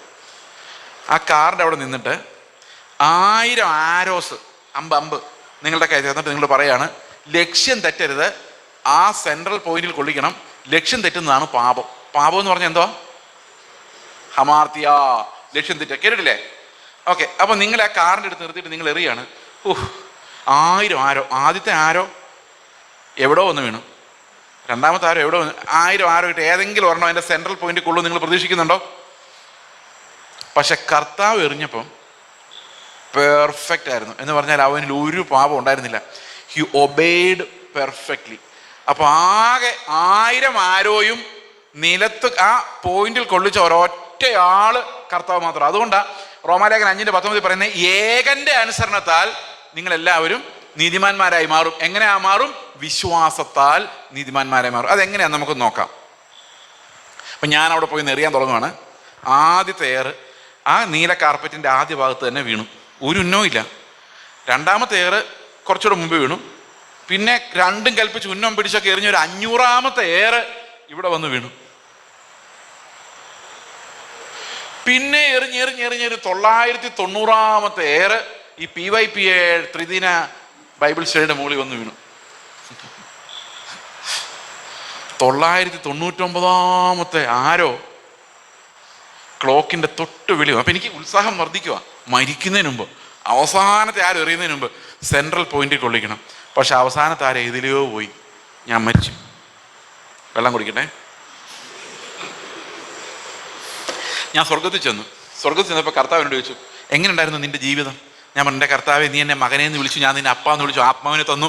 യേശു കർത്താവ് ഈ ഭൂമിയിൽ ജീവിച്ചപ്പോൾ അനുസരിക്കാൻ അവൻ എന്തെല്ലാം ആത്മീക ധനം വേണമായിരുന്നോ അതെല്ലാം എനിക്കും തന്നു. പക്ഷെ ഞാൻ ഒരു കാര്യം പോലും യേശു കർത്താവ് ചെയ്ത പോലെ ചെയ്തില്ല. എന്നെ മുണ്ടത്താനത്ത് പ്രസംഗിക്കാൻ വിളിച്ചു, ഞാൻ 3 ദിവസവും പോയി പ്രസംഗിച്ചു. പക്ഷേ യേശു കർത്താവ് പ്രസംഗിക്കുന്നവരായില്ല. ലക്ഷ്യം തെറ്റിപ്പോയി. യേശു കർത്താവായിരുന്നെങ്കിൽ എന്ത് സ്നേഹമായിരുന്നേനെ, എന്ത് കരുണയായിരുന്നേനെ നിങ്ങളോട്. ഞാൻ ഇപ്പം തന്നെ നിങ്ങളെ മറന്നുപോകും. അപ്പോൾ എനിക്കതിനകത്ത് ഒരു മാർക്കും കിട്ടാനില്ല. ഞാൻ പറയും, എൻ്റെ കർത്താവ് ഒത്തിരി ഓടി എങ്ങും എത്തിയില്ല, എവിടെയൊക്കെയോ പോയി ആരോ വീണു. നീ ആയിരുന്നെങ്കിൽ ഇങ്ങനൊന്നും അല്ലായിരുന്നു. അതുകൊണ്ട് കർത്താവ് ഇപ്പം നീ എന്നെ പിടിച്ച് നരകത്തിലിട്ടാലും ഞാൻ ഒന്നും ചെയ്തിട്ടില്ല. അപ്പൊ കർത്താവ് പറയും, മോനെ, നിന്റെ പ്രവൃത്തികൾ നോക്കിയാൽ നീ അവിടെ ഇവിടെ എവിടെയൊക്കെയാണ് കൊള്ളിച്ചിരിക്കുന്നത്. പക്ഷെ നീ ഉണ്ടല്ലോ, ആദ്യത്തെ ആരോ മുതൽ നീ ഉന്നം പിടിച്ചത് എങ്ങോട്ടാണെന്നറിയോ? എങ്ങോട്ടാ? ആ ക്രിസ്തുവിലേക്കാ. അതാ നിന്റെ ഫെയ്ത്ത്. ഞാൻ നീ എങ്ങോട്ടാ ഉന്നം വെക്കുന്നതെന്ന് മാത്രമേ നോക്കിയിട്ടുള്ളൂ. എങ്ങോട്ടാ ഉന്നം വെക്കുന്നേ? അംബാനിയെ പോലെ ആകാനാണോ? യേശുക്രിസ്തുവിനെ പോലെ ആകാനാണോ? അപ്പം ഞാൻ വിശ്വസിക്കുക, ഞാനല്ല, ക്രിസ്തു അത്രേ ജീവിക്കുന്ന. ആ ഫെയ്ത്ത്, എൻ്റെ നോട്ടം എവിടെയാണോ ആ വിശ്വാസത്തെ ദൈവം നീതിയായിട്ട് അക്കൗണ്ട് ചെയ്താണ് നമ്മളെ ഇതിനകത്തോട് ഊരി എടുത്തുകൊണ്ട് പോകുന്നത്. എന്ത് അത്ഭുതമല്ലേ! നിങ്ങൾ ആലോചിച്ചെങ്കിൽ ഫെയ്ത്തിലൂടെ നമ്മളെ രക്ഷിക്കാൻ കർത്താവ് തീരുമാനിച്ചില്ലായിരുന്നെങ്കിൽ നമ്മളെല്ലാം നശിച്ചു പോയേനെ. അതുകൊണ്ട് ദൈവം എന്ത് ചെയ്തു? വലിയൊരു നീതി കൊണ്ടുവന്നു. മനുഷ്യർക്ക് പ്രശംസ ഇല്ലാത്ത ദൈവത്തിന്റെ നീതി കൊണ്ടുവന്നു.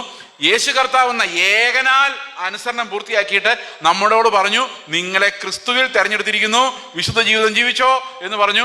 അമ്പ് നമ്മുടെ കയ്യിലോട്ട് തന്നു. നമ്മൾ, ഞാനല്ല കർത്താവെ, അങ്ങാണ് ജീവിക്കുന്നത്, ഞാൻ മരിച്ചു. ആരോ യേശുവിനെ പോലെ നടക്കുന്നില്ല.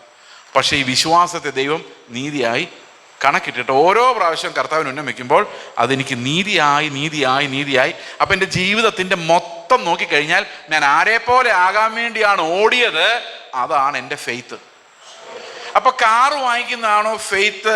യേശുക്രിസ്തുവിനെ നേടുന്നതാണോ ഫെയ്ത്ത്? സഹോദരങ്ങളെ, ഈ അതിവിശുദ്ധ വിശ്വാസം കൊണ്ട് നിങ്ങൾക്ക് എന്താ കിട്ടുന്നത്? യേശുവിനെയാണ് കിട്ടുന്നത്. അവനാണ് നമ്മുടെ നീതി. അവിടെയാണ് നമ്മുടെ പ്രത്യാശ ഇരിക്കുന്നത്. നമ്മുടെ പ്രവൃത്തികളിലല്ല, ക്രിസ്തുവിലുള്ള നമ്മുടെ വിശ്വാസത്തിന്മേലാണ്. ഇപ്പൊ കുറച്ച് പ്രത്യാശ ഉള്ളിൽ ഉണ്ടാകുന്നില്ലേ? ഇല്ലേ? ഇതാണ് അപ്പോസ്തലിക ഉപദേശം. നമ്മൾ കൃത്യമായിട്ട് പഠിച്ചാൽ നമ്മൾ ശേഷം പ്രത്യാശയില്ലാത്ത ജനങ്ങളെ പോലെ ഈ നശിച്ച ലോകത്ത് വീണു പോവുകയില്ല. നമ്മൾ ഉത്സാഹമുള്ളവരായി കർത്താവിൻ്റെ പ്രതിഫലം പ്രാപിക്കുന്നവരായി വരണമെങ്കിൽ ഈ വിശ്വാസത്തിൽ നിങ്ങൾ പണിയപ്പെടണം. എൻ്റെ പേടി, ഇത് നിങ്ങൾ ഇന്നുള്ളിൽ സംഗ്രഹിച്ചാലും 2 ദിവസം കഴിയുമ്പോഴേക്കും പിണറായി വിജയൻ്റെ കഥയും പൊളിറ്റിക്സും ഇസ്രായേലിൻ്റെ കഥയൊക്കെ കേട്ട് ഈ കാക്കകളെല്ലാം കൂടെ വന്ന് ഈ വചനം എടുത്ത് കളഞ്ഞിട്ട് നിങ്ങളിതെല്ലാം മറന്നുപോകും. അതുകൊണ്ട് ഇന്ന് തന്നെ ഇത് വായിക്കണം. കാരണം ഈ പ്രത്യാശ ഇല്ലെങ്കിൽ നമ്മൾ അന്ത്യകാലത്തിന് വേണ്ടി കാത്തിരിക്കുന്നത് വെറുതെയാണ്. ഇനി നമുക്ക് ഒരു പ്രശ്നം കൂടെ ഉണ്ട്. ഞാൻ എൻ്റെ വീട്ടിലെ കഥ പറഞ്ഞപ്പോൾ ഞാൻ നിങ്ങളോട് പറഞ്ഞു, ഇനി ഒരു കാര്യം കൂടെ ഉണ്ട്. പാസ്റ്ററെ, ഞാൻ വിശ്വാസത്തിൽ വന്ന് അടുത്ത കാലത്താണ്, ഞാൻ എന്നെ മരിക്കാറായി, എൻ്റെ കാലം തീരാറായി, ഞാൻ എറിഞ്ഞത് പകുതി വഴി പോലും എത്തിയിട്ടില്ല. അപ്പം എൻ്റെ അവസ്ഥ എന്താവും? അപ്പം ഞാൻ പറയും, കർത്താവിന് ഒരു കഥ പറഞ്ഞിട്ടുണ്ടല്ലോ, ഒരു മനുഷ്യൻ വഴിയിൽ അലഞ്ഞിരിഞ്ഞ് നടക്കുകയായിരുന്നു. അവനെ വിളിച്ച് കർത്താവ് പണിയാൻ പോകാൻ പറഞ്ഞു. രാവിലെ 10 മണിക്ക് കുറേ പേര് വിട്ടു, 5 മണി, വൈകിട്ട് 5 മണിക്കും കുറച്ച് പേര് വിട്ടു. പോരാൻ നേരത്തെ എല്ലാവർക്കും ഒരേ പ്രതിഫലം കൊടുത്തു. അപ്പോൾ അതിനർത്ഥം എന്താണ്? എത്ര നാൾ എറിഞ്ഞു എന്നുള്ളതല്ല, എത്ര ദിവസം ജീവിച്ചു എന്നുള്ളതല്ല, എങ്ങോട്ടാ നീ ഓടിയതെന്നുള്ളത് മാത്രമാണ് ദൈവം നോക്കുന്നത്. നമ്മുടെ ഓട്ടം ക്രിസ്തുവിലാണെങ്കിൽ നമ്മൾ കർത്താവിൻ്റെ മക്കളാണ്. എത്ര പേർക്ക് ഒരു ധൈര്യമുണ്ട്?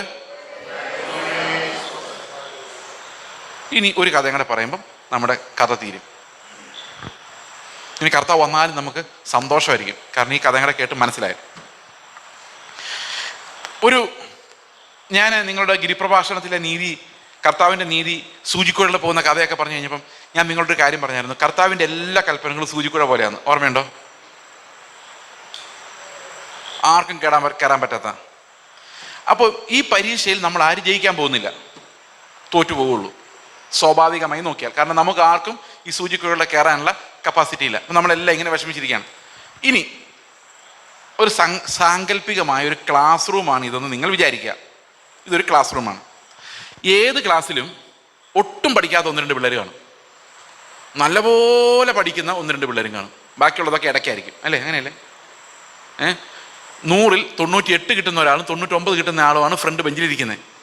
ഏറ്റവും പുറകിലിരിക്കുന്ന ഒരു മൂലയിലിരിക്കുന്ന ഞാൻ 0 എപ്പോഴും 0. എനിക്ക് 0 അല്ല, ഒന്നും കിട്ടുന്നില്ല. അവിടെ 60 കിട്ടുന്നവരുണ്ട്, 45 കിട്ടുന്നവരുണ്ട്, 30 കിട്ടുന്നവരുണ്ട്. ഞാൻ മാത്രം എപ്പോഴും 0. ആ 0 വിദ്യാർത്ഥി ഞാനാണ് എന്ന് നിങ്ങൾ ഒന്ന് സങ്കല്പിക്കുക. ഞാനാണെന്ന് നിങ്ങൾ സങ്കല്പിച്ചിട്ട് കാര്യമില്ല, ഞാൻ എന്ന് നിങ്ങൾ തന്നെ പറയണം. മനസ്സിലായ? പറഞ്ഞ് ഞാനാണ്, മനസ്സിൽ പറഞ്ഞാൽ മതി, ഉറക്കെ പറയണ്ട. ഞാനാണ് ആ പൊട്ടനായ 0 കിട്ടുന്ന വിദ്യാർത്ഥി. നമ്മൾ വേറൊരുത്തനെ പൊട്ടാന്ന് വിളിച്ചാൽ അഗ്നിനരകത്തിന് ഇടയാവുള്ളൂ, നമ്മളെ തന്നെ വിളിച്ചാൽ കുഴപ്പമില്ല. കാരണം സങ്കീർത്തനത്തിൽ ദാവീദ് പറഞ്ഞിട്ടുണ്ട്, ഞാൻ വെറും പൊട്ടനെ പോലെ മൃഗത്തെ പോലെ ആയിരുന്നൊക്കെ പറയുന്നുണ്ട്. നമ്മളെ തന്നെ പറയാം, നോ പ്രോബ്ലം. അപ്പോൾ എല്ലാ പരീക്ഷയ്ക്കും 0 വാങ്ങിച്ച്, അല്ലാതെ നിങ്ങൾ പണ്ട് ചെയ്ത നീതിയൊന്നും കൗണ്ട് ചെയ്തുകൊണ്ടിരിക്കില്ല കേട്ടോ, എല്ലാം പോക്കാം. പണ്ട് ചർച്ചിൽ ഫാൻ മേടിച്ചു കൊടുത്തതൊന്നും നിങ്ങൾ ഇപ്പോൾ എണ്ണിക്കൊണ്ടിരിക്കരുത്. അന്ന് നിങ്ങൾ പിറ്റേ ദിവസം വന്നാൽ ഫാൻ നല്ലോണം കറങ്ങുന്നുണ്ടോ നോക്കിയപ്പോഴത് തീർന്നതാണ് ആ നീതിയുടെ ഗമ. ഒരു ചർച്ചിനൊരു തൂണ് വെച്ച് കൊടുത്തു കഴിഞ്ഞാൽ ആ തൂണ് പിന്നെ നോക്കും, ഞാൻ പണിത തൂണ്, ഞാൻ കൊടുത്ത ഫാൻ, ഞാൻ കൊടുത്ത ക്ലോക്ക്, അതിനൊരു ബാറ്ററി ഇടാൻ പോലും ഈ പാസ്റ്ററിനെ കൊണ്ട് വയ്യ, ഞാൻ കൊടുത്ത കസേര, ഞാനിത് നമ്മൾ എന്തെങ്കിലും ഒരു ഉപകാരം ചെയ്തു പോയാൽ നമ്മുടെ ജീവിതത്തിൽ ഇത് പോകില്ല. ഞാൻ പണിത പള്ളി, അവരൊക്കെ ഇരുന്ന് ആരാധിക്കുന്ന കണ്ടില്ലേ, പൈസ എൻ്റെയാ. അവർക്കെല്ലാം പ്രതിഫലം കിട്ടിപ്പോയി. ഞാനൊരു ചർച്ചിൽ ഇത് പറഞ്ഞു കഴിഞ്ഞപ്പോൾ ഒരു മനുഷ്യൻ ചെന്ന് അവിടുത്തെ പാസ്റ്ററോട് ചോദിച്ചു, ഞാൻ ഈ ചർച്ചിലെ കസേരയെല്ലാം മേടിച്ചു തന്ന് പാസ്റ്റർ എല്ലാം പറഞ്ഞായിരുന്നു എന്ന്. നിങ്ങളൊന്നും മേടിച്ചു കൊടുക്കാതിരിക്കുന്നതിനേക്കാളും നല്ലത്. അപ്പം ഇങ്ങനെയുള്ള നീതി പ്രവൃത്തികളെല്ലാം വെച്ച് നമ്മൾ 5, 10, 15, 20, 35 ഒക്കെ കാൽക്കുലേറ്റ് ചെയ്തിരിക്കുകയാണെങ്കിൽ എല്ലാം വലിച്ചേറി കളഞ്ഞേക്ക് എല്ലാം 0. കാരണം കർത്താവ് ഇതൊന്നുമല്ല പറഞ്ഞിരിക്കുന്നത്. ഇത് നമ്മൾ സ്നേഹത്തിൽ ചെയ്യുന്ന കർത്താവിൻ്റെ വേലയുടെ വർദ്ധനവിന് വേണ്ടി. ഈ നീതിയുടെ അനുസരണം എന്ന് പറഞ്ഞാൽ ഇതൊന്നും അല്ല സാധനം, വേറെ.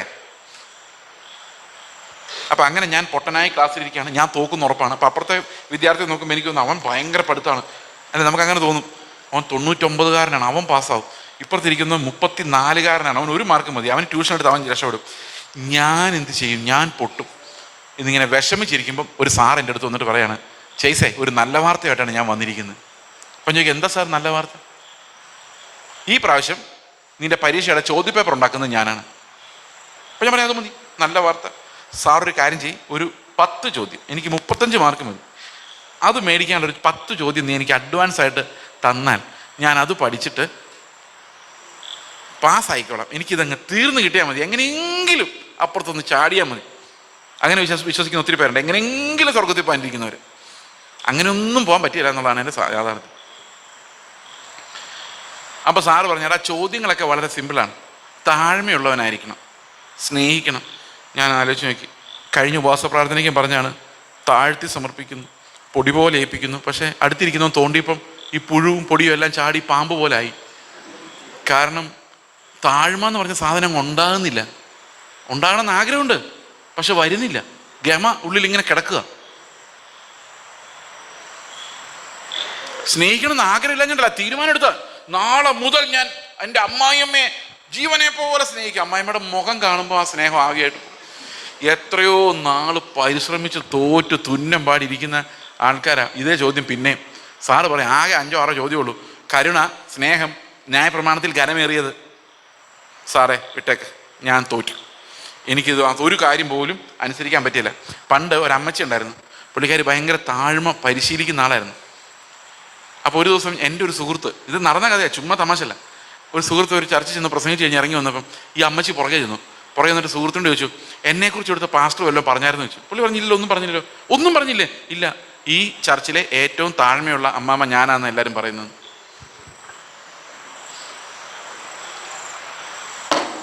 അവസാനം താഴ്മ ധരിക്കാൻ ശ്രമിച്ച് താഴ്മയുള്ളവൻ എന്നുള്ള അഹങ്കാരം ഉണ്ടാകുന്ന മാത്രമായിരിക്കും അതിൻ്റെ ഫലം. അപ്പോൾ അത് പൊട്ടി. സാർ ക്വസ്റ്റ്യൻ തന്നുകൊണ്ട് പ്രയോജനമില്ല.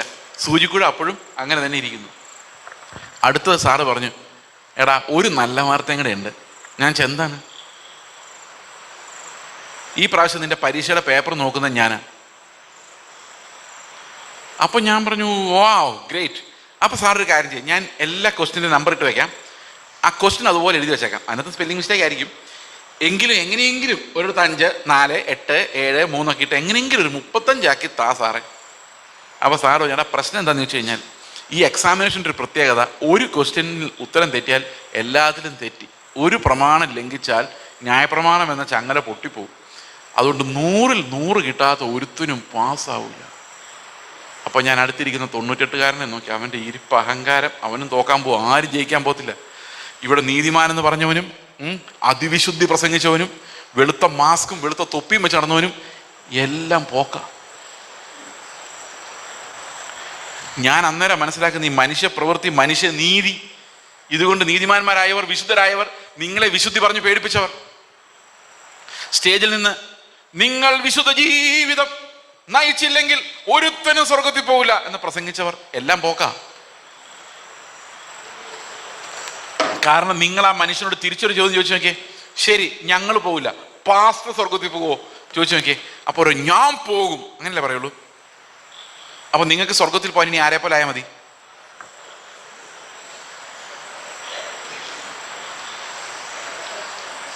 എത്ര നല്ല കാര്യമാണ് മനുഷ്യൻ പറഞ്ഞത്.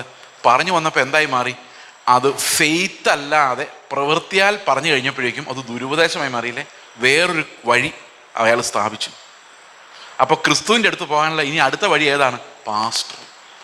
യേശു ക്രിസ്തു എന്ന വഴി നമ്മൾ വിട്ടു. കാരണം അതുപോലെ ആരും ആയിട്ടില്ല, പാസ്റ്ററും ആയിട്ടില്ല. അപ്പോൾ പുള്ളി സ്വർഗത്തിൽ പോവുകയും ചെയ്യും, നമ്മളൊട്ട് പോവുകയില്ല. അപ്പോൾ പോകാനുള്ള എളുപ്പ വഴി ക്രിസ്തുവിനെ പോലെ ആകുന്നതാണോ പാസ്റ്ററെ പോലെ ആകുന്നതാണോ? പറ. എല്ലാം പോക്കാം. അത് ഞാൻ അവിടെ നിന്നുകൊണ്ട് മനസ്സിലാക്കുക. 99കാരൻ പോക്ക്, വെള്ള വസ്ത്രം, ക്ലീൻ ഷേവൻ, ആഭരണമില്ല, എല്ലാം പോക്കാം. കാരണം ഇതൊന്നും കർത്താവിൻ്റെ കൽപ്പനകളുടെ അന്തസത്തയിലോട്ട് കയറിയിട്ടില്ല. സന്തോഷമായി എല്ലാവർക്കും? അപ്പൊ ഞാൻ പറഞ്ഞു, എൻ്റെ സാറേ ഇങ്ങനെ എന്നെ ചുറ്റിക്കരുത്. ഞാൻ ഒരിത്തിരി പ്രത്യാശയോടുകൂടി അവൻ ഇരുന്നത്. 35 മതിയല്ലോ, ഇപ്പൊ 100 വേണം. ഒരിടത്ത് തെറ്റിയാൽ എല്ലായിടത്തും തെറ്റി. ഇതെങ്ങനെ മുമ്പോട്ട് പോകും? അപ്പൊ സാറ് പറഞ്ഞു, ഒരു നല്ല വാർത്തയും കൂടെ ഉണ്ട്. അപ്പൊ ഞാൻ പറയാം, സാറിന് ഇതുവരെ മതിയായില്ലേ നല്ല വാർത്ത പറഞ്ഞു? അപ്പൊ സാറ് പറയാം, എടാ ഇത് കേക്ക്, ഒരു നല്ല വാർത്തയും കൂടെ ഉണ്ട്. എന്താന്ന് വെച്ച് കഴിഞ്ഞാൽ ഇവിടെ എല്ലാവരും തോക്കും. നിനക്ക് മനസ്സിലായല്ലോ? മനസ്സിലായി. അവിടെ 99കാരനുണ്ട്, 60കാരനുണ്ട്, എല്ലാവരും തോക്കുന്നു. മനസ്സിലായല്ലോ? മനസ്സിലായി. ഇതിനൊരുത്തം മാത്രം ജയിക്കുള്ളൂ, അത് നീയാണ്. ഞാൻ പറഞ്ഞു, ഇതെന്ത് മണ്ടത്തരമാണ് സാറ് പറയുന്നത്? എന്നേക്കാൾ മിടുക്കരായ എത്ര പേർ, എന്നേക്കാൾ മിടുക്കരായ ശ്രേഷ്ഠരായ എത്ര പേർ എൻ്റെ ചുറ്റും ഇരുന്നപ്പോൾ, അല്ലെ അങ്ങനെയൊക്കെ പറയില്ല നമ്മൾ.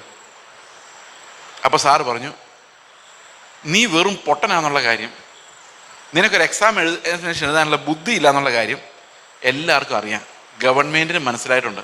അതുകൊണ്ട് നിനക്ക് വേണ്ടി എക്സാം എഴുതാൻ നിനക്ക് വേണമെങ്കിൽ ഒരു സ്ക്രൈബിനെ വെക്കാം. ഇങ്ങനൊരു സ്കീം കേരള ഗവൺമെൻറ്റിനുണ്ട് കേട്ടോ. പഠിക്കാൻ ബുദ്ധിയില്ലാത്ത പിള്ളേരാണെന്നൊരു സൈക്കോളജിസ്റ്റിൻ്റെ സർട്ടിഫിക്കറ്റ് കിട്ടിക്കഴിഞ്ഞാൽ ഒരു സ്ക്രൈബിനെ വെച്ച് ഈ എക്സാം എഴുതിപ്പിക്കാം. അപ്പം ഞാൻ ചോദിക്കാം, എൻ്റെ സാറേ സ്ക്രൈബ് വന്നിട്ട് എന്താ കാര്യം? കാരണം സ്ക്രൈബിന് വല്ലതും അറിയണ്ടേ? ഈ സാധാരണ 10ാം ക്ലാസ്സിൽ പഠിക്കുന്ന കുഞ്ഞുങ്ങൾക്ക് സ്ക്രൈബായിട്ട് വരുന്ന 9ാം ക്ലാസ്സിൽ പഠിക്കുന്നവരായിരിക്കും. വേറെ വെളിയിൽ നിന്നുള്ളവരെ വിളിക്കാൻ പറ്റില്ല. കാരണം സൈൻ തീറ്റ എന്ന് പറയുമ്പോൾ അത് എന്ത് തീറ്റ എന്നായിരിക്കും അവൻ ആലോചിക്കുന്നത്. കാരണം ഇതൊരു ആംഗിൾ ആണെന്നുള്ള കാര്യം, ആംഗിളിൻ്റെ റേഷ്യോ ആണെന്നുള്ള കാര്യം അറിയാവുന്നവൻ വേണം അവിടെ ഇരുന്ന് എഴുതാൻ, അല്ലെ? അതുപോലെ പൈ എന്ന് പറയുമ്പോൾ അത് ഏത് പശു എന്ന് ആലോചിക്കുന്നതിന് പകരം അതൊരു മാത്തമാറ്റിക്, അത് ബേസിക് വിവരമുള്ള ആൾക്കാരെ ആയിരിക്കും കൊണ്ടുപോയി ഈ സ്ക്രൈബായിട്ട് വെക്കുന്നത്. അപ്പോൾ ഞാൻ പറയാം, എൻ്റെ സാറേ എനിക്കറിയാമെങ്കിലല്ലേ സ്ക്രൈബ് എഴുതുള്ളൂ, എനിക്കറിയത്തില്ലല്ലോ, പിന്നെ ഞാൻ എങ്ങനെ പറഞ്ഞു കൊടുക്കും? അവൻ വന്നിരുന്ന് എഴുതിയാലും എനിക്ക് 0 കിട്ടാൻ പറ്റുള്ളൂ. അപ്പോൾ സാറ് പറഞ്ഞടാ, സന്തോഷ വാർത്ത എന്താണെന്ന് വെച്ച് കഴിഞ്ഞാൽ അതൊന്നും അല്ല, പിന്നെന്താ, നിന്റെ പരീക്ഷാ പേപ്പർ പ്രിപ്പയർ ചെയ്യുന്ന, ക്വസ്റ്റ്യൻ പേപ്പർ പ്രിപ്പയർ ചെയ്യുന്നത് ഞാനാണ്, ആൻസർ പേപ്പർ കറക്റ്റ് ചെയ്യുന്നത് ഞാനാണ്, നിന്റെ സ്ക്രൈബായിട്ട് വന്ന് എക്സാം എഴുതാൻ പോകുന്നത് ഞാൻ തന്നെയാണ്. അപ്പം ഞാൻ പറഞ്ഞു, ശരി സാറേ, ഇതാണ് വാർത്ത. പലപ്പോഴും ക്വസ്റ്റ്യൻ പേപ്പർ കാണുമ്പോൾ ഞാൻ ആർത്തുണ്ട്, ഇത് ഇട്ടവനെ കൊണ്ട് തന്നെ ഇത് എഴുതിപ്പിക്കണമെന്ന്.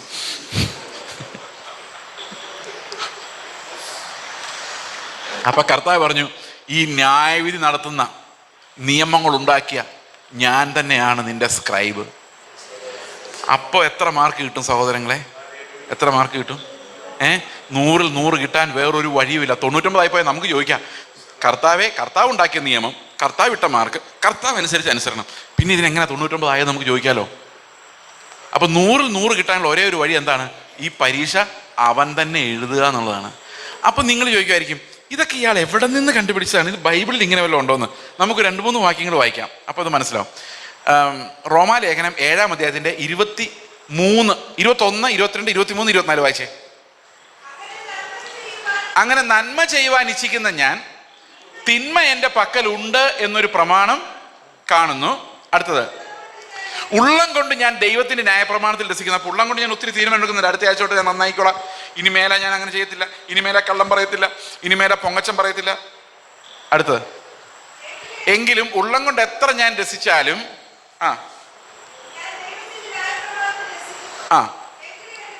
എങ്കിലും എൻ്റെ ബുദ്ധിയുടെ പ്രമാണത്തോട് പോരാടുന്ന വേറൊരു പ്രമാണം ഞാൻ എൻ്റെ അവയവങ്ങളിൽ കാണുന്നു.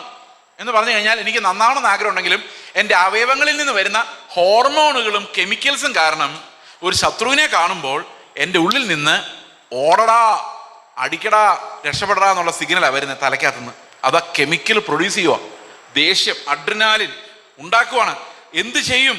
എൻ്റെ അവയവങ്ങളിൽ തന്നെ എൻ്റെ ബുദ്ധിക്ക് നിരക്കാത്ത, ബുദ്ധിക്ക് എതിരെ നിൽക്കുന്ന ഒരു പ്രവർത്തനം ഇങ്ങനെ നടന്നുകൊണ്ടിരിക്കുക. മനസ്സിലായോ?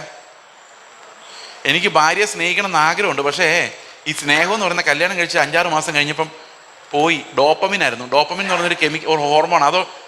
അത് നമ്മുടെ ഉള്ളിലുണ്ടെങ്കിൽ ഭയങ്കര ഇഷ്ടം തോന്നും, ജീവിക്കാനൊക്കെ നല്ല എൻജോയ്മെൻ്റ് ആയിരിക്കും. ഈ പുതിയ ഗ്ലാസ് കിട്ടുമ്പോൾ തോന്നും ഇതിനകത്ത് തന്നെ നാളെ ചായ കുടിക്കണം തോന്നും. 4-5 ദിവസം കഴിയുമ്പോൾ ഏത് കപ്പായാലും കുഴപ്പമില്ലാതാവും. ഒരു ബൈക്ക് മേടിച്ച് കഴിഞ്ഞാൽ ആദ്യമൊക്കെ ക്ലീൻ ചെയ്ത് കൃത്യമായിട്ട് വെക്കും. കുറേ കഴിയുമ്പോൾ അത് എവിടെയെങ്കിലും കിടക്കും. അങ്ങനെ കല്യാണം കഴിച്ച് കഴിഞ്ഞാൽ ആദ്യത്തെ 3-4 മാസം ഇവർ കൈപ്പിടിച്ച് കെട്ടിപ്പിടിച്ച് ഒന്നിച്ച് ആഹാരം കഴിക്കുന്നു. നമ്മൾ വിചാരിക്കും എന്തൊരു സ്നേഹം. അവർ വിചാരിക്കും ഇതുപോലൊരു സ്നേഹം ലോകത്ത് ഒരു ഭാര്യയ്ക്കും ഭർത്താവിനും ഇല്ല, നമ്മൾ ഒരിക്കലും പിരിയുകയില്ല. പക്ഷേ നേരത്തെ ഇങ്ങനെയൊക്കെ നടന്ന് നമ്മളിപ്പുറത്ത് തന്നെയുണ്ട്. കുറേ കഴിയുമ്പോൾ ഡോപ്പമിൻ എന്ന് പറഞ്ഞ സാധനം അങ്ങ് പോകും. അപ്പം പിന്നെ നേരത്തെ ചിരിച്ചപ്പോൾ, ആ ചിരി കണ്ടപ്പോൾ തോന്നിയ ആ ഒരു സന്തോഷം ഇപ്പം കാണുന്നില്ല. മനുഷ്യന്റെ സ്നേഹം അത്ര അന്നേരം കൽപ്പന കിടക്കുകയാണ്, സ്നേഹിക്ക്. യേശു ക്രിസ്തു തൻ്റെ സഭയെ സ്നേഹിക്കാൻ വേണ്ടി സ്വന്തം പ്രാണനെ വിട്ടുകളഞ്ഞതുപോലെ അത്രയും വൃത്തികെട്ട ആ സഭയുടെ ഷേപ്പ് ഭയങ്കര മോശമായിരുന്നു. ആ സഭ തിരിച്ച് കർത്താവിനെ ആക്രമിക്കുമായിരുന്നു. ആ സഭയെ സ്നേഹിച്ച് അവളെ വിശുദ്ധയാക്കാൻ വേണ്ടി തന്നെത്താൻ ഏൽപ്പിച്ചു കൊടുത്ത സ്നേഹം വെച്ച് നീ നിന്റെ ഭാര്യയെ സ്നേഹിക്ക്. ചുറ്റിയോ? ആകെ ഉണ്ടായിരുന്നു ഇത്തിരി ഡോപ്പമിൻ, അതും ഇപ്പൊ കാണാനില്ല. അപ്പം 7-ാം അധ്യായത്തിൽ പറയുന്നത്, നമ്മൾ എത്ര വിചാരിച്ചാലും മനസ്സുകൊണ്ട് ആഗ്രഹിച്ചാലും ഈ സാധനം പ്രൊഡ്യൂസ് ചെയ്യുന്ന ഒരു ക്വാളിറ്റി നമ്മുടെ ഹോർമോണുകൾക്കൊന്നും ഇല്ല. നമ്മൾ പലപ്പോഴും പറയില്ലേ, ഹോർമോൺ പ്രോബ്ലം ആണെന്ന് തോന്നുന്നു ബ്രദറെ, എനിക്ക് ഭയങ്കര ദേഷ്യം വരുന്നു. നിങ്ങൾ ഇന്നേവരെ കേട്ടിട്ടുണ്ടോ? ഹോർമോൺ പ്രോബ്ലം ആണെന്ന് തോന്നുന്നു ബ്രദറെ, എനിക്ക് എല്ലാവരും ഭയങ്കര സ്നേഹവും സന്തോഷമൊക്കെ തോന്നുന്നു. ഇന്നേവരെ കേട്ടിട്ടുണ്ടോ? ഈ പാപം ചെയ്ത മനുഷ്യൻ്റെ ഉള്ളിൽ ഇതെല്ലാം ഭയങ്കര മോശം അവസ്ഥയിലാണ്. ഇത് നന്നാകത്തില്ല. ഇത് സന്തോഷമായോ? അപ്പൊ നമ്മൾ എന്തുകൊണ്ടാണ് നിരാശപ്പെടുന്നത് വെച്ച് കഴിഞ്ഞാൽ, ഈ ജഡം നാളെ നന്നാവും, ഈ ജഡം നാളെ നന്നാവും നമ്മുടെ പ്രതീക്ഷ. അതുകൊണ്ടാണ് ഞാൻ നേരത്തെ നിങ്ങളോട് പറഞ്ഞ ഈ ജഡം നന്നാകാൻ പോകുന്നില്ല. അതുകൊണ്ട് കർത്താവിനത് അറിയാമായിരുന്നുകൊണ്ട് കർത്താവ് പറഞ്ഞു, ഈ ജഡത്തെ ഞാൻ ക്രൂശിക്കാൻ പോവാണ്. അവനോടുകൂടെ എൻ്റെ പാപ ജഡത്തെ കർത്താവ് ക്രൂശിൽ തറച്ചു, കൊന്നു, ഞാൻ മരിച്ചു അവൻ്റെ കൂടെ. I died. ഇതാണ് ഫെയ്ത്ത്. നന്നാവില്ലാത്തതുകൊണ്ട് നമ്മൾ എന്ത് ചെയ്തു? നന്നാക്കാൻ പറ്റാത്ത ഫോൺ എന്ത് ചെയ്യും? തല്ലിപ്പൊളിച്ച് കളഞ്ഞിട്ട് വേറെ വാങ്ങിക്കും. അതുപോലെ നമ്മുടെ നന്നാകാത്ത ജഡത്തെ ക്രൂശിൽ ഉരിഞ്ഞു കളഞ്ഞ് ഒരു പുതിയ സൃഷ്ടിയാക്കി നമ്മുടെ ഹൃദയത്തിലെ കല്ലുപോലുള്ള ഹൃദയത്തെ നീക്കി മാറ്റി പുതിയ ഒരു ഹൃദയം എന്ന് പറഞ്ഞു കഴിഞ്ഞാൽ എന്താ സംഭവിച്ചത്? നമ്മളെ പുതുതാക്കി, പഴയതിനെ ഇല്ലാതാക്കി. നന്നാക്കാൻ പറ്റത്തില്ലായിരുന്നു, കാരണം പഴയതിനെ കർത്താവ് ക്രൂശിൽ തറച്ചു. നന്നാക്കാൻ പറ്റാത്തതുകൊണ്ടാണ് നമ്മൾ ഇന്നും ആ പഴയ ജഡമിട്ട് ശ്രമിച്ചുകൊണ്ടിരിക്കുക നന്നാകാൻ. ഒരിക്കലും നന്നാകില്ല എന്ന് കർത്താവ് തന്നെ കണ്ടതുകൊണ്ട് അതിനെ ഉപേക്ഷിച്ചതാണ്. അപ്പം നമ്മൾ എപ്പോഴും ജീവന്റെ പുതുക്കത്തിൽ നടക്കണം. ആ നടപ്പിനെയാണ് വിശ്വാസ ജീവിതം എന്ന് പറയുന്നത്. ഓക്കെ, അപ്പോൾ ഇത്രയും നിരാശാജനകമായ അവസ്ഥ. 24-ാം വാക്യം വായിച്ചേ. അയ്യോ, ഞാൻ അരിഷ്ട മനുഷ്യൻ, ഈ മരണത്തിന് അധീനമായ ശരീരത്തിൽ നിന്ന്. അപ്പൊ പാപങ്ങൾ തുടങ്ങുന്നത് നമ്മുടെ ചിന്തകളിൽ നിന്നല്ല, പാപം തുടങ്ങുന്നത് നമ്മുടെ ശരീരത്തിലെ ഓർഗൻസിൽ നിന്നാണ്. മോഹമുണ്ടാകുന്നത് ചിന്തകളിൽ നിന്നല്ല, ആ ചിന്തകൾ ഉണ്ടാകുന്നത് തന്നെ നമ്മുടെ സ്വഭാവത്തിൽ നിന്നാണ്. മനസ്സിലായോ? നിങ്ങൾ വഴിയെ പോകുന്ന പല കാഴ്ചകൾ കാണുമ്പോൾ ജഡസ്വഭാവമുള്ളവർ ജഡത്തിനുള്ള ചിന്തിക്കും, ആത്മസ്വഭാവമുള്ളവർ ആത്മാവിനുള്ള ചിന്തിക്കും. ജഡസ്വഭാവമുള്ള ചിന്തിച്ച് നിങ്ങൾ പാപികളാകുന്നതല്ല, നിങ്ങൾക്ക് ജഡസ്വഭാവം ഉള്ളത് കൊണ്ട് അങ്ങനെ ചിന്തിക്കുന്നതാണ്. അപ്പൊ ശരിക്കും പാപത്തിന്റെ റൂട്ടെന്ന് പറയുന്നത് നമ്മുടെ ചിന്തകളല്ല, നമ്മുടെ തന്നെ സ്വഭാവമാണ്. മനസ്സിലായോ? ഇനി ഞാൻ പറഞ്ഞ വാക്യം എവിടെയാ? നമ്മുടെ പകരക്കാരൻ എന്തിയെ? നമ്മുടെ സ്ക്രൈബ്. ഇത്രയും വാക്യങ്ങൾ കൊണ്ട് നമുക്ക് ഒരു കാര്യം മനസ്സിലായി, നമ്മൾ രക്ഷപ്പെടുത്തില്ല സ്വയം, അല്ലേ? സീറോയാണ്, സീറോയാണ്, സീറോയാണ്. ഇനി റോമാലേഖനത്തിന്റെ 8:3 വായിച്ചേക്ക്. അടുത്ത് മുമ്പോട്ട് വായിക്കും. 8:3. ജഡത്താലുള്ള ബലഹീന നിമിത്തം, അതായത് എൻ്റെ ജഡം ബലഹീനമായതുകൊണ്ട് ന്യായപ്രമാണത്തിന് എന്നെ നീതിമാനാക്കാൻ കഴിഞ്ഞില്ല. ന്യായപ്രമാണത്തിന് കഴിയാത്തതിനെ സാധിപ്പിക്കാൻ ദൈവം എന്ത് ചെയ്തു? ദൈവം തൻ്റെ പുത്രനെ പാപജഡത്തിന്റെ സദൃശ്യത്തിൽ, അതായത് നമ്മളെ പോലെ തന്നെ ഇരിക്കുന്ന ഒരു മനുഷ്യനായി പാപജഡത്തിന്റെ സദൃശ്യത്തിൽ പാപ നിമിത്തവും ഈ ഭൂമിയിലേക്ക് എനിക്കൊരു പകരക്കാരനെ ദൈവം അയച്ചു. അങ്ങനെയല്ലേ അവിടെ എഴുതിയിരിക്കുന്നത്? എൻ്റെ ജഡം കൊണ്ട് ന്യായപ്രമാണം പൂർത്തിയാകാത്തത് കൊണ്ട് എനിക്കൊരു പകരക്കാരനെ കർത്താവ് അയച്ചു. അടുത്ത വാക്യം, പാപത്തിന് ജഡത്തിൽ ശിക്ഷ വിധിച്ചു. അടുത്ത വാക്യം പറയാണ്, ജഡത്തെ അല്ല ആത്മാവിനെ അനുസരിച്ച് നടക്കുന്ന നമ്മിൽ, അതായത് ഉന്നം പിടിക്കുന്ന നമ്മളിൽ, അതായത് കാറ്റുപോലെയായ നമ്മളിൽ, അതായത് ആത്മാവിന്റെ ശബ്ദം കേൾക്കുന്ന പുത്രത്വത്തിന്റെ ആത്മാവിനെ പ്രാപിച്ച നമ്മളിൽ ദൈവത്തിന്റെ നീതി, ന്യായപ്രമാണത്തിന്റെ നീതി നിറവേറേണ്ടതിന് തന്നെ. അപ്പൊ എങ്ങനെ ഇത് നിറവേറ്റിയത്? നമ്മുടെ ഉള്ളിൽ നമുക്ക് പകരം അനുസരണം ഉണ്ടാക്കുകയും അനുസരണത്തെ ദൈവം പൂർത്തിയാക്കുകയും എന്നിട്ട് അതേ തേജസ്കരിക്കപ്പെട്ട ആത്മാവിനെ കൊണ്ട് നമ്മുടെ ഉള്ളിലേക്ക് തന്നിട്ട് നമ്മുടെ സ്വഭാവത്തെ മാറ്റി ക്രിസ്തു നമ്മിൽ വസിച്ചുകൊണ്ടാണ് ഈ നീതി പൂർത്തിയാക്കുന്നത്. അതുകൊണ്ട് പ്രിയ സഹോദരങ്ങളെ, നമ്മൾ വീട്ടിലോട്ട് ചെല്ലുമ്പോൾ വീട്ടിൽ ആകെ വഴക്കായിരിക്കും. നിങ്ങൾ പറയാണ്, ഞാൻ മരിച്ചു, ജീവിക്കുന്നത് ഞാനല്ല ക്രിസ്തു അത്രേ. അതാ എൻ്റെ ഫെയ്ത്ത്. നോക്കുമ്പോൾ ഞാൻ തന്നെയാണ്, പക്ഷെ വിശ്വാസത്തിൽ ഞാനല്ല, ക്രിസ്തുവാണ്. അപ്പൊ എന്താ വിശ്വാസ ജീവിതം? ഇല്ലാത്ത കാറ് വരുന്നതല്ല, എൻ്റെ കർത്താവ് എനിക്ക് പകരം ജീവിക്കുന്നതാണ്. ഞാനിവിടെ പ്രസംഗിക്കുമ്പോൾ ഞാൻ പറയാം, ഞാൻ മരിച്ചു എന്ന് പറഞ്ഞ അർത്ഥം, നിങ്ങൾ എന്നെ പുകഴ്ത്തണ്ട, നിങ്ങൾ എനിക്ക് ഒന്നും തരണ്ട, നിങ്ങൾ എന്നെ സ്നേഹിക്കണ്ട, നിങ്ങളുടെ പ്രതിഫലമോ കയ്യടിയോ വേണ്ട, ഞാൻ മരിച്ചു. മരിച്ച ആൾക്ക് ഇതൊന്നും വേണ്ടല്ലോ, മരിച്ച ആൾക്ക് ഇതൊന്നും വേണ്ട, അല്ലേ? മരിച്ച ആൾ ഇന്നവരെ പറഞ്ഞിട്ടുണ്ടോ അവർ കൈയടിച്ചത് പോരാ? പറയോ? ആര് ശ്രദ്ധിക്കുന്നു? നമുക്കാകെ ഒറ്റ കാര്യമുള്ളൂ, കർത്താവ് പറയേണ്ടിയിരുന്ന കാര്യങ്ങൾ ഞാൻ പറഞ്ഞോ, ഇത് മാത്രമാണ്. യേശു ആയിരുന്നു എൻ്റെ സ്ഥാനത്തെങ്കിൽ അവൻ എന്തു പറയുമായിരുന്നു? അതാണ്, ഞാനല്ല ക്രിസ്തു അത്രേ. ആത്മാവിന് മാത്രമേ എന്നെ അങ്ങോട്ട് എത്തിക്കാൻ പറ്റുള്ളൂ. ആത്മാവിനെ അനുസരിച്ച് നടക്കുന്ന നമ്മിൽ നിറവേറുന്ന ക്രിസ്തുവിൻ്റെ പ്രമാണം, അവിടെ നിന്നാണ് ഈ സ്നേഹം എന്ന് പറയുന്ന സാധനം ഉണ്ടാകുന്നത്. പ്രിയ സഹോദരങ്ങളെ, ഇത് മനുഷ്യരാൽ നടക്കുന്നില്ല. എന്നാൽ നിങ്ങൾ ഇന്ന് വിശ്വസിക്കുകയാണെങ്കിൽ നിങ്ങളുടെ ഉള്ളിൽ ക്രിസ്തു ഉരുവാവുകയും ആ കർത്താവിൻ്റെ ജീവനിൽ നിങ്ങൾ വളരുകയും നിങ്ങൾ നീതിയിൽ തികവുള്ളവരായി മാറുകയും പ്രത്യാശയുള്ളവരായി മാറുകയും ചെയ്യും. കാരണം നിങ്ങളാലല്ല, നിങ്ങൾ വിശ്വസിക്കുന്ന ക്രിസ്തുവിനാലാണ് ഈ ഓട്ടം പൂർത്തിയാകുന്നത്. വിശ്വാസമുണ്ടോ? വിശ്വാസം ഉണ്ടെങ്കിൽ നിങ്ങൾ കർത്താവിനെ സ്തോത്രം ചെയ്യാം. സ്വർഗത്തിൽ പോവോ? നമ്മൾ നിമിത്തം പോവുകയില്ല, എന്നാൽ നമ്മളെ രക്ഷിക്കുന്ന രക്ഷിതാവ് നിമിത്തം ഞാൻ പോകും. ഈ സൂചിക്കുഴലിലൂടെ ഞാൻ കടക്കയില്ല, പക്ഷെ കർത്താവ് എന്നെ അവന്റെ സ്വഭാവമുള്ളവനാക്കി, ആത്മസ്വഭാവമുള്ളവനാക്കി ആ സൂചിക്കുഴലിലൂടെ എന്നെ കടത്തി വിടും. മനസ്സിലാവുന്നുണ്ടോ? ഇതാണ് ദൈവത്തിന്റെ നീതി എന്ന് പറയുന്നത്. ഈ നീതി നമുക്ക് വിശ്വാസത്താൽ സൗജന്യമായിട്ടാണ് ലഭിക്കുന്നത്. അങ്ങനെ മാത്രമേ നമ്മളെ രക്ഷിക്കാൻ പറ്റുമായിരുന്നുള്ളൂ. നമ്മളെ കൊണ്ട് എന്തെങ്കിലും പ്രവർത്തിച്ചായിരുന്നെങ്കിൽ ആ പ്രവൃത്തിയുടെ അഹങ്കാരം പറഞ്ഞുകൊണ്ട് ഞാൻ നടന്നേനെ. പക്ഷെ മനുഷ്യൻ പുകഴാതെ വണ്ണം അത് എഴുതിയിട്ടുണ്ട്. ആകയാൽ പുകഴ്ച എവിടെ? അത് പോയി. കാരണം ഇതെല്ലാം കർത്താവ് തന്നെ തന്നതുകൊണ്ട് മനുഷ്യന് പുകഴാൻ ഒന്നുമില്ലാത്ത ഒരു രക്ഷ ദൈവം നമുക്ക് സൗജന്യമായിട്ട് തന്നു. അത് വിശ്വസിക്കുന്നവർക്കെല്ലാം അത് നിത്യജീവനിലേക്കുള്ള ഒരു പ്രവേശനമായി ഏത് സമയത്തും കൃപാസനത്തിലേക്ക് കടക്കുന്നതിനുള്ള ധൈര്യമായിട്ട് നമ്മുടെ ഉള്ളിൽ തന്നു. പ്രിയ സഹോദരങ്ങളെ, ഈ അതിവിശുദ്ധ വിശ്വാസം ഇന്ന് സഭകളിൽ പ്രസംഗിക്കപ്പെടുന്നില്ല. നിങ്ങൾ എവിടെയെങ്കിലും ഒരു ചാൻസ് കിട്ടിയാൽ, നിങ്ങളുടെ മുമ്പിൽ ഒരിക്കൽ ഇരുന്നവർ, നിങ്ങളുടെ സംസാരം ഒരിക്കൽ കേട്ടവർ, നിങ്ങൾ ഏതെങ്കിലും ഒരു കല്യാണത്തിന് മുമ്പ് അപ്പുറത്തും ഇപ്പുറത്തും ഇരുന്ന് കുശുകുശുപ്പ് വർത്താനം പറഞ്ഞവർ, നിങ്ങളുടെ ശബ്ദം കേട്ടിട്ടുണ്ടെങ്കിൽ അവർ ഈ സുവിശേഷം കേൾക്കണം. അവർക്കൊരു പകരക്കാരനുണ്ട്. അവർക്ക് വേണ്ടി മരിച്ച് ക്രൂശിൽ അവർക്ക് പകരം മരിച്ചയാൾ ആ ആത്മാവിൽ ഇന്നും നമ്മുടെ ഉള്ളിൽ നമുക്ക് പകരം ജീവിക്കുന്ന, ഞാനല്ല ക്രിസ്തു അത്രേ എന്ന് വിശ്വസിക്കുമ്പോൾ എനിക്ക് പകരം ജീവിക്കുന്ന അവൻ്റെ സകല റിസോഴ്സുകൾ നമുക്ക് തരുന്ന ഒരു കർത്താവ് നമുക്കുണ്ടെന്ന് നമ്മുടെ മുമ്പിലിരുന്ന് സംസാരം കേൾക്കുന്ന ഓരോരുത്തർക്കും മനസ്സിലാകണം. കാരണം കർത്താവിൻ്റെ വരവ് സമീപമായി. കുഞ്ഞാടിൻ്റെ നീതി വസ്ത്രമില്ലാത്ത ഒരാൾ പോലും കല്യാണ സദ്യയിൽ ഉണ്ടാവുക.